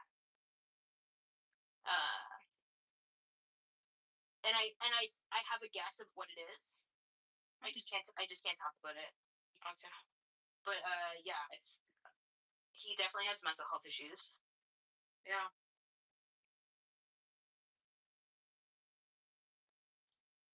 Like the last time he crashed out a couple months ago, he called me like immediately, and he was like bawling his eyes out. So. Oh, it's depression maybe. Depression about like certain aspects of certain things, you know? That's sad. Yeah. But when he was, pardon? He's what? Sorry. When he was living with me, he wasn't crashing that much. I think he only crashed once. That's when you guys had that fight the first time. Oh yeah. Yeah, yeah. He's being serious. Yeah. I was like, this time around, it was like, fuck off. Yeah, like it's not true. I'm reacting like, yeah. I was very legal also, so. He was yelling at you? No, I say I was reacting to Regal also the other day. Like, oh yeah. Yeah, don't let these fucking jerks get to you. They're fucking stupid, you know? And nobody knows what you look like. And you do. I've met people on the show. You've met Regal? Not Regal, no. And you've met Daniel? I don't know. No, I've met like Inson, some other people. Yeah, but those people are not gonna like talk about you that way, you know? No, they're not because they know me. Like, exactly. When you speak like that, like for me, it's like you don't even know me. That's exactly that, but they know that you're gonna react. That's why they do it. Yeah, no, but I don't know. I don't think Regal thought that. But Regal was also drunk. Yeah, but he was moving back to this car. Like, yeah. They don't actually think you're like that. Yeah, I am. So what? Like, yeah, it's on me. I'm use this on this app. Wasting my life and time. I have so much to do. So what are you working on these days? I think I'm preparing to leave. So you're gonna move? I don't have to work at all in my life. But are you gonna go to travel or are you gonna go to move? I want to travel. Okay. And this is to Europe? I don't, and my kid doesn't have to work a single day. Yeah. Like that. Yeah. So I don't have to tell people what I do. Yeah. I feel like I work. Yeah. Once, twice a month. Yeah. And I share the dial though. Yeah. So when I hit it, I hit it. And then I just, but for me, it used to be the kind that had to work. Yeah. And so this is probably like I'm doing other stuff, like just I don't know, organizing. Yeah. These are also work, right? Yeah. Never done that before. You never move? I've never organized like never done it myself ever in my life. I did that to move here 3 years ago, and it was like the best thing I could have ever done. I went through all of my stuff, and I was like, I don't need half this stuff. Like, why do I have it? Yeah. I guess my mom did that for me. She was still on some others, but now I'm kind of I don't know why I'm even doing it. Maybe because I need to go to therapy. I think to just find out why. I think there's a lot of people have taken off work. What Iranians on this app. I think we need to kind of face it at the moment. And there's like last night was an all nighter for a lot of people because he was going to hit last night. Because so they're just like staying up to like see what happens. To see if people are going to live or not. Yeah. This is right in the middle of. Yeah. Maybe he's sitting. Yeah. I still have not much news. Yeah. Only if I'm having through. Sometimes you may get a phone call here and there. They call. There's no way of like contacting people you're every day in touch with. Yeah. It's been 2.5 months now. I don't think people understand the extremity of anxiety it brings in your life. I literally am getting up with like palpitation. So have you thought about talking to a therapist? Yeah, I have to go, I think. I mean, I was one hand, but yeah. Don't avoid it. It's not necessary. You're too like smart to avoid it. yeah, there's a sense of like loss of self because there's an attempt to completely disassociate with it. Yeah. Which is also creating the grief, I think. Yeah. Because to not face the grief, I think. And I don't like to talk about it also because who am I talking to even about it? It's not like I'm talking to my family. Yeah. Are you talking to Sophia about it? Yeah, I mean, we all are going through the same shit in many ways, right? Yeah. Me and my aunt died 2 weeks ago. Your aunt died? Yeah, that was I'm so sorry to hear that. Yeah. That's what I'm not coming to terms with these things. Go to a therapist, please. Yeah, I need to go. So I think it was the freaking even when they hit like the thing is the one war you go through, the second one is not, you wish that I think at that time. Yeah. So I was in rooms where like I hang out in these Iranian rooms too, and it gets small. You start to see like people like talking about these things, right? Yeah. Like a little small, yeah. What I'm hearing is very open talk. Like I wish I was dead. Yeah. I like these are hearing this like from quite a few people. Like these are like not. Yeah, yeah. And I think these are also thoughts like I have nowadays. Yeah. Nothing but like this is a useless world. That kind of thing. What's going on? Yeah. What's the point? What's the purpose? Why? Yeah, what's the purpose? It's the same. That makes sense. Yeah, yeah. It happened right when you don't know of it. For sure. But there's only so much you can like engage in. And many people who they call to speak, like some professionals in these huge rooms. But when you go to the smaller rooms, that's where like people actually. Yeah. That was the room. I was there in the morning just to find out about what happened. Have you thought about finding like local community groups that are talking about it? I have. No, they're not. None of them are. I have very close friends. I called a few of them. They're all supporting the freaking dumbass son of Shah. Oh shit. Yeah, I have no one holds my political views. That's crazy. And nobody around me holds my political views. Ah, man, that's wild. They go to rallies and they have these all the time talk about the same shit, completely like indoctrinated. I don't even feel like calling them. So my sister also calls some of my friends here, and she's like, "I need to block your friends." I was like, "Okay, I know it's horrible." Yeah. I'm sorry. Oh, that's okay. I mean, it's not your fault. Yeah, but it's still like I don't want you to feel this way. Yeah. Well, a lot of it. The thing is, I'm holding on to self blame for some reason. Yeah, I don't know why. Why do you think that is? Because of like, if I avoid something, then after a while it just piles up. I do avoidance very well, and then I think I could have done better. Maybe I could have. What could you possibly Yeah. What could you possibly do right now? Other than sharing your political views and talking about it with people, which you're doing plenty of. What could you possibly do more than that? Maybe you're making donations. Like there's literally nothing. I'm not doing it the right people. I'm not. Everyone's avoiding. These families are avoiding each other for this. Because like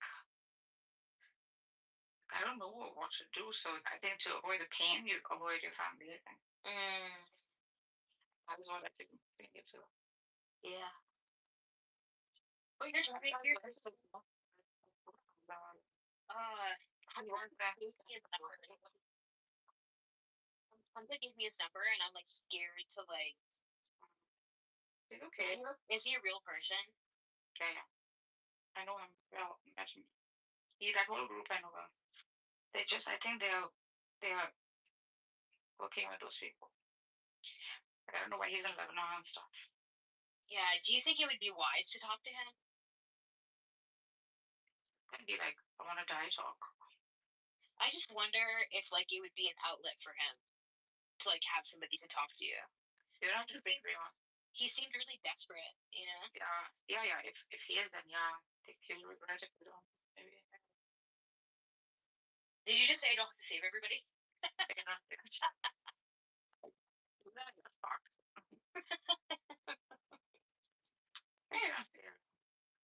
But if you feel like it's on your conscience, then you might want to.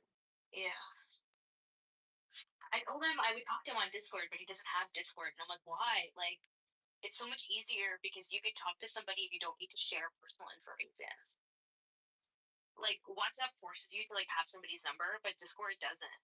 Like, so it's easier to hide like your identity and stuff, you know. You have Telegram too. You don't have to say your number. I don't have Telegram.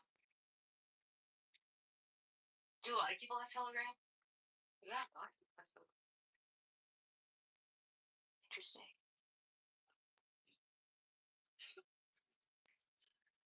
Maybe I'll do that after I'm done. I'm trying to finish my thesis this summer.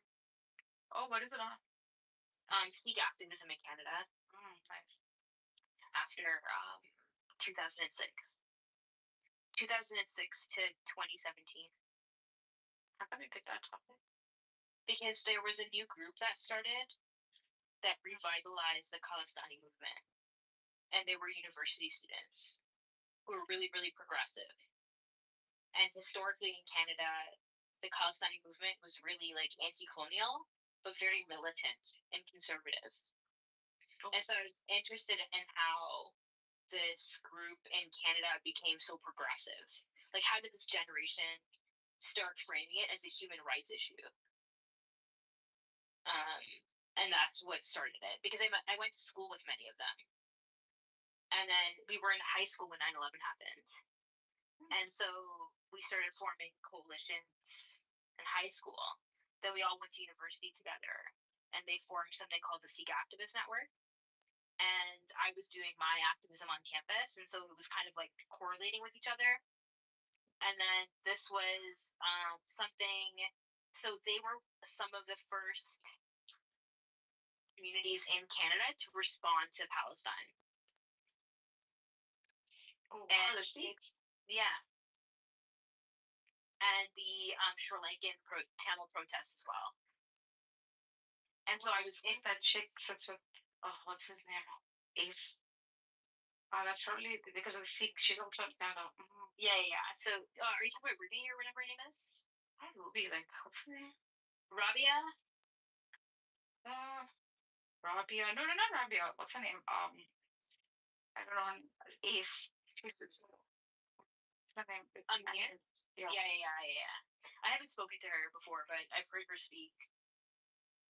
Yeah, big time. Like, very enthusiastic about it too. Yeah. But I mean, like, more progressive, like socialist, communist, progressive. Oh, like that. Yeah. Yeah, and more like interested in like queer rights and stuff like that. Look at those. Yeah. So that's what I mean. Like, so this group became like super progressive, and like, so after 9/11, they were like really interested in like, I think they were really inspired by the Occupy movement and the Arab Spring and things like that. And so while the world was dealing with that, they started this group. And this group became the go-to group to organize these other protests. So the Palestinians would organize, the indigenous people would organize, Black Lives Matter in 2016 would organize, and they were the ones who were called to help organize all the food and everything. So all the lumber, basically. And that's where my research started. That's interesting, though. Wonder how Sam feels about that. Well, he understands my research. Him and I don't agree politically on stuff, right? Like, that was like obviously. Yeah. But that was the one thing I was kind of worried about. Yeah, but the thing is, like, Sam is so not an activist. Like, his ideas that he talks about on here don't translate in real life. In his real life, he's like not like that. It's like he's like very like a very different like version of him comes out. Not to justify his behavior on here because I don't agree with it. I call him out on it many times, but like there's like no consequences in real life for his thoughts. It doesn't dictate his voting. He's so it doesn't dictate his voting. It doesn't dictate like who he's friends with. Like nothing. No, that's fine, but it holds a lot of like. It's a lot that kind of people actually feel like how they act in real life. Like I don't know. It's for him on here. It's mostly like a psychological crash out. And based on like these topics but he does research them obviously. Like he does look into. Well, very very limited actually. Like he really doesn't read it. Oh wow, yeah, that's what I thought. That's why he doesn't really do it. So when we would talk, like our conversations were way more nuanced in real life. Mm-hmm.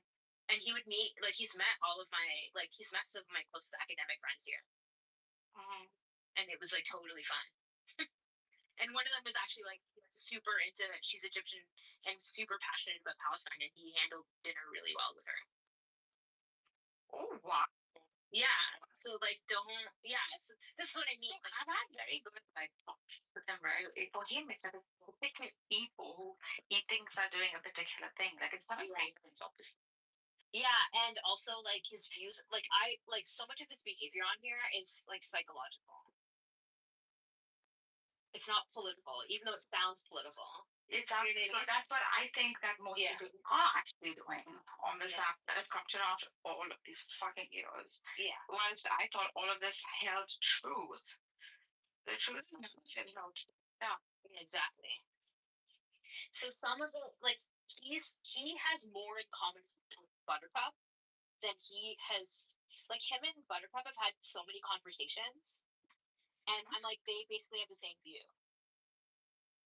He's just using a lot of. Do you want to eat something? Hurry up! I got a whole lot of groceries. So sorry. Huh? He's just using a lot of like, right wing rhetoric for unnecessarily.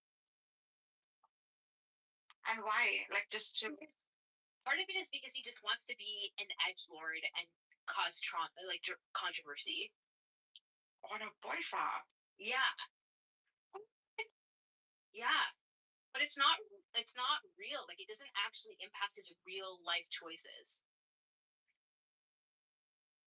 So then I don't fight. The thing I don't understand how people like. I don't understand. I'm not judging. I just don't know how it's done. I don't get it either, right? Because I am not like that either. I do community organizing. So for me, it's like weird. It was like a weird thing because to me, like his portrayal of his life on here is so small, even though he spent so much time on it. Yeah. He doesn't. So, what is that life? Is it like? Yeah, I've watched him. He's so artistic. He's writing all the time. He does poetry. He reads poetry. He's really into film and art, and he spends a lot of time looking up painters he enjoys. Like that's his life. But what does he do with it? That he does writing. He writes and he makes his own art, and that's it. It's for him and for the closest people around him, and that's it. So, if he doesn't kind of need to contribute to society, like I work, it's for me to contribute. And I'm saying this because it's a need. Well, he does. He does in terms of he writes for his community online. But that's it. Yeah. But that's it. Oh my god, I'm back from the date. What a waste of time. I literally pick her up. We get to the restaurant and she says, I think you should just take me home. So this chick that is 19-year-old chick that I just took out on a date. So it was just a total waste of time. But thankfully, at least she was like, at least you're not spending money on me, and I'm not, you're not taking me to a fancy dinner. I was like, yeah, that sounds good, but thanks for wasting my time. Let me drop you off. Here you go. Take care now. Bye-bye. Were you hoping it was going to be something serious? No, I just wanted to meet a nice person, but unfortunately, these little 19-year-olds that suck these vape pens, when you're 19 and you're catfishing a 43-year-old man, and and I thought you were hot at 19, but now you're a fatty that sucks on a vape pen.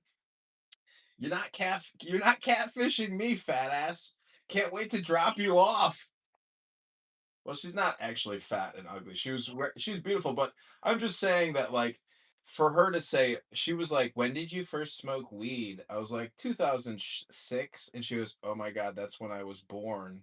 And I was like, "Holy shit." I have a rule: don't talk to anybody on any app who's born who wasn't born when 9/11 happened. Like, just move on. Well, anyways, I'm just thankful that like I didn't spend any money and all I did was pick her up and drop her off and blaze her out. It was actually I packed her a bowl of weed. She smoked the weed, and that's when she had her come to Jesus moment that she's with a 43-year-old man on a Saturday night that she has no idea who he is. And I just randomly got in his car after chatting with him on Hinge to go to a nice fancy A1 steakhouse dinner. But it turns out, like, she probably didn't go to the gym. She's probably not even hungry. And she doesn't even know what she's doing because she's high on a vape pen all day long. Hello?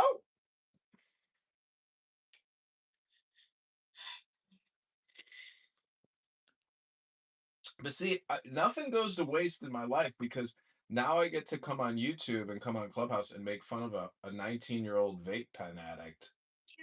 Wasted my time.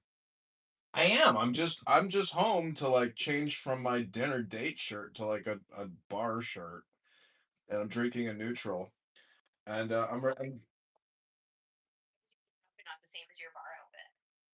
because honestly, this shirt is like kind of like a fancy shirt. It's like a $400 shirt. I'd rather just take it off and put something simpler on.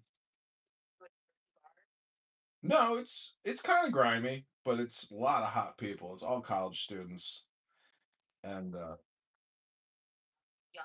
people.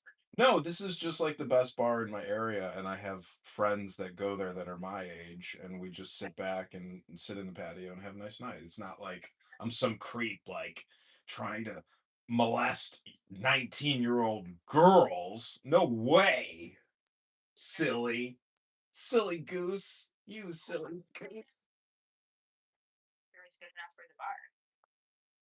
Yeah, well, I could keep it on, but honestly, I'm like I want to transition because that date went nowhere. I'm gonna like put a fresh shirt on and reframe, recenter my chi. But it is a fucking awesome shirt because it's like a see-through micro net. Somebody made this by hand. It's just incredible artwork. Right there to a gay bar. I got it. It's not a gay bar. It's college students. What are you talking about? Yeah, go work on your fat ass, Sabu. Thanks. Pretty hot and tempting. My ass is.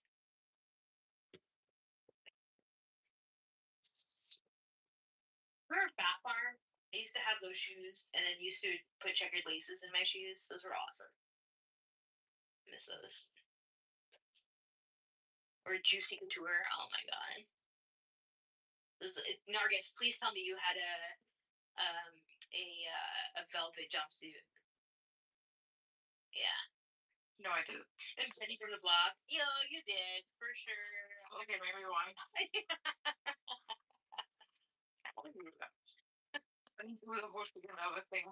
Fuck, like a bad face. Spending everyone so much. Just juicy on their ass, and they're wearing Yeah, I know. with the little velvet sleeve. Yeah. With all their bedazzled jewels. Yeah, I couldn't Big stop it. wheels. Wheels. They just wouldn't stop saying that. It was part of all the stuff in my life to watch that. Like a Ja Rule music video come to life. Yeah. That's true. Wow. Yeah. Maybe John Kitover is right. Oh, John Kitover's been in the room also? This whole time. But he was meant to be on a date and tell us about his date. But his date didn't go well. He's in that. How can you tell he's in that 0-year-old on John? Because he goes to college bars. And he looks at 19-year-olds on Hinge. he would be a really good city traditionalist.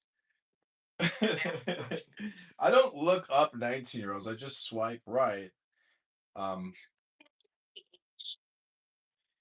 Yeah, I know, but a lot of it is just geographic proximity. Like if somebody lives close by, it's like, okay, let's just meet for a dinner and maybe a bite to eat and see if we're attracted to each other. Thing is, I didn't like vet this chick, talk to her on the phone and find out how R-worded out she is, but I always hope for the best, and unfortunately this one was fully R-worded out, so it was impossible. Somebody in real life. Why? Because I feel like the phone call gets rid of the first date syndrome, or because the first date I find often becomes like a resume date.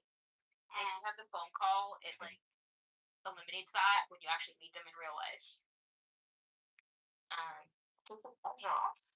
It takes like the first date, if you don't talk to somebody on the phone, feels like a resume date. Oh yeah. What did you do? Or how long have you worked here for? Like, what do you do for a job? Like, well, all that kind of shit. I hate that. So don't people usually talk on the phone before like going out? No, they don't. Wow. So a lot of people don't like talking on the phone, so they'll text forever. But I fucking hate texting. Oh, that's horrible. So then I'm like, okay, because I'm such a phone person. So even if you're gonna be in a relationship with me, you better like talking on the phone, you know. So that's how I find out if they're into it. Yeah, you gotta qualify that because it really can just turn into a total waste. It's like walking into a clubhouse room, and after 3 minutes, you're like, "Oh fuck, I'm ready to bounce." Exactly. Ready to bounce. Oh, this guy likes. Yeah. I one time in Los Angeles, I went on a date with a cute girl, and I was always pre-calling, and I was unsure I felt that there was something up with this girl. So we get on the phone and we had a decent enough conversation, but I could still tell there was just a little something off. And sure enough, I get to the restaurant, I'm outside the restaurant, and I see a girl walking towards me who had like that like what is it called, like the Lou Gehrig's disease or whatever, where you're like like your arms are close. No, worse than Tourette's. Like uh anyways, she was disabled, and I was like, how did you get here? She's like, I rode my bike. I'm like, rode your bike? You can barely walk. So I bought her dinner. Then she didn't even thank me. It was an expensive dinner. She didn't even thank me. And then she got on her bike and she rode off. And I was like, holy shit. Holy shit.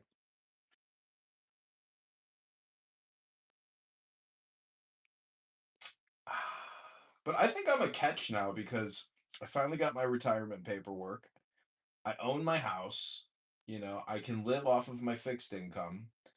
And at 43, the thing is, I don't know if I really want to have a kid at 43. Like, I don't even want to get a dog. Like, why would I want to get a woman and a kid? You know? It's like, it's a lot of work to take on because I'm very happy just being, solo operandi John Kitover with no real responsibility. And the thing is, if the woman is like a nutcase, you know, like, are you kidding me? Like, why would I want to sign up for that? Hello? Why would you want to sign up for that with you? Same thing. But I think I'm actually, see, I can offer stability, financial and emotional stability based on. I know that. I know that. Oh, you two, you two. Listen, I don't need your criticism. I just need a woman who loves me. And that's really like, do you know Osho? I heard Osho talking about love today, and he was saying people who think they know what love is, they have no idea what love is because love is just like God. It's just like faith. You have to let go. And so it takes this incredible leap of absolute fearless faith. It's something so special. And so when you really love someone and you have that twin flame and you're intertwined, it becomes you become a new organism. Like you're not one, two become one. And so I'm just saying, if and when it happens, it's beautiful. Wanna make love to you, baby. And now I'm back from work. You know that Space Girl song, Two Becomes One? DJ Zabu performing live Saturday night from Brooklyn.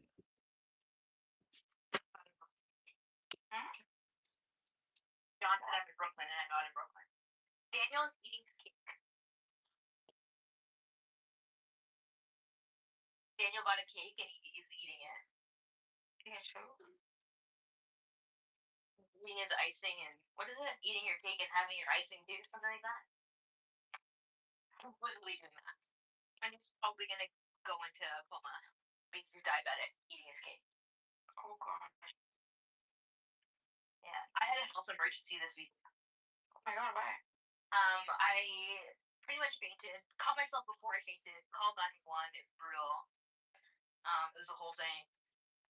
I think I was really dehydrated. I ran a lot this week, and just take water with you, right? Well, now I have to take electrolytes with me. Yeah. So him and I were talking about that earlier, like our health and. But my blood sugar levels are fucking awesome right now. So I think like everything's fine. So how do you pick a therapist? How do you stop picking a therapist? So the first thing I don't want to. The first thing So the first thing that I did was I looked at the different kinds of therapists because they'll offer different kinds of things. And then the way I treat it is like the therapist might suck at first, but they might be teaching me something else that's useful. So not to just dismiss them right away. Because what do you based on? So there's a website. There's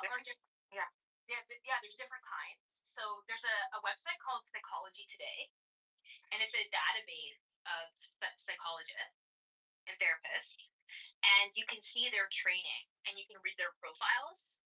So even if you don't want to talk to that specific person, you get a sense of like after you read a few profiles, the kinds of therapy you can get. Zabu, I think I'm technically a therapist because, like my sister used to work for California Psychics, and whether you talk to a therapist or a psychic, really at the end of the conversation, you should feel great. Well, my sister's number one client lived in Sri Lanka, and she would spend 400,000 a year, almost 40,000 a month talking to psychics. Literally $1,000 plus a day. So Nargis, I texted you and I said Psychology Today is the website, so you can get a sense of like the kinds of therapists that are out there, but also depending on your insurance. Certain therapists are covered by your insurance, so you can see who's registered in your area. I don't care anymore. Like for me, it's like I want to know what I pay out of pocket. I just need the right person. Yeah. So then I would go to Psychology Today and use that as like a template for what you might need, and you'll say, I don't know what I need. Yeah, but Narja, it's very simple. My darling, you need an orgasm. And you need a good book, and you need the gym. It's not satisfying anymore. Go to the website right now. It's not satisfying anymore? I'm disturbed about yeah, so you need something like anxiety off my war and stuff. That's all going back to my childhood. Mark, is exactly what you use to look for a therapist. No. Narcissus, your problem is cosmic, meaning that like you need to go read the Bhagavad Gita. Oh my god, Zabu, take it easy, you green bean Muslim fascist.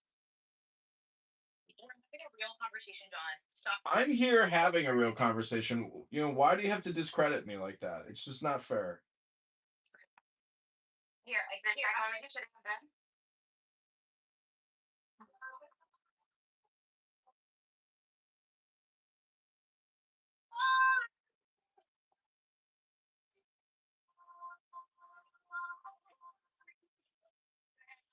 Anyway, so Psychology Today. We heard it. We know. And then you'll see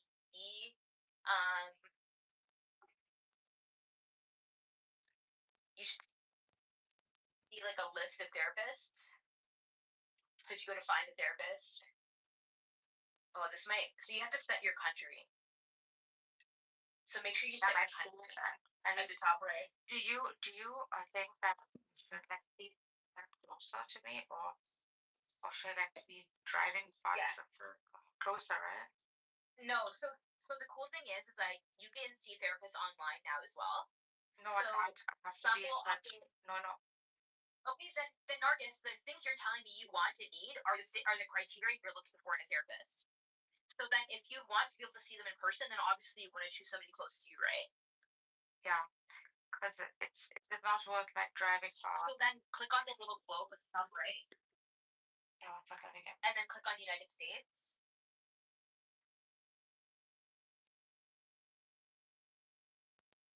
Yeah, I think. Yeah, that's it. There's no stuff. How can you put the dog here?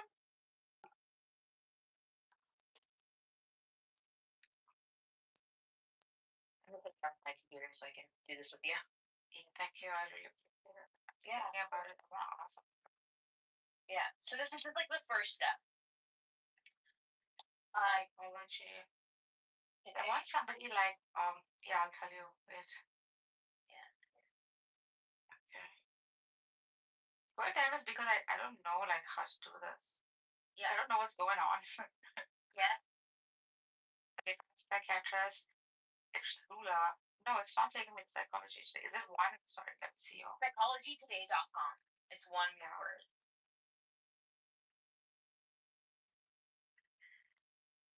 So all registered therapists are usually on this site. So that means people who've done training and stuff like that.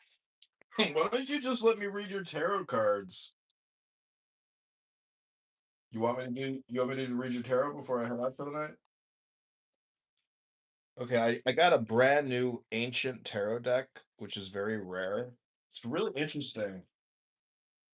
Go to the globe at the top right, and you can click your country. Oh, you don't want me to read your tarot? Wait, one second. Let me just see that. Yeah, then go to the globe, click on it. I got US. Yeah, now click on United States. I did. And then go to find a therapist. Yeah.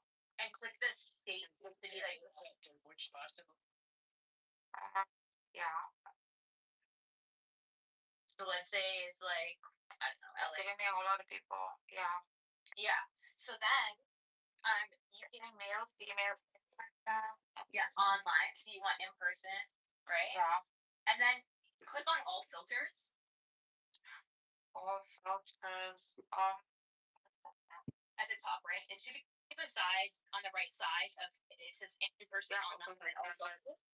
Okay, then you'll see anxiety, trauma, PTSD, ones that you think are relevant. Okay, so I would put anxiety, trauma, and PTSD. Okay, maybe depression also. Okay. I don't know if I'll put maybe. And then scroll down, you'll see more specialties. So you could put grief, for example, right? Grief. Yeah.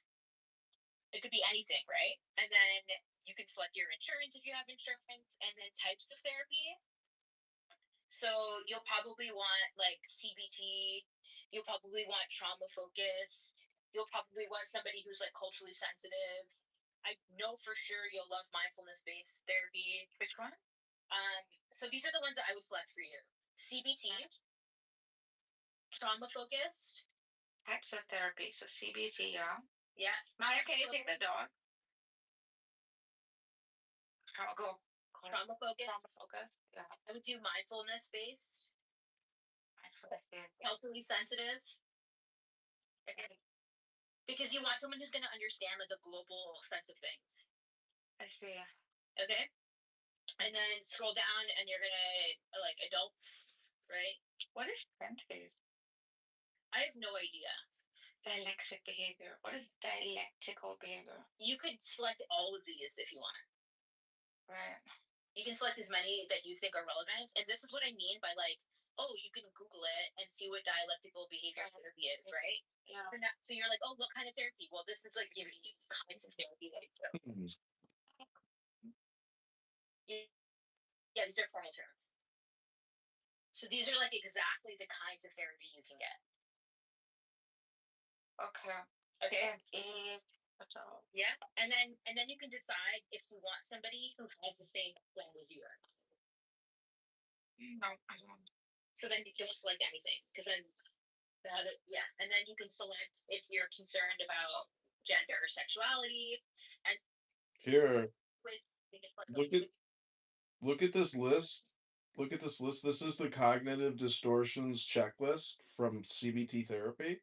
Read this list and then meditate on it and take some notes on your thoughts. And then you'll see that the languages have Farsi and Arabic and stuff, so you can choose the language you want. And I can't. I want English like that. There is no English. Okay. Then it'll automatically just go. But you can select more. There's if you click on put more languages, you'll see that there's more options there. Just so you know that they exist. Okay. And then you scroll down, and you can, if you're concerned about a particular face, cool. And then the scale of pricing that you want. Do I have to put the pricing? No, you don't have to do anything. And then at the bottom, it'll say show however many therapists are based on that option. So select that button. And then it's filtered them out based on if you're It only does something. Yeah. So select those 12. That's crazy because mine. Yeah, why? I put too many options. Yeah, maybe too many options. It's narrowed it a bit much. So then go back and make it broader. Correct. So this is why I just choose the 4: cognitive behavioral trauma, mindfulness, and culturally sensitive. Yeah. Okay, let me. Yeah. Take your time. There's no rush. We keep getting interrupted by John, so that it gets us excited. What's mindfulness is?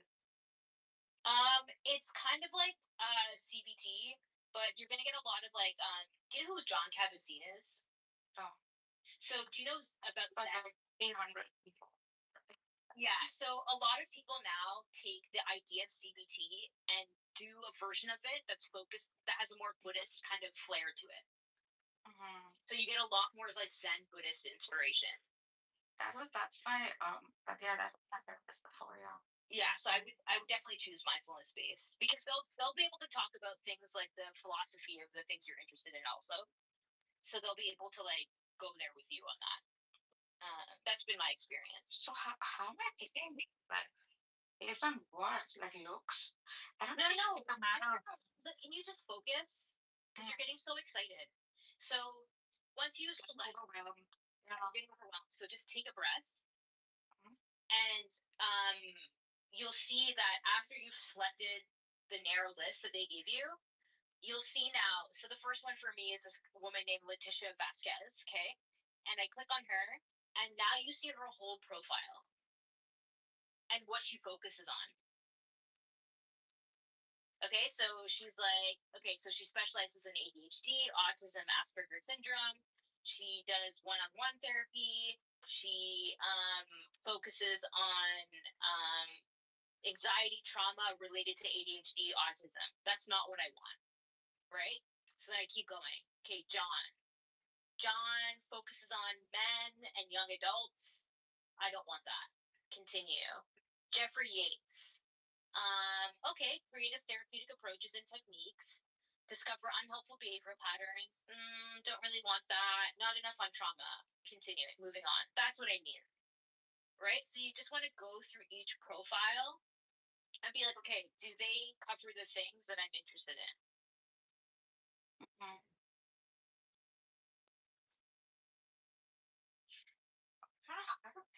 So many. Well, you don't have to pick it today. Do you see what I mean? If I have to pick through all of this, how do I pick? Well, you read it and you see, oh, well, this person doesn't talk what I need about. Talk what I need. Talk about what I need. Does that make sense? Yeah, it does. It does. Yeah. Yeah, thank you. So I'll look through. I'll let you know also. And then another one that you might find useful, and let me just see if I can find the name. And John's probably gonna laugh. But let me see if I can find this. Hold on. Look at the PDF, because Narjas, when I was very depressed, my dad bought me this book called The Feeling Good Handbook by Dr. Burns, and it's got the cognitive distortion checklist, like overgeneralization. Oh my God. There's a reason why, Zabu, you're going to have a lot of difficulty in your life, but good luck. I wish you well. I'm trying to help my friend Narjes here. How dare you? How dare you? Too much information. No, she's got to read some shit if she wants to improve her mental health. I'm just gonna do this.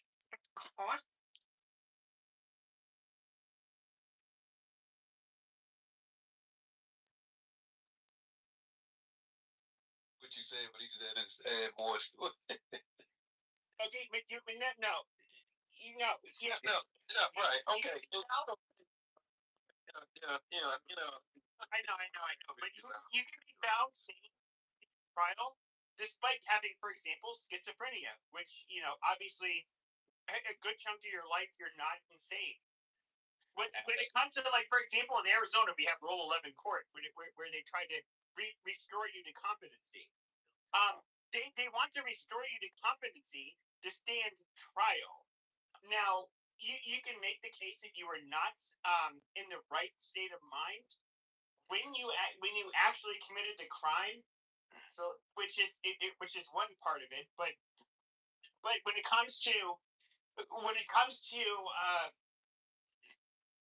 once you're restored to competency, trying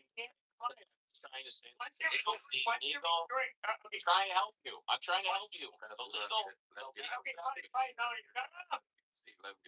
You got. Thank you for sure.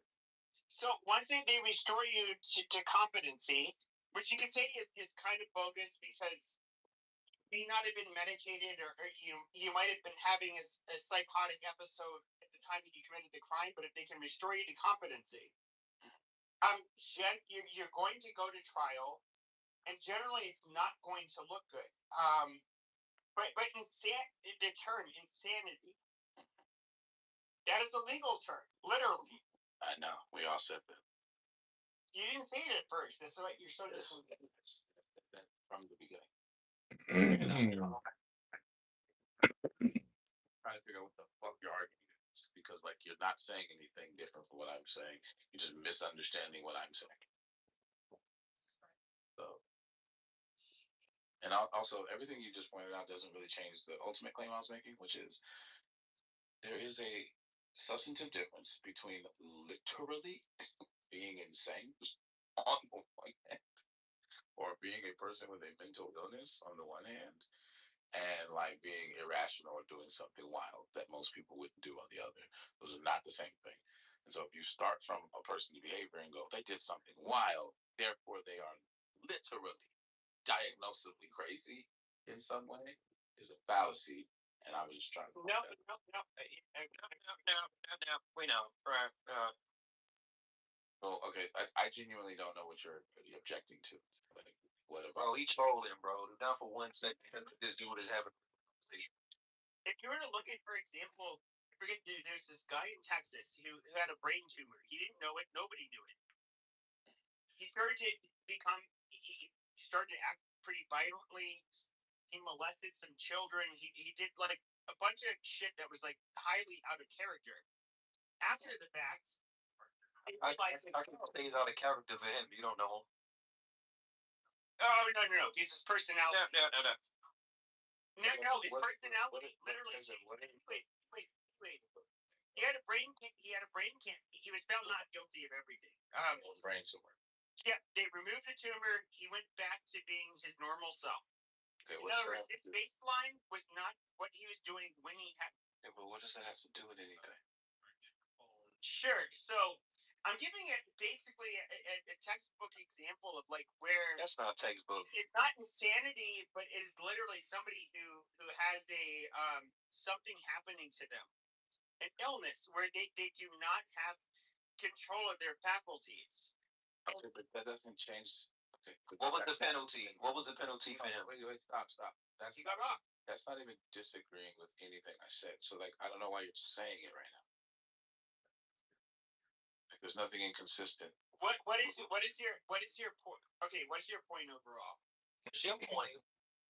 Between doing something wild or irrational on the one hand and literally being diagnosed with being clinically crazy or having an actual mental illness on the other. Those are not the same thing. Therefore, if you start with a person's behavior because they did something wild or irrational and infer based on that, hold on this, and then infer based on that they are literally diagnosed to be crazy, absent any kind of diagnosis, that's a fallacy, right? That's not necessarily true. That's all I'm saying. Okay. The key under the law is whether or not you knew what you were doing was wrong. If you did not understand the consequences, if you did not understand the consequences of your actions, then you can be found not guilty under the law. That's it. So you kind of wasted a lot of time like arguing for no reason, bro. That's what he wanted, bro. He a troll. He's not a troll. No, I didn't waste my time. I went this argument. That's the funny part. I'm not even taking for granted you were trolling today, but you do troll sometimes. That is something you have done. I've heard. No, I'm an absolute troll. Like, absolutely. Right. So now that we got that out the way, like, you don't have to like keep it like claiming dude is crazy, because or merely because he did a irrational thing. Now, the biggest piece of evidence that he might be, though, to be fair, would be his mental health history, where there's actually been clinical diagnoses. That is stronger evidence than just his behavior. That was my point. Which his attorney, he survived, I'm assuming. Yeah, one of the first things. No, he died in the hospital. He died. Then it doesn't matter. Okay, the hospital. He died. One of the things I brought up though is that he has a history.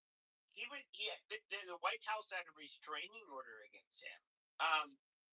And the police, what's come out so far, I don't have the details, is that he has a history of mental health problems. Yes. Okay, and so like with that being said, I'm not any of the partisan bullshit that I'm hearing on this app. You know, of course, there's going to be maggots that are going to want to, capitalize on this. No, this is just so at least preliminarily. He seems like somebody who is he's a mentally deranged person. He should have been getting better care. He should not have coming to where he lost his fucking life and could have potentially killed other people. I mean, so who should afforded that medical attention? Should have been the White House. The government should have paid for him to get well. Yeah, so I think the government. But a lot of people, she's like, people will say like, why are these lunatics on the street? But a lot of these people don't like to pay taxes. Now I can look when I worked with this serious mentally ill population. Selling really trolling, bro. I'm not. Most of the lunatics on the street have been offered an opportunity to get off the street and they refuse. Sure. So I worked with the SMI. Like, weave in it. Hold on. This dude was like probably a cross dresser. Shit. Okay. Like, look, I'm not trolling. So, my very first job out of college was working with the SMI, the Serious Mental Illness Arizona. I'm losing patience with whatever you're doing right now. So like at this point, bro, like you're not really saying anything. You're just kind of all over the place. Like starting to annoy me, bro. Like I wanted to actually have a conversation. Okay. Direct the conversation to where you wanted it to go. He doesn't need you to tell him that. You can just kick him to. No, it's fine. I don't want. To go. It's his room. Fair enough. I want to have like a sensible conversation. I don't want to make a bunch of wild claims just for this. I don't know, for fucking shock value. Like that's not really what this room's about. Like we have an ongoing investigation into a pretty wild incident that took place.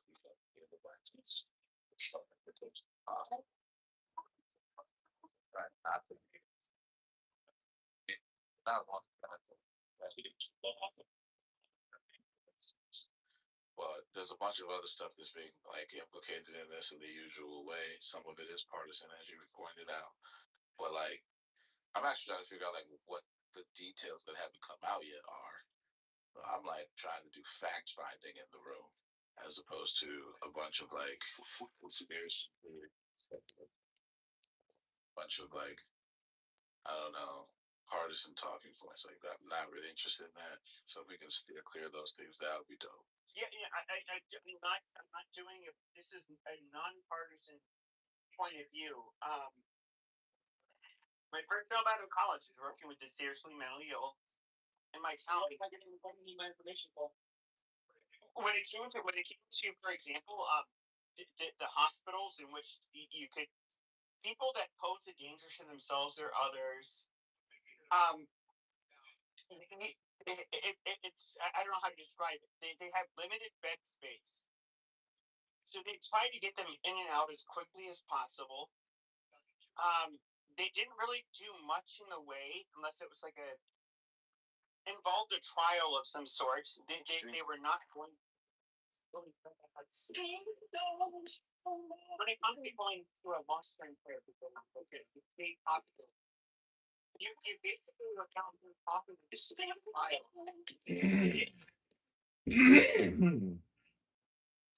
So that I don't know how else to put this. We do not take care of the mentally ill in the United States of America. We just don't. And there are a lot of people on the right who are going to bitch and shout about how. Why are the West? That's not my point. There's a good chance that this he needed resources that we could not get, like and rebuild them. Which makes it a tragedy. Well, with this latest attack, this puts Trump ahead of Ford in terms of presidents with the most intercepted or foiled assassination attempts. The only one above Donald Trump as of this day. He has surpassed Lincoln, but the only one above him would be President Obama, with the most intercepted and foiled attempts on him. It's kind of alarming that it's two presidents in, I would say, modernity that somehow or another we have a problem basically condoning or having politicians do it on both sides of the aisle. I would say because for President Obama to have that, I forget the exact number, but it's ridiculously high attempts on him. That it's just there does need to have a massive culture change on it, and I'm really glad at the security at the Secret Service, even though people are saying that they're bad. The number of attempts that were foiled under Obama were huge. Like the detail is doing its job. Those parameters are holding. The same ones under Trump. They're following similar protocols, more advanced because they learned to deal with those threats. But like it is kind of alarming to know that like Lincoln was one with the highest. Ford was one of he had 2 in 17 days. So I mean, it's really insane to see that like granted presidents are always targets, but it's just the number is really massive, and I believe we're past like right now just under the second term. I think there's like what 30 people or 30 plus people that are arrested just for having plots or connections of like trying to aggravate harm to convince people to assassinate the president. Like that's just one that's going on. There's something that is happening in America that is just we should all be kind of alarmed about.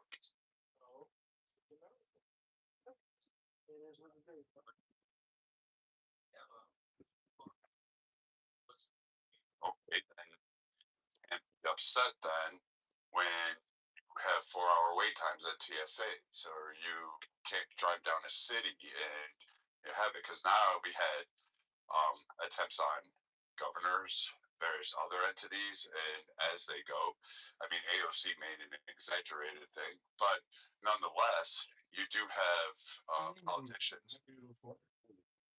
Response by the government itself will become more draconian in terms of their protection. Let's grab a drink.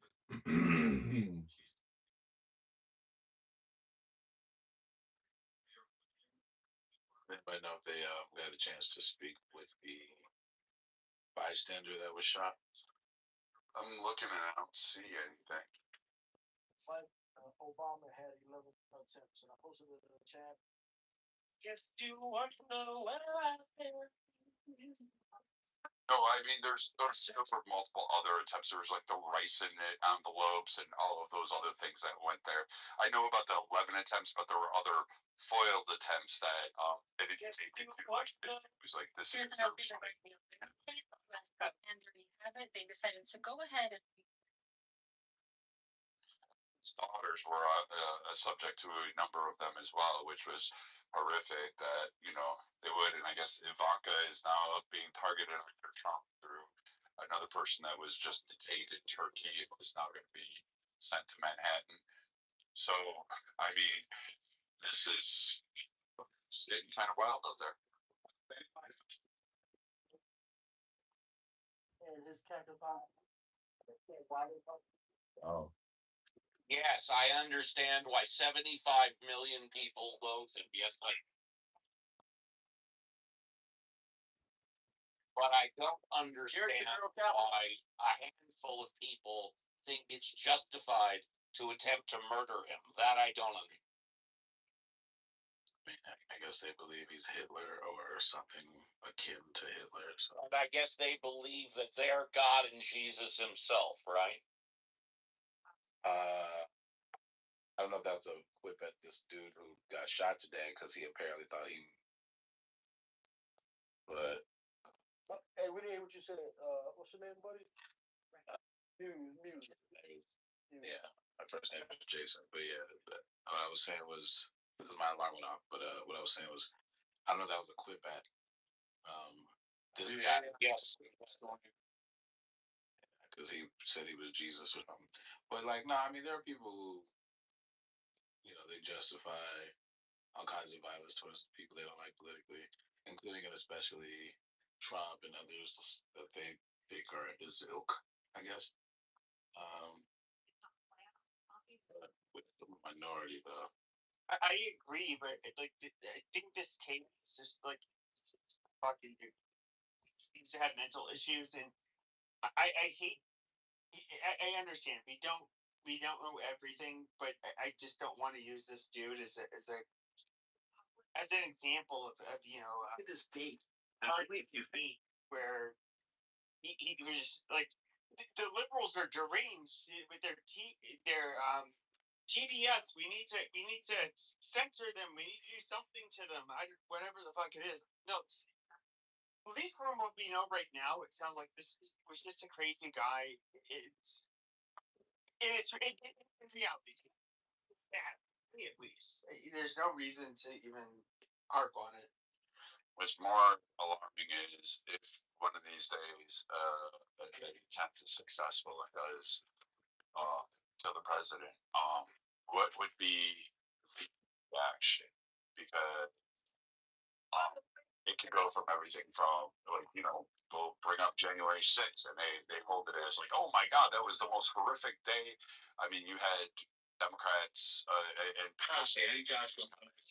it was the worst day in our history. It's divided. We saw this is the first time an attack on our government. I'm sitting there going, hello, Civil War. But I mean, I digress. But what would be alarming is to see what happen.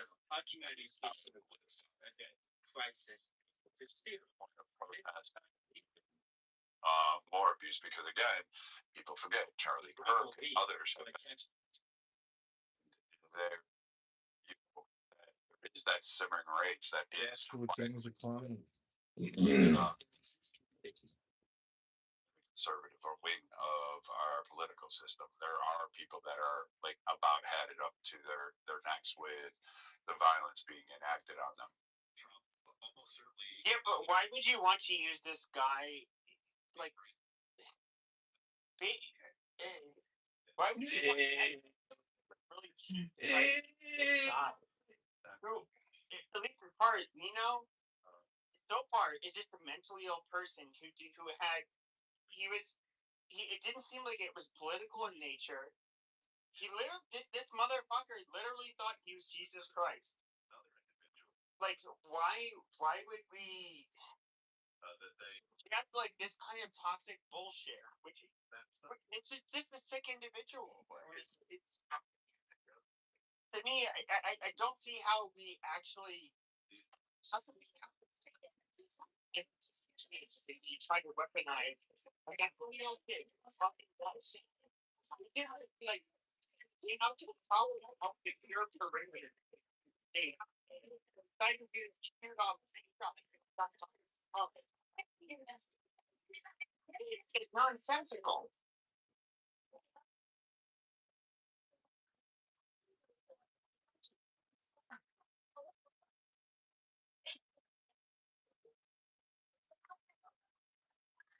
Breathing at the time he was taken to the hospital, not told what his condition was there. Yeah, hopefully, that means that. I said it was male.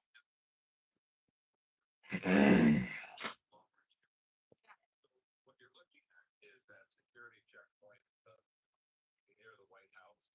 What you see there is U.S. Secret Police in their rain jackets. You see FBI officials. Is it more important to talk about why everyone's at the White House tonight, or is it more important to talk about this shooting? Spring is always a milk and cheese festival. The Germans were doing it, the Christians, the Jews, they were all doing it together. So since it was on Shavuos like that, they had their cheese. It became kind of like there's so much cheese, there's good cheesecake. So they all started doing it, and then it became the custom. That's funny. What's the Ashkenazi connection to IBS then? Too much cheese. Yeah.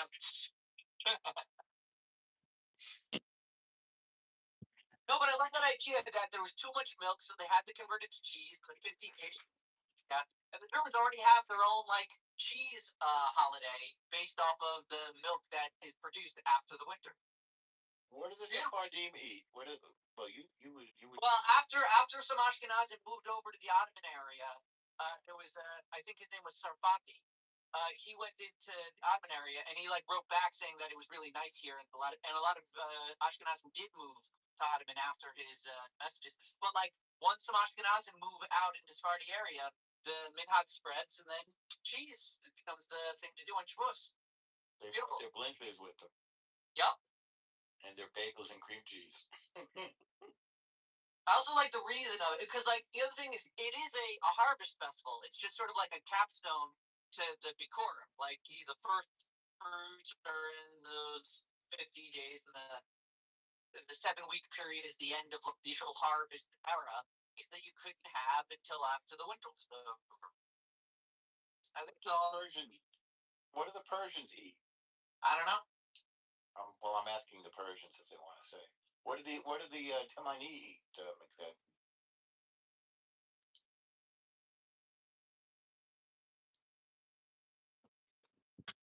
Shabali, what are the Tunisian Jews eat? What are the things are normal Tunisian Jew? Shakshuka. They eat shakshuka.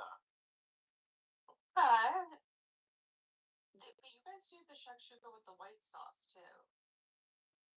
Joe? No. Okay. What would the white sauce be? Like cream? I don't know. What would that? Haven't you ever had shakshuka with that white sauce? Garlic.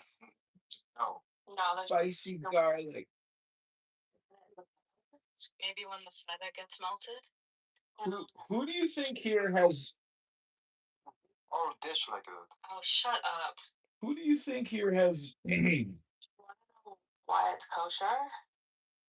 Why what's kosher? There's a meat version of shakshuka that the other North Africans eat, but the reason why they koshered the shakshuka one was so that specifically because of Jews. But there is, I'm gonna find it. There's a meat shakshuka and there's one with a white sauce as well. I'm surprised you don't know this. What's the white sauce? Shakshuka would be better. Honestly, I think that shouldn't eat all of this shit at all, to be honest. We don't care what you think, so we're all good. Maybe I'm gonna fill out the. I actually went to this great Israeli restaurant today and had Israeli shakshuka.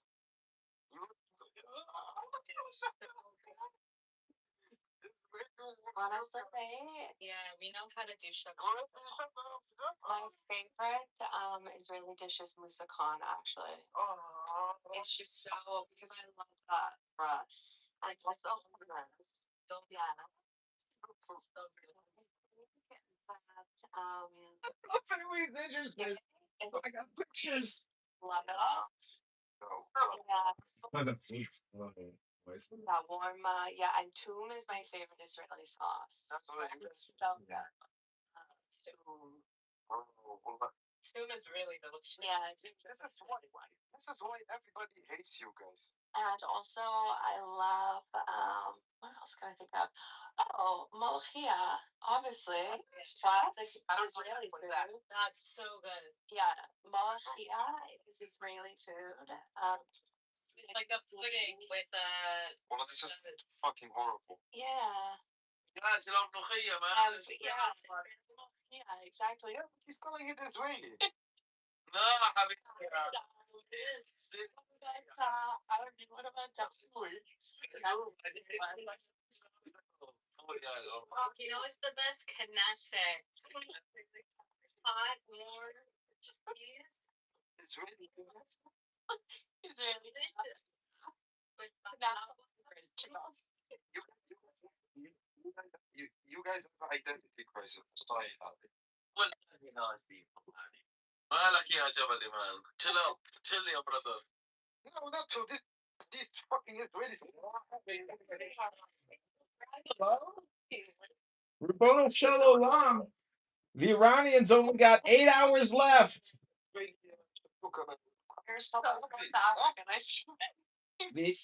The Iranians. Habibi, Afwan. Habibi, Afwan. Habibi, Afwan. Afwan, Habibi.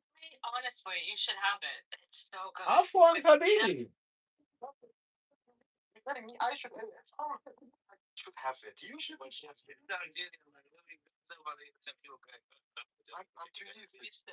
تونيزي أنا بقيت شكشوكة يا برادر يا برادر. What? Tunisia was sugar. Number one food. Palestinian, Jordanian, Syrian.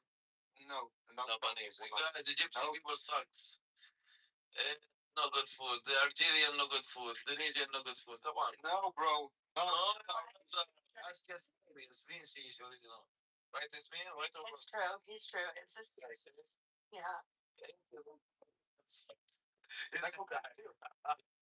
Okay, wait. Like, Syrian? Yes, you might have. No, the whole Palestine. Well, I have to be objective. I can take the leg. Yeah, no, man, you know what's going on there, brother. What's the brother? والله the Syrian food they're good with like شواء صراحة. And they've been around forever too. They've mastered it. Okay, well, listen, I'm talking. You have nothing to do with it. No, come on. No, she's giving fat lips as if she's like part of the conversation. Shut the fuck up and let me talk. Just be number one, your brother. Relax, buddy. Go ahead. Arabi, stop being like a house Negro. Yeah, House Negro. Yes. Well, there's great news because the Iranians only have 8 hours left to come into compliance. Otherwise, Donald Trump is going to blow up every bridge, all their electric facilities, all their roads, their airports, and anything of value. It's about to all be blown up, and hundreds of thousands of IRGC soldiers are going to die, and Donald Trump is going to make Iran great again.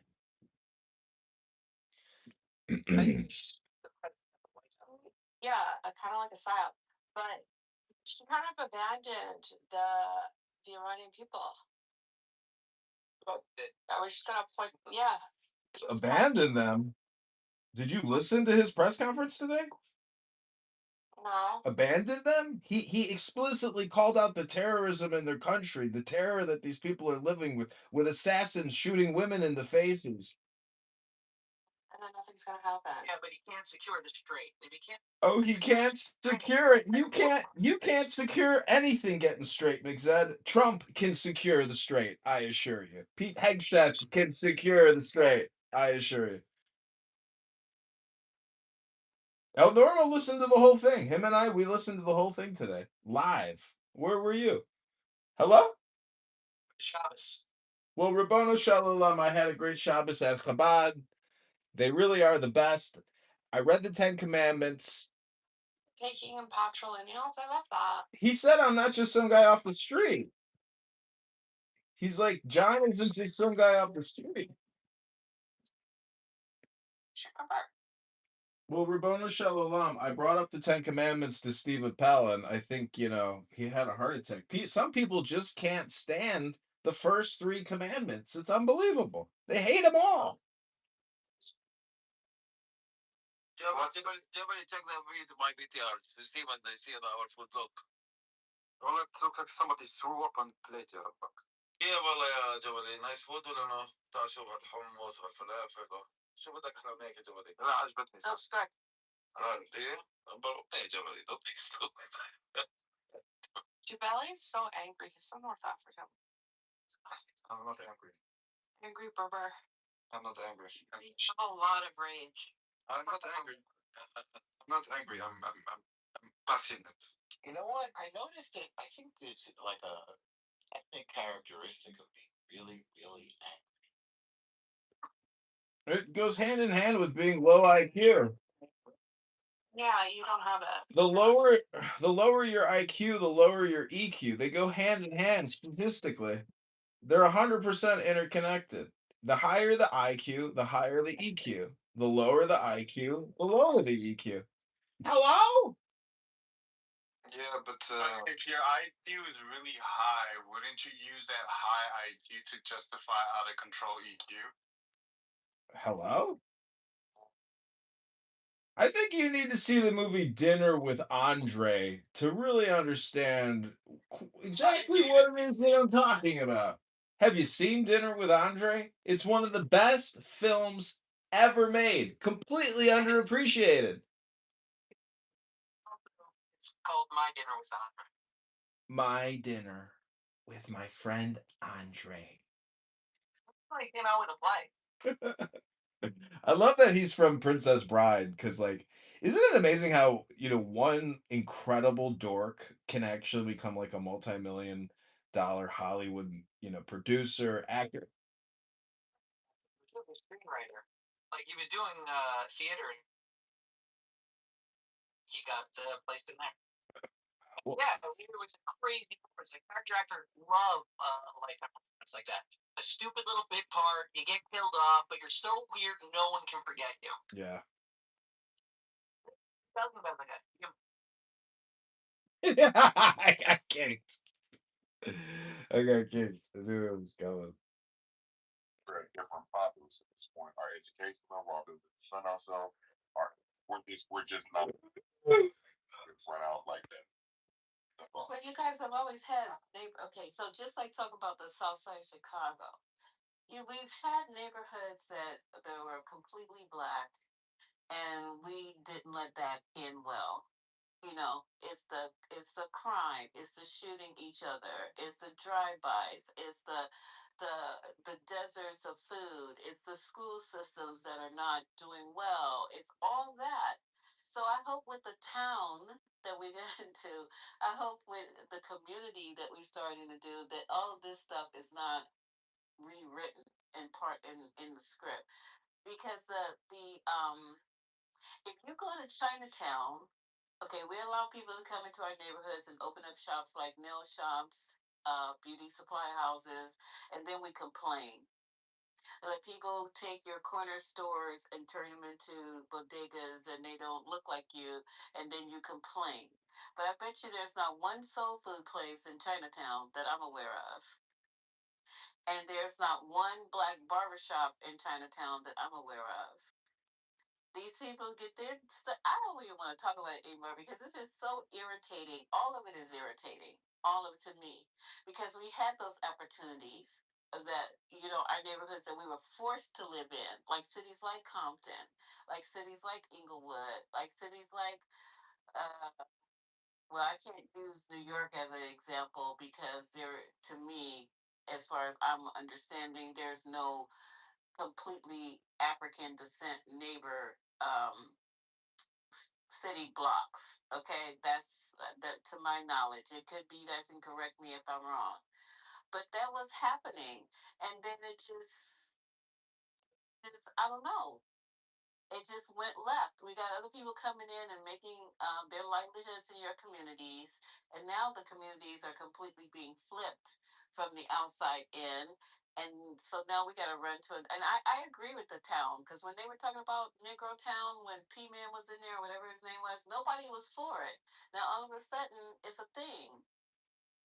Everybody was like not for it. I said, yeah, I'll take a couple of acres in there because I want to see us to be able to be excellent, and I know we can do it and be better, and have schools that are. Listen, we got people. We have things. We our black colleges. We have other ethnic groups are already in there. Howard, Morehouse, etc., etc., etc. Okay? So they must be doing something motherfucking good if you got people trying to come to an all black. It's that's a fact. He's good. And then the King Drew. That was a black medical school with all on it. And like I told you before, when I went to King Drew Medical Center to work, I was shocked at how many non-white physicians that were practicing there, going to get their training there in an all black neighborhood with all black patients. But now it's Hispanic. So when I went there, it was mostly 90% black. So they must be doing something good. You can call it Killer King all you want to, but them white doctors in there learning, listening, and taking all that skill and energy back across town. So I don't know what's gonna happen. You need to write a better playbook than what happened in our own neighborhoods with all the killing of each other, the marginal school systems, the deserts with no food, the parks. All kids can't go outside play hopscotch because of the drive-bys. You're gonna have to figure something else out. And am I being anti-black? Hell no, because I put myself in black situations all the time.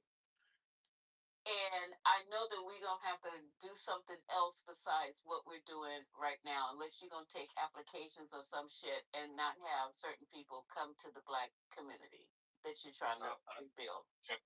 Oh, this is what I'm saying. Like we need to try to focus on black youth and shaping that experience probably from middle school all the way off until they graduate from college. We need to be able to create a stronger script to build the pipeline that will feed all of these ideas.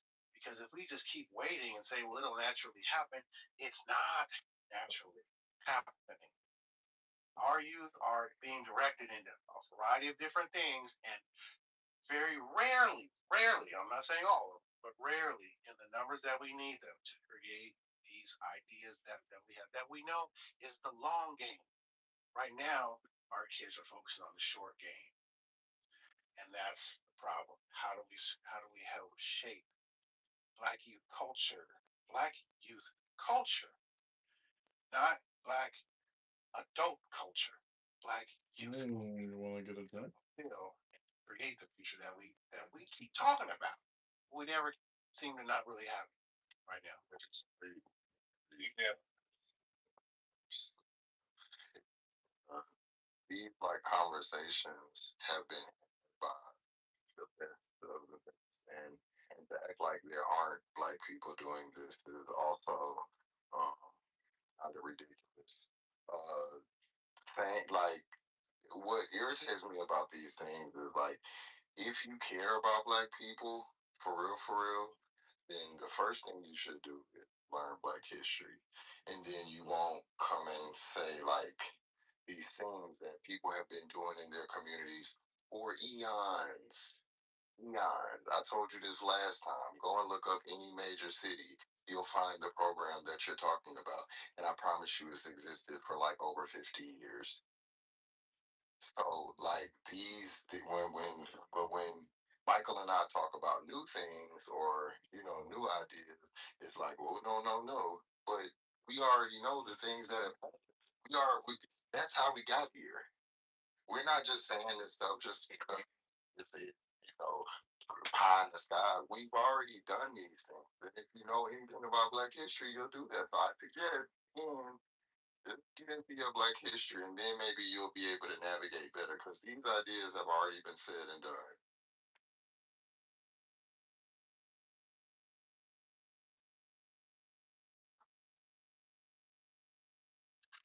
I don't see nobody to take to. Right. What's the black high school graduation rate? See, I think that's not right. You missed the point. I mean, you want to look at the black high school rates through history, because that would be where you need to start. Because you're acting like it's like a problem that is just only black people's or black people haven't overcome these things. We've achieved. We've done. You're doing this thing where you blame the victim. Like if we only do better, then white people, finally. That's never gonna happen. Never gonna happen. Okay, please understand. While I'm critiquing or making suggestions, there is no back understanding. I like Google, like guidance, anything like that. I am teaching. We need to do that. Every time we do critique, everybody said, don't blame us. I'm not talking about blaming us. I'm suggesting very firmly that we need to take our ideas, refine them, find out where there are failures, and refine them.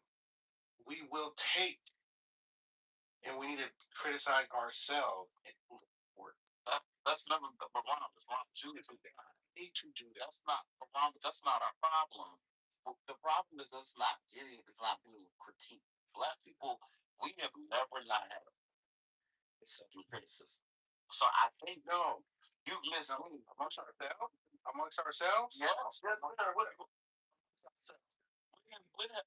we as a people not been susceptible to criticism? Ourselves. Are you familiar with the boys in Washington? Like, are you familiar with the boys in Washington? They literally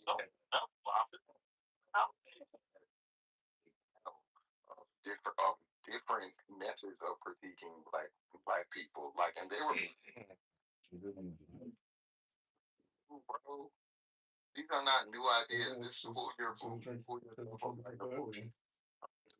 bunch of black people that have all kind of degrees, jobs in one room, and you're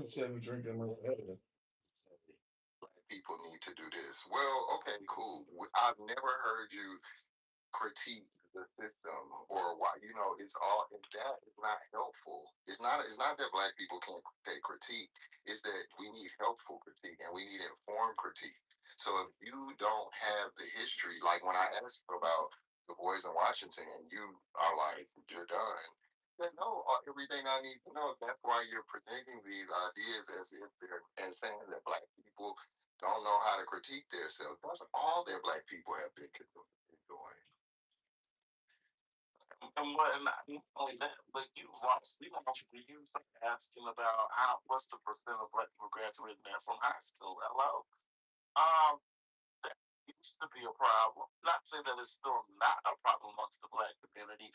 The issue that I have is the curriculum, K through 12. So that should be this from the mindset.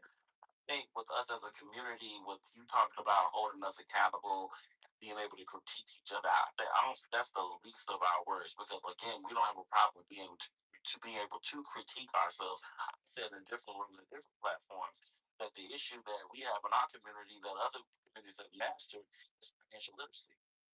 Point blank, period.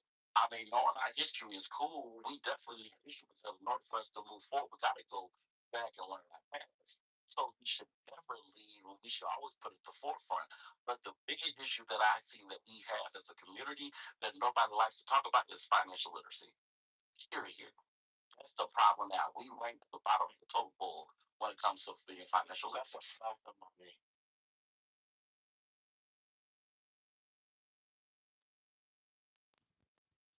So, Arguing that. I'm not arguing that at all. I agree that financial literacy is definitely on the docket of things that we need to work on for sure. Well, when you guys get your own community, you have your financial literacy included in your curriculum. You'll have all that taken care of. You'll have everything you need that you know that you don't have now. You have then. I don't because doing it now. Try to do this shit now. It's almost impossible to get a group of black people together to even say, okay, look, the school in our neighborhood needs parents to show up to help with after school homework, whatever. Or we need the men of our community to come and patrol the yards before and after school and during lunch and da da da da. That's in your community that you're integrated with. You don't even show up. So I guess when you get your community and then as far as coming to the PTA or PTOs, no one's showing up. No one's there but a sprinkle of us. Then when it's it's so Black men are embarrassing here, for you. sure. It's embarrassing when they have back to school night to meet the teachers where you ain't never met these. You always complain about what's being taught at the school, but you motherfuckers don't show up to meet the fucking teachers who are teaching your kids. You have no idea what they look like, what they sound like, what parent through six. No idea. When I'm sitting in them classrooms waiting to meet the teachers and they're trying to get introduced to the parents and tell us what their curriculum for their, I said 90% of the time, and I don't need to lie, I'll take pictures next time. I'll take pictures. I'm usually one of the only black parents in there. Usually. So if you're serious about it, be serious about it now. What's the problem with you doing what you need to do right now? You can play, oh, they don't teach us this in school. We don't have this, we don't have that. Well, you don't even show up at your own community meetings when they're having the local community meetings to decide if they're going to allow a liquor store on the corner. You're nowhere to be found. You know where to be found at the school board meetings when they're voting on curriculum for the school. So you don't get so once the people move in on the corner, oh, I ain't got nothing with liquor stores. But you know they have city council meetings and neighborhood council meetings to tell you that these particular businesses have asked for a license to be able to operate in your block and in your community. Nowhere to be fucking found. Well, wait, hold on. I know some of them. I guess they all of them. They're at home watching Atlanta House. Some of them are, not all. Record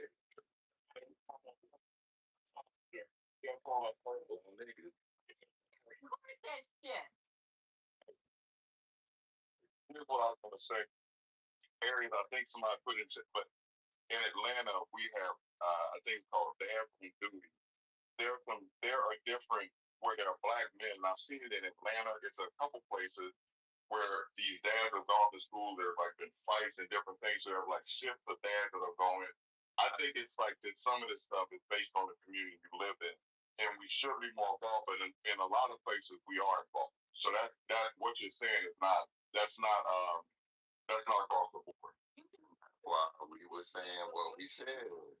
Your community, but you go and ask the teachers. We've had teachers in here, Michael, black teachers in this room and in other rooms talking about how there's no black parent participation.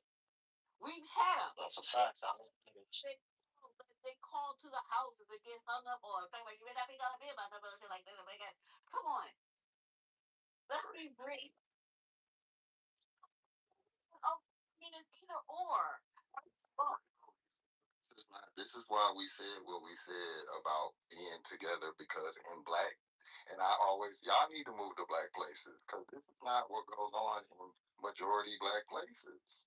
It's just not. No, that's not true. That's not true. Compton is was all fucking black.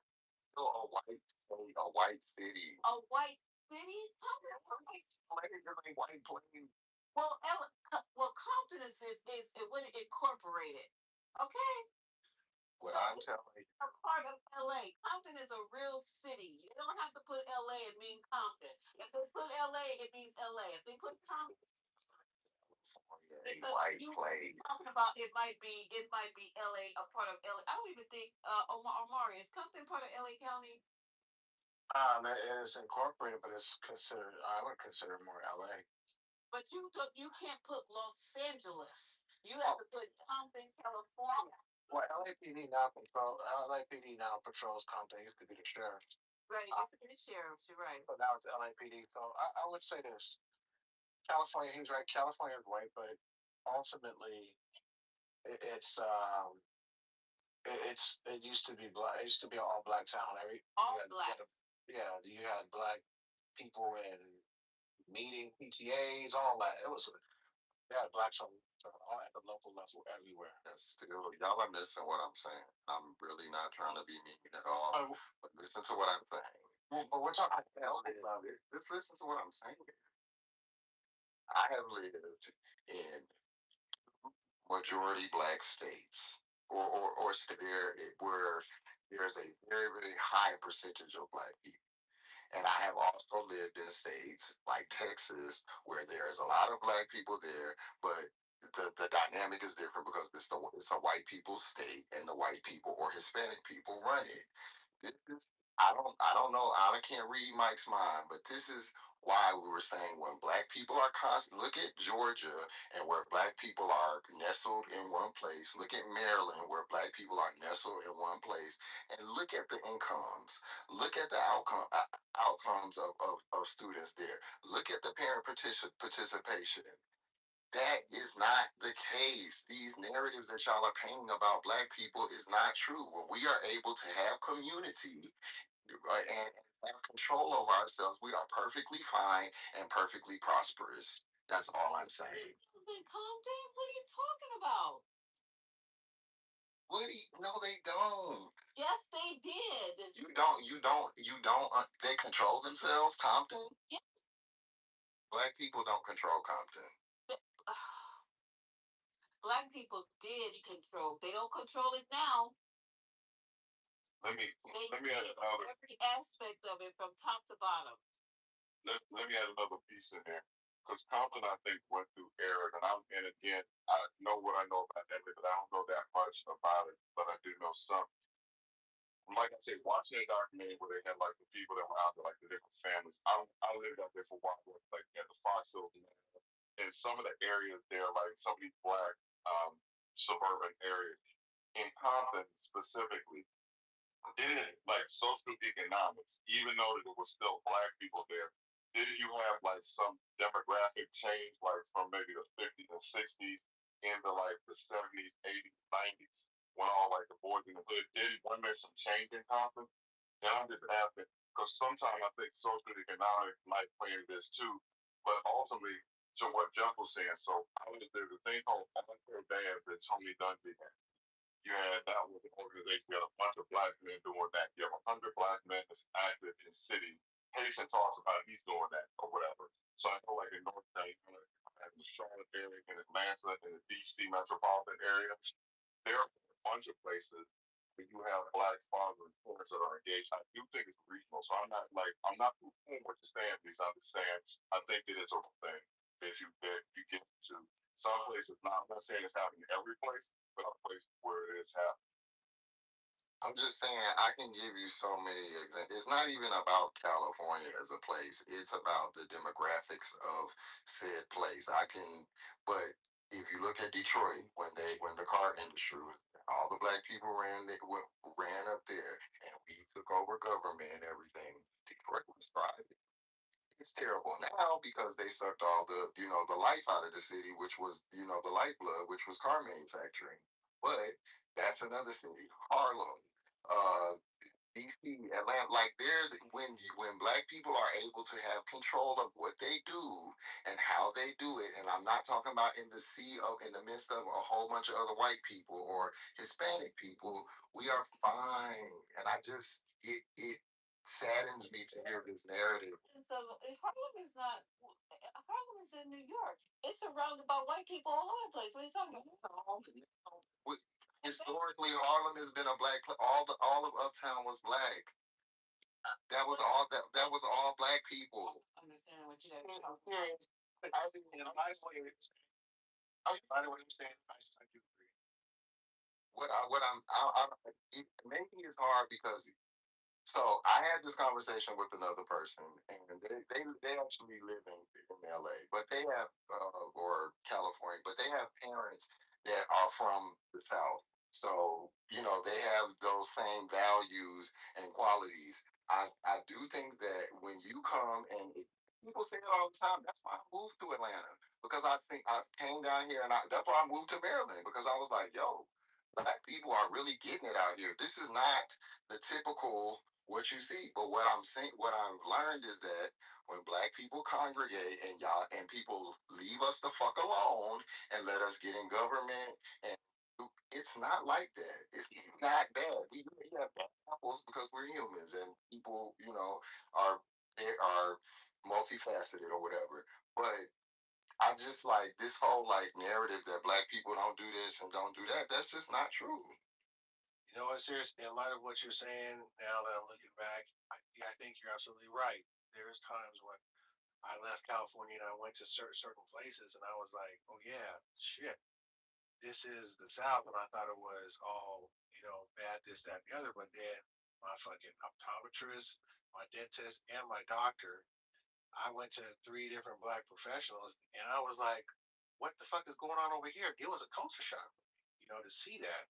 But then that's something that I left with, and I came back to Cali, and I was like, "What the fuck are we doing over here?" You know what I'm saying? And I think that's where part of my criticism came from was that, yeah, I think that out in certain places where there is a concentration, you see the stratification, you see the whole spectrum. Whereas when you're in these other places that are very kind of like just, and the community isn't as like you don't see that to that stratification, right?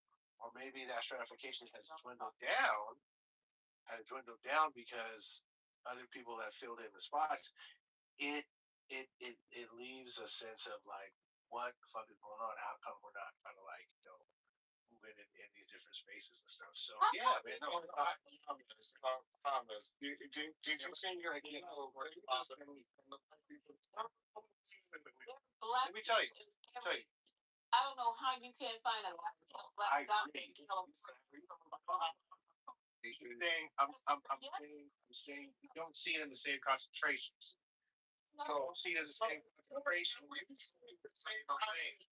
would you start? So like, I'm saying this coming from the Bronx or whatever. When I first came to Atlanta as like an adult person, everybody was black. Everybody, the doctors, the lawyers, the upper, the lower, everything was black. That is a for somebody coming from a place where you see all and they kind of have black people kind of like in this box or whatever. You see successful black people, but definitely not when you go to Maryland and PG County and it's like niggas in S500 like that.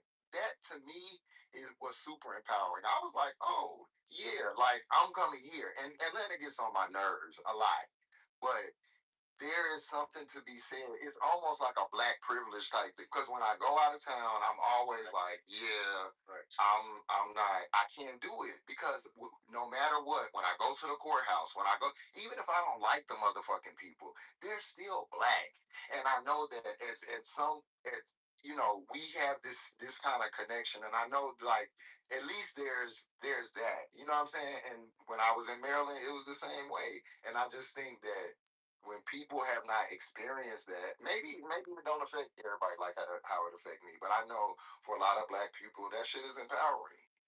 No, I agree. So let me just say one thing. When I finished grad school, I actually worked for a black organization. It was a trip because like, again, it was based out of it was based out of Atlanta and stuff, but it was like the CEO, the comptroller, the IT team, the marketing team, like everybody was black, right? Everybody, right?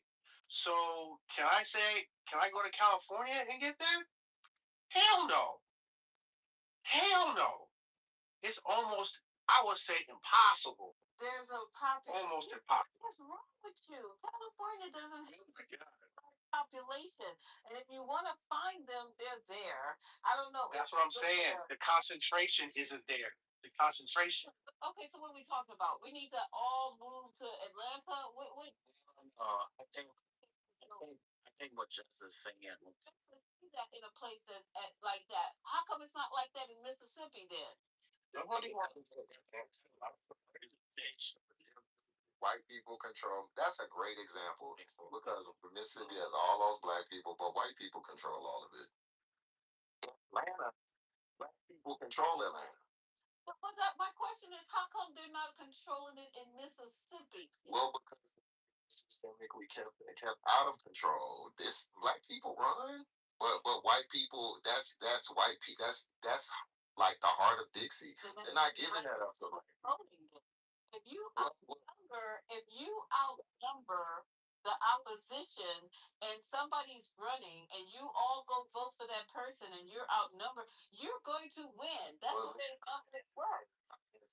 You know there are controls that you have to control for it. The education rate, the poverty rate, that's in Cancer Alley. It's so many things that you have to account for in Mississippi that that's a whole can of worms. It's not, I mean, you're right, people don't vote, but it is not because people, the couch is their best friend. That places can be, that's like a third world country. A lot of I'd rather say California, New York. At least they have women's. Women can have the right to choose. So I'm good. Nobody's saying that.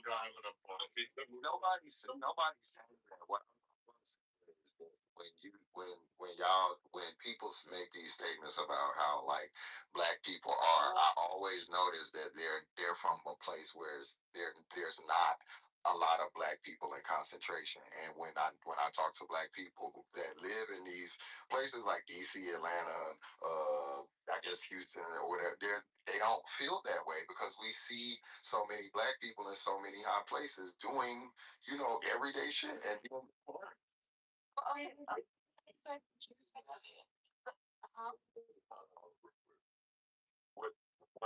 What y'all were saying, and that's why when we talk about the whole separation thing and what they're forcing us to do, one thing I believe, and I just asked this other people, so these areas you talk about Mississippi or these areas where it's not getting done or Compton, how many of us are running to live in Compton to make the areas better by living there, by interfacing with the kids, by bringing whatever talents that we have to those areas so we can be an example for children to look up to? Like, how many of us are in those areas that we talk about?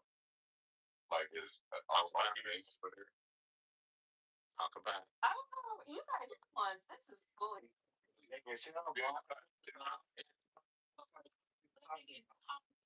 So living in Compton, but I don't live in Cali. If I move to California and I can find me a nice little house in Compton, my mother said the same thing. She lives in Manhattan Beach, and there's probably only 3 blacks in Manhattan Beach, her and somebody else. But my mother said the same thing. I wouldn't have a problem living in Compton. I need to be able to find the type of real estate and the type of house that I want. Like they scared to live in Compton.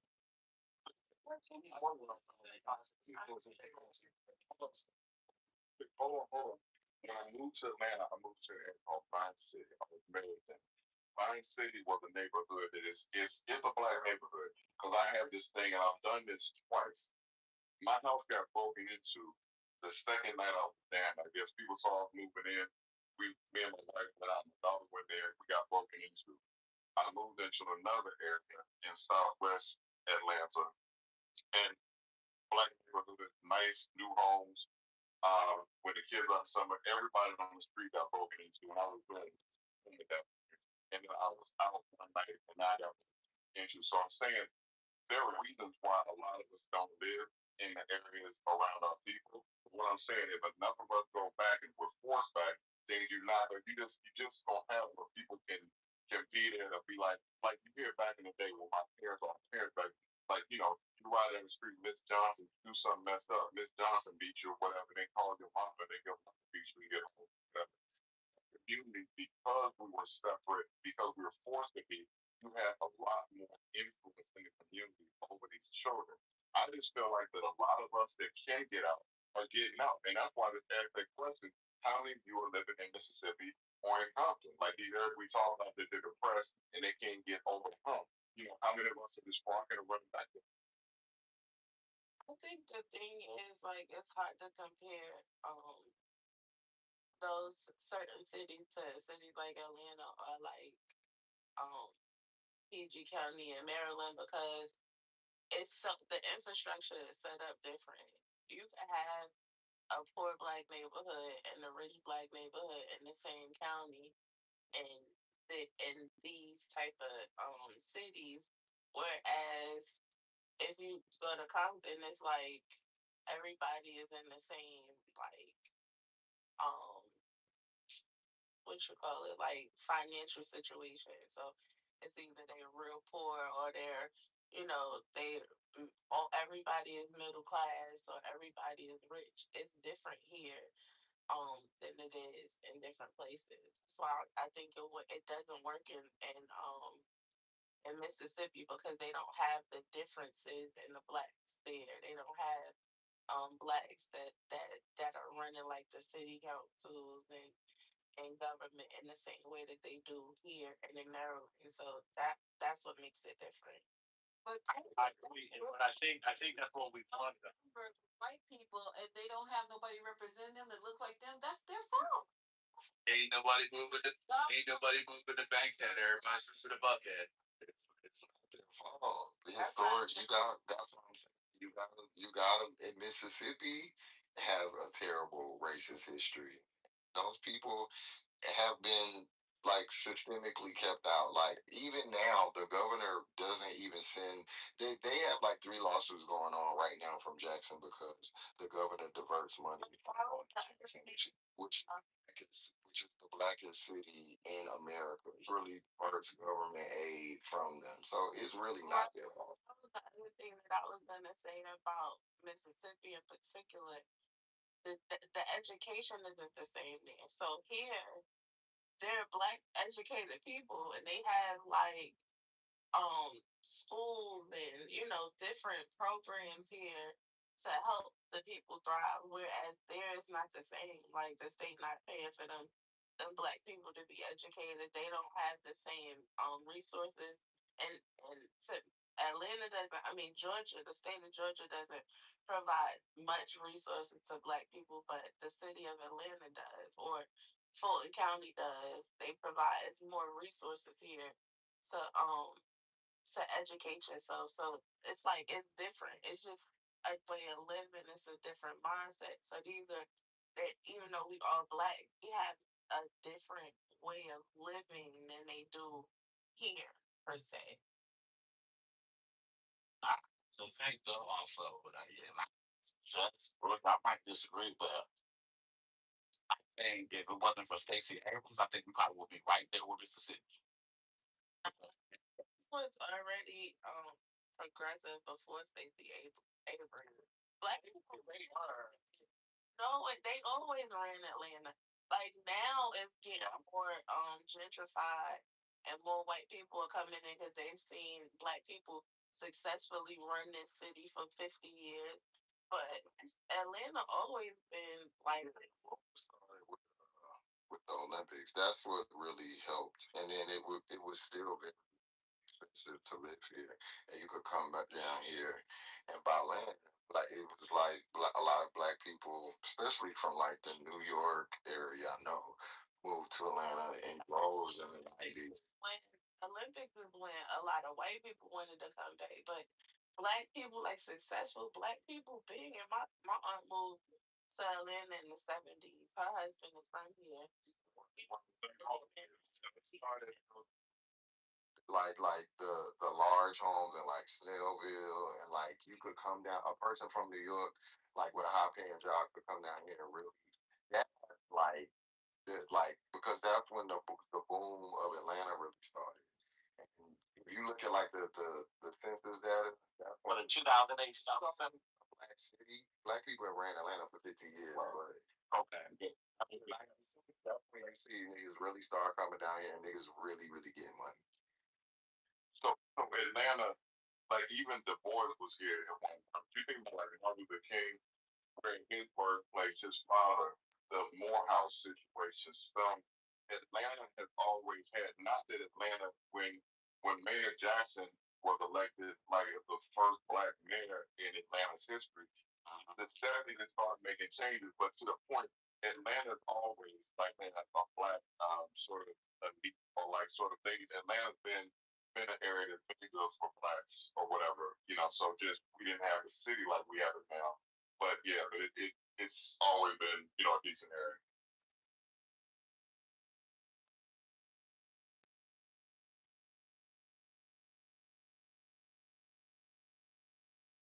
All that to say is like I think we all want it. We all know what Atlanta is. Well, we all know what we think Atlanta is, but I think that a lot of places want that to happen in their neighborhood, in these sparse areas. We want more of that to spread out. And we look at it, we look at Atlanta to be like, okay, it's done, and we can do it too. But the thing is like learning from that, not doing it. Atlanta went through something, and in order for us to bring that to wherever we are, we really have to figure out how that works so that we can make the adjustments to see how our own places can kind of be its own Atlanta in a sense. That's One of the things I think the reason I was Lisa was asking, was saying, was making the claim that a lot of the when she goes to PTA meetings, a lot of the black representation is not there. Just was saying that it really depends upon where you're located, because one could say in one state, one city, that the representation for black people are not there. Otherwise, I can go to a black state, black city, and the representation is there. And I mean, that's really what the argument that's really being made. So the representation is really what, to me, that's what I'm articulating, is that the representation is there for that black state, black city, and the turnout's going to be greater or lesser, depending on where the representation is at. If I got that right. Yeah, I do. I think it's about the infrastructure. I think like in places like here and like Phoenix in particular, it's a mix of black people, so everybody has they they're invested in their community in some way. But then you go to like certain other places and you'll have like the successful black people that live in predominantly white neighborhoods, and they don't have the same like community feel as if you are in like um in Atlanta where I'm at. You could go to you could be in Sandy Springs and have a multitude of black neighbors. So at like a community hearing or a meeting, you'll see people that look like you, and y'all have the same, y'all invested in the same things for your community. Whereas in certain other places, it's not the same. So I think that a lot of it has to do with the fact that it's not like a mixed bag of like the different demographics of blacks in these different cities.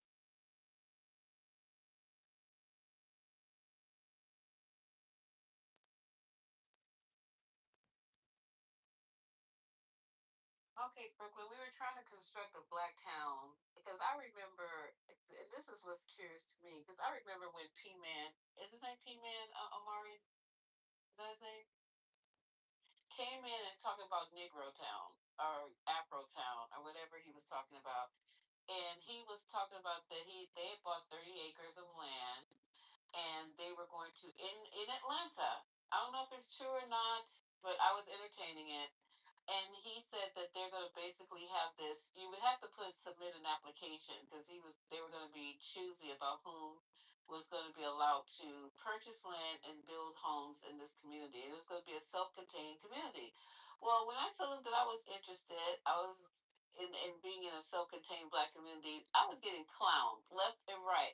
Now I don't know what meteor just hit the earth or hit the black community or Compton or Inglewood or whatever the fuck just happened. Now all of a sudden everybody's going good for having this black community where we are enclosed or closed off and we have our own schools, hospitals, and all of the like.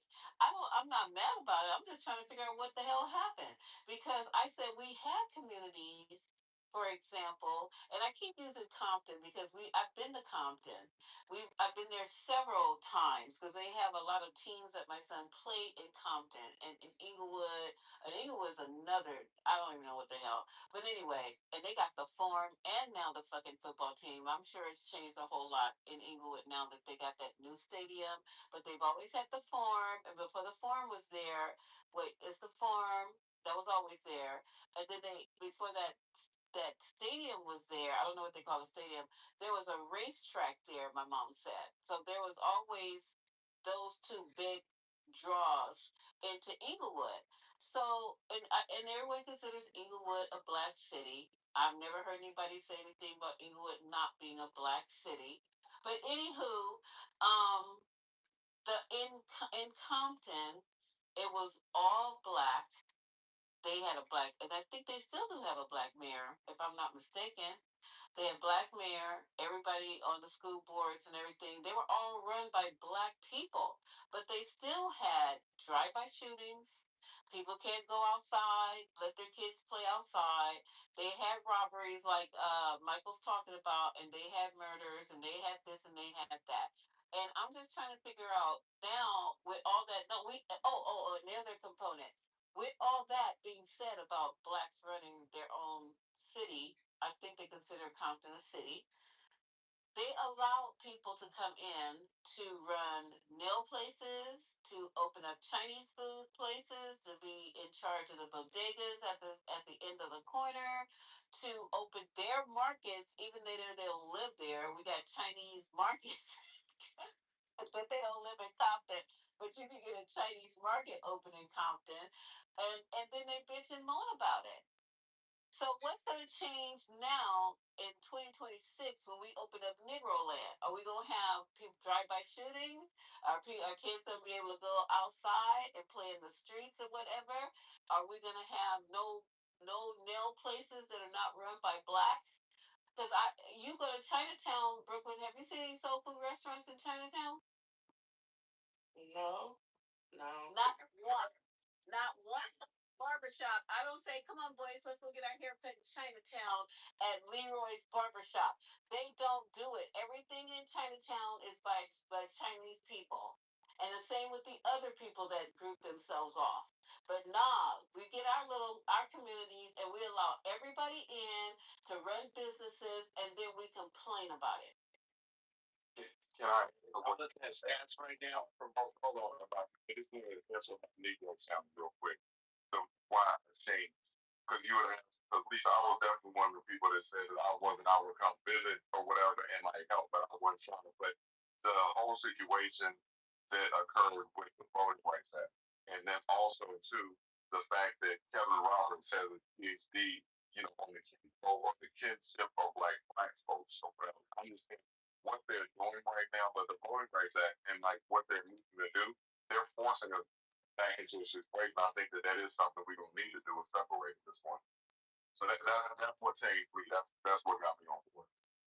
And then also, just as a fact check to Compton, right? Compton was majority black in 1980, with about 73% to Hispanic 21%. In the 90s, it went from 52% black to 43% Hispanic.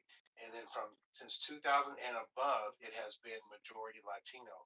From 2000, it went from 39.86% to 56 percent Latino, and then up to the 2020s, it said 25% African American and 70% Latino Hispanic. And that's so what it made a shift. Yeah, it made a shift and a dramatic shift after the '90s.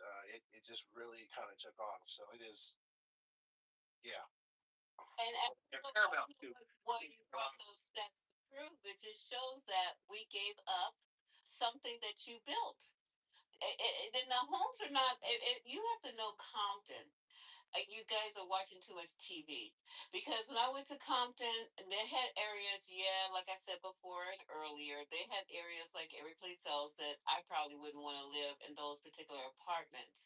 But they had some homes in Compton, child, that if you just pick them up, you can put them in Santa Monica, Westchester, West LA, all these other up and coming yuppie areas, the same homes, the same square footage.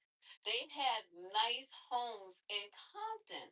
Don't be fooled. Some of the other like apartments and stuff that people, like apartments, it's not your property, so you really ain't gonna fucking take care of it. But the homes that those black people owned in Compton were very nice homes. They just happen to be located in the Compton zip code, whatever that is.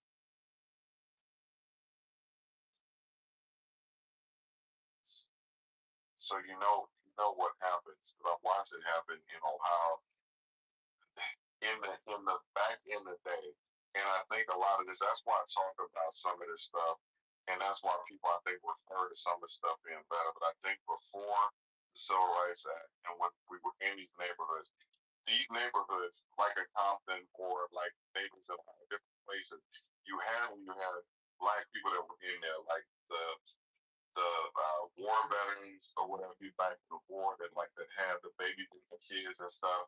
And those kids grew up in these neighborhoods like a Compton, like these beautiful homes, beautiful neighborhoods. And the kids grow up, they go in the 40s or whatever, maybe the 50s. And when it came and they were able to sort of like stay or take over the area, a lot of those kids moved out of those areas. The ones that got educated and they got out of those areas. And so those areas, the older people start to die, and then you get like a sort of a different socioeconomic kind of thing going on, and the neighborhoods deteriorate. And I'm just saying, it doesn't. This is something that I literally watched happen in Dayton, Ohio. So I literally watched it happen to my grandmother's neighborhood, and when I was a kid in the '70s, and then I was in it in the late '80s and the '90s, and now a lot of the homes over there not down the neighborhood looks crazy, but it wasn't like that. And it's like, and that's what I watched as my grandmother and that generation died off. The kids left. Like my grandmother had 5 kids, not one of them came back and really saw about the house of their neighbors out living their lives doing whatever. But I'm saying that I think that's what happens to some of our neighbors, like a confidence to your point about how nice it was. Lisa.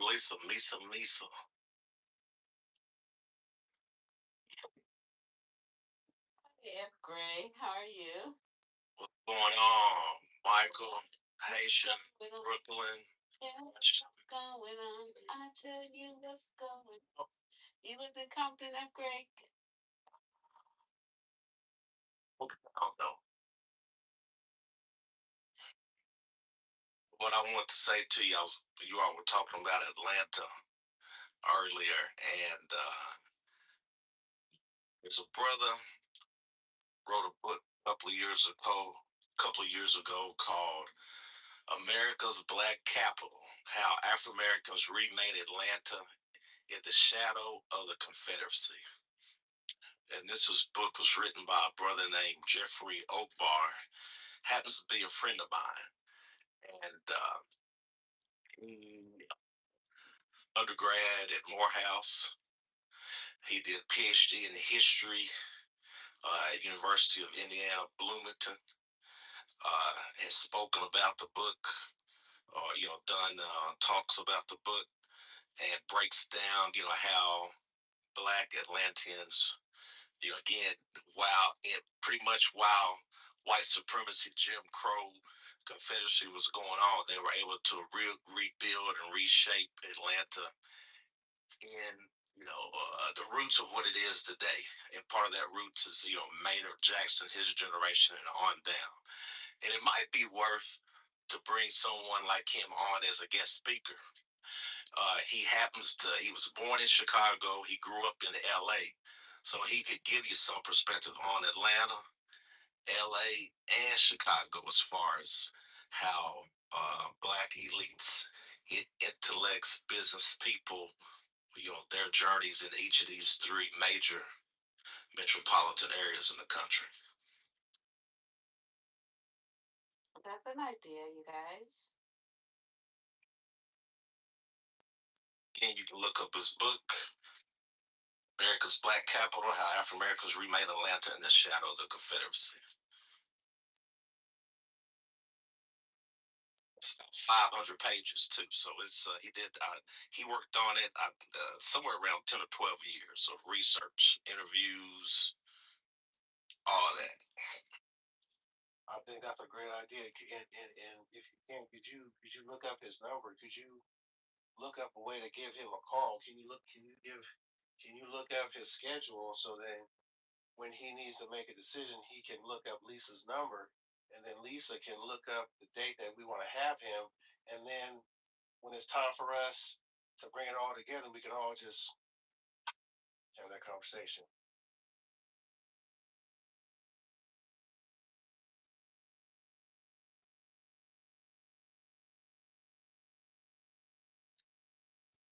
Whatever Lisa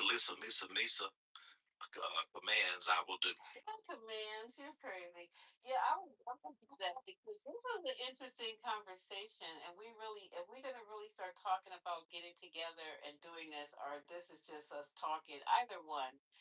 I was hoping we would be able to get together, and there's a lot of communities, gated communities, that are all white. There's a lot of communities that are all something, but there are just not a lot of communities that are like all black. You mentioned the two PG County. Is it all black or is it majority black?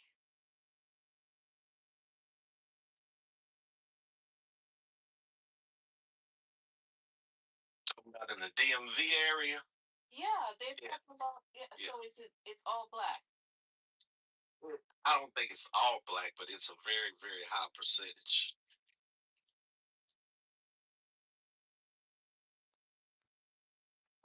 That's like that movie sound about the DMV. No, I was saying there are communities, as we all know, that are all white, just all white. And I was saying, I was not that I'm looking forward to being separated, but I'm looking forward to see, us have communities of excellence where our school systems are top tier, uh, everything, because there's no reason why that is even not even a thing, which is weird to me. When we have all these people who could populate these positions with no problem, the educators, doctors, we don't need to go over the list, lawyers, accountants, all of that. I just don't even. Huh. Okay. So to your question about DC, so DC in the 70s, right? So it's changed, and I guess 70s, 80s, probably 90s. It's demographically it's changed because it's being gentrified. There's still there's still a good percentage of black people in the Washington DC area. There always will be basically, but at one point I believe it was 80% black or whatever. But DC is like city is like has like the whole thing taxation without a representation situation. It's an interesting area, but Maryland and there's a number of reasons why. Even all the stuff that people see about him with the situation with the girl and him smoking crack and this, that, and other. It's like he was there so long and like became so powerful. It's like powerful people, he became what he became, but he still cared about the people. But Mayor Barry, he was president of, I believe, a chapter of SNCC back in the day, student, what is nonviolent coordinator committee. He was under Martin Luther King and ended up coming to DC. He became mayor in the 70s. I want to say like in mid 70s, maybe around 76, but he was somebody that cared about black people. If for anybody that wants to go watch his stuff on YouTube, but if you look up just his journey So he came into the city and started the youth job program. And it's really instrumental. Even like the actor Jeffrey Wright grew up in the area, and he talks about having his first job through the youth job program. Warren Bear was very much committed to the youth, and so he got into this program. He didn't just get the job, but he had like this whole thing where he trained them for leadership. He had like an internal situation within the job corps where he had like I think a president of the job corps, and then like they have officers, and so they'd elect, and it was competition based on how your grades were. It was just an amazing program, and what BC became because of Marion Bay, from the amount of businesses, the amount of black people that were doing things, black contracts, it was like a black mecca for us chocolate city. Saying all that to say that growing up in that area, when you see a movie like Boomerang, or when you look at like some of these movies in like the late '80s, early '90s, some of the things that you're dealing with like black executives, like in a living single, just DC was like that. So there were times I worked for a minority. There was a brother that owned the firm. He's an older dude. He passed. His wife owned the firm, but with, there was times when I really wouldn't deal any white people in all my dealings. I worked where I was dealing with like the federal government. We were a company that worked on set asides, and so like I was dealing with like AT&T, working like Department of Justice accounts and trying to get all these different contracts. But in all like business dealings that I would have throughout the DC area, everybody, black executives, black CEOs, black directors of operations, black just everybody, procurement directors.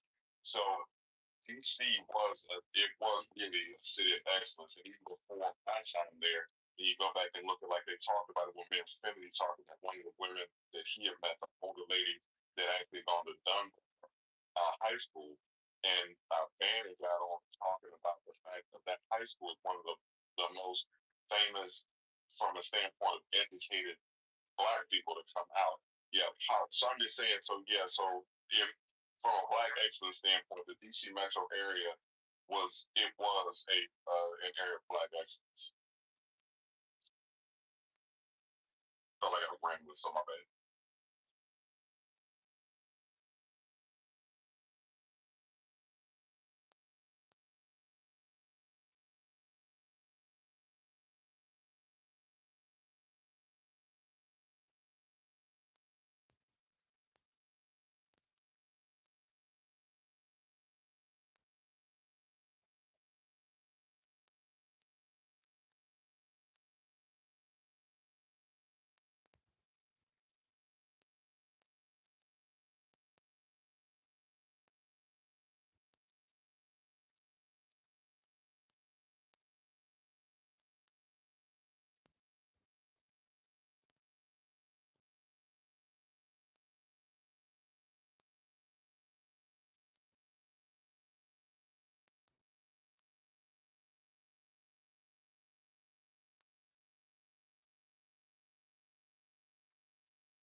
You know, go to sleep. No, zero. I just obviously can't opine, considering the subject. Okay, so we can get off of the Chocolate City because I don't think that's gonna happen anytime soon. What I you? think maybe. Go ahead, babe. No, I was saying, in regards to, I think the guy's name was Man Baby. I forgot what his name was. I thought it was female. Am I wrong? No, I think it was like Man because like we were just I was even accusing him of being man fitting because they were basically the same person, and he had the same name. Yeah, it was Man Baby. Yeah, there was no way. I mean,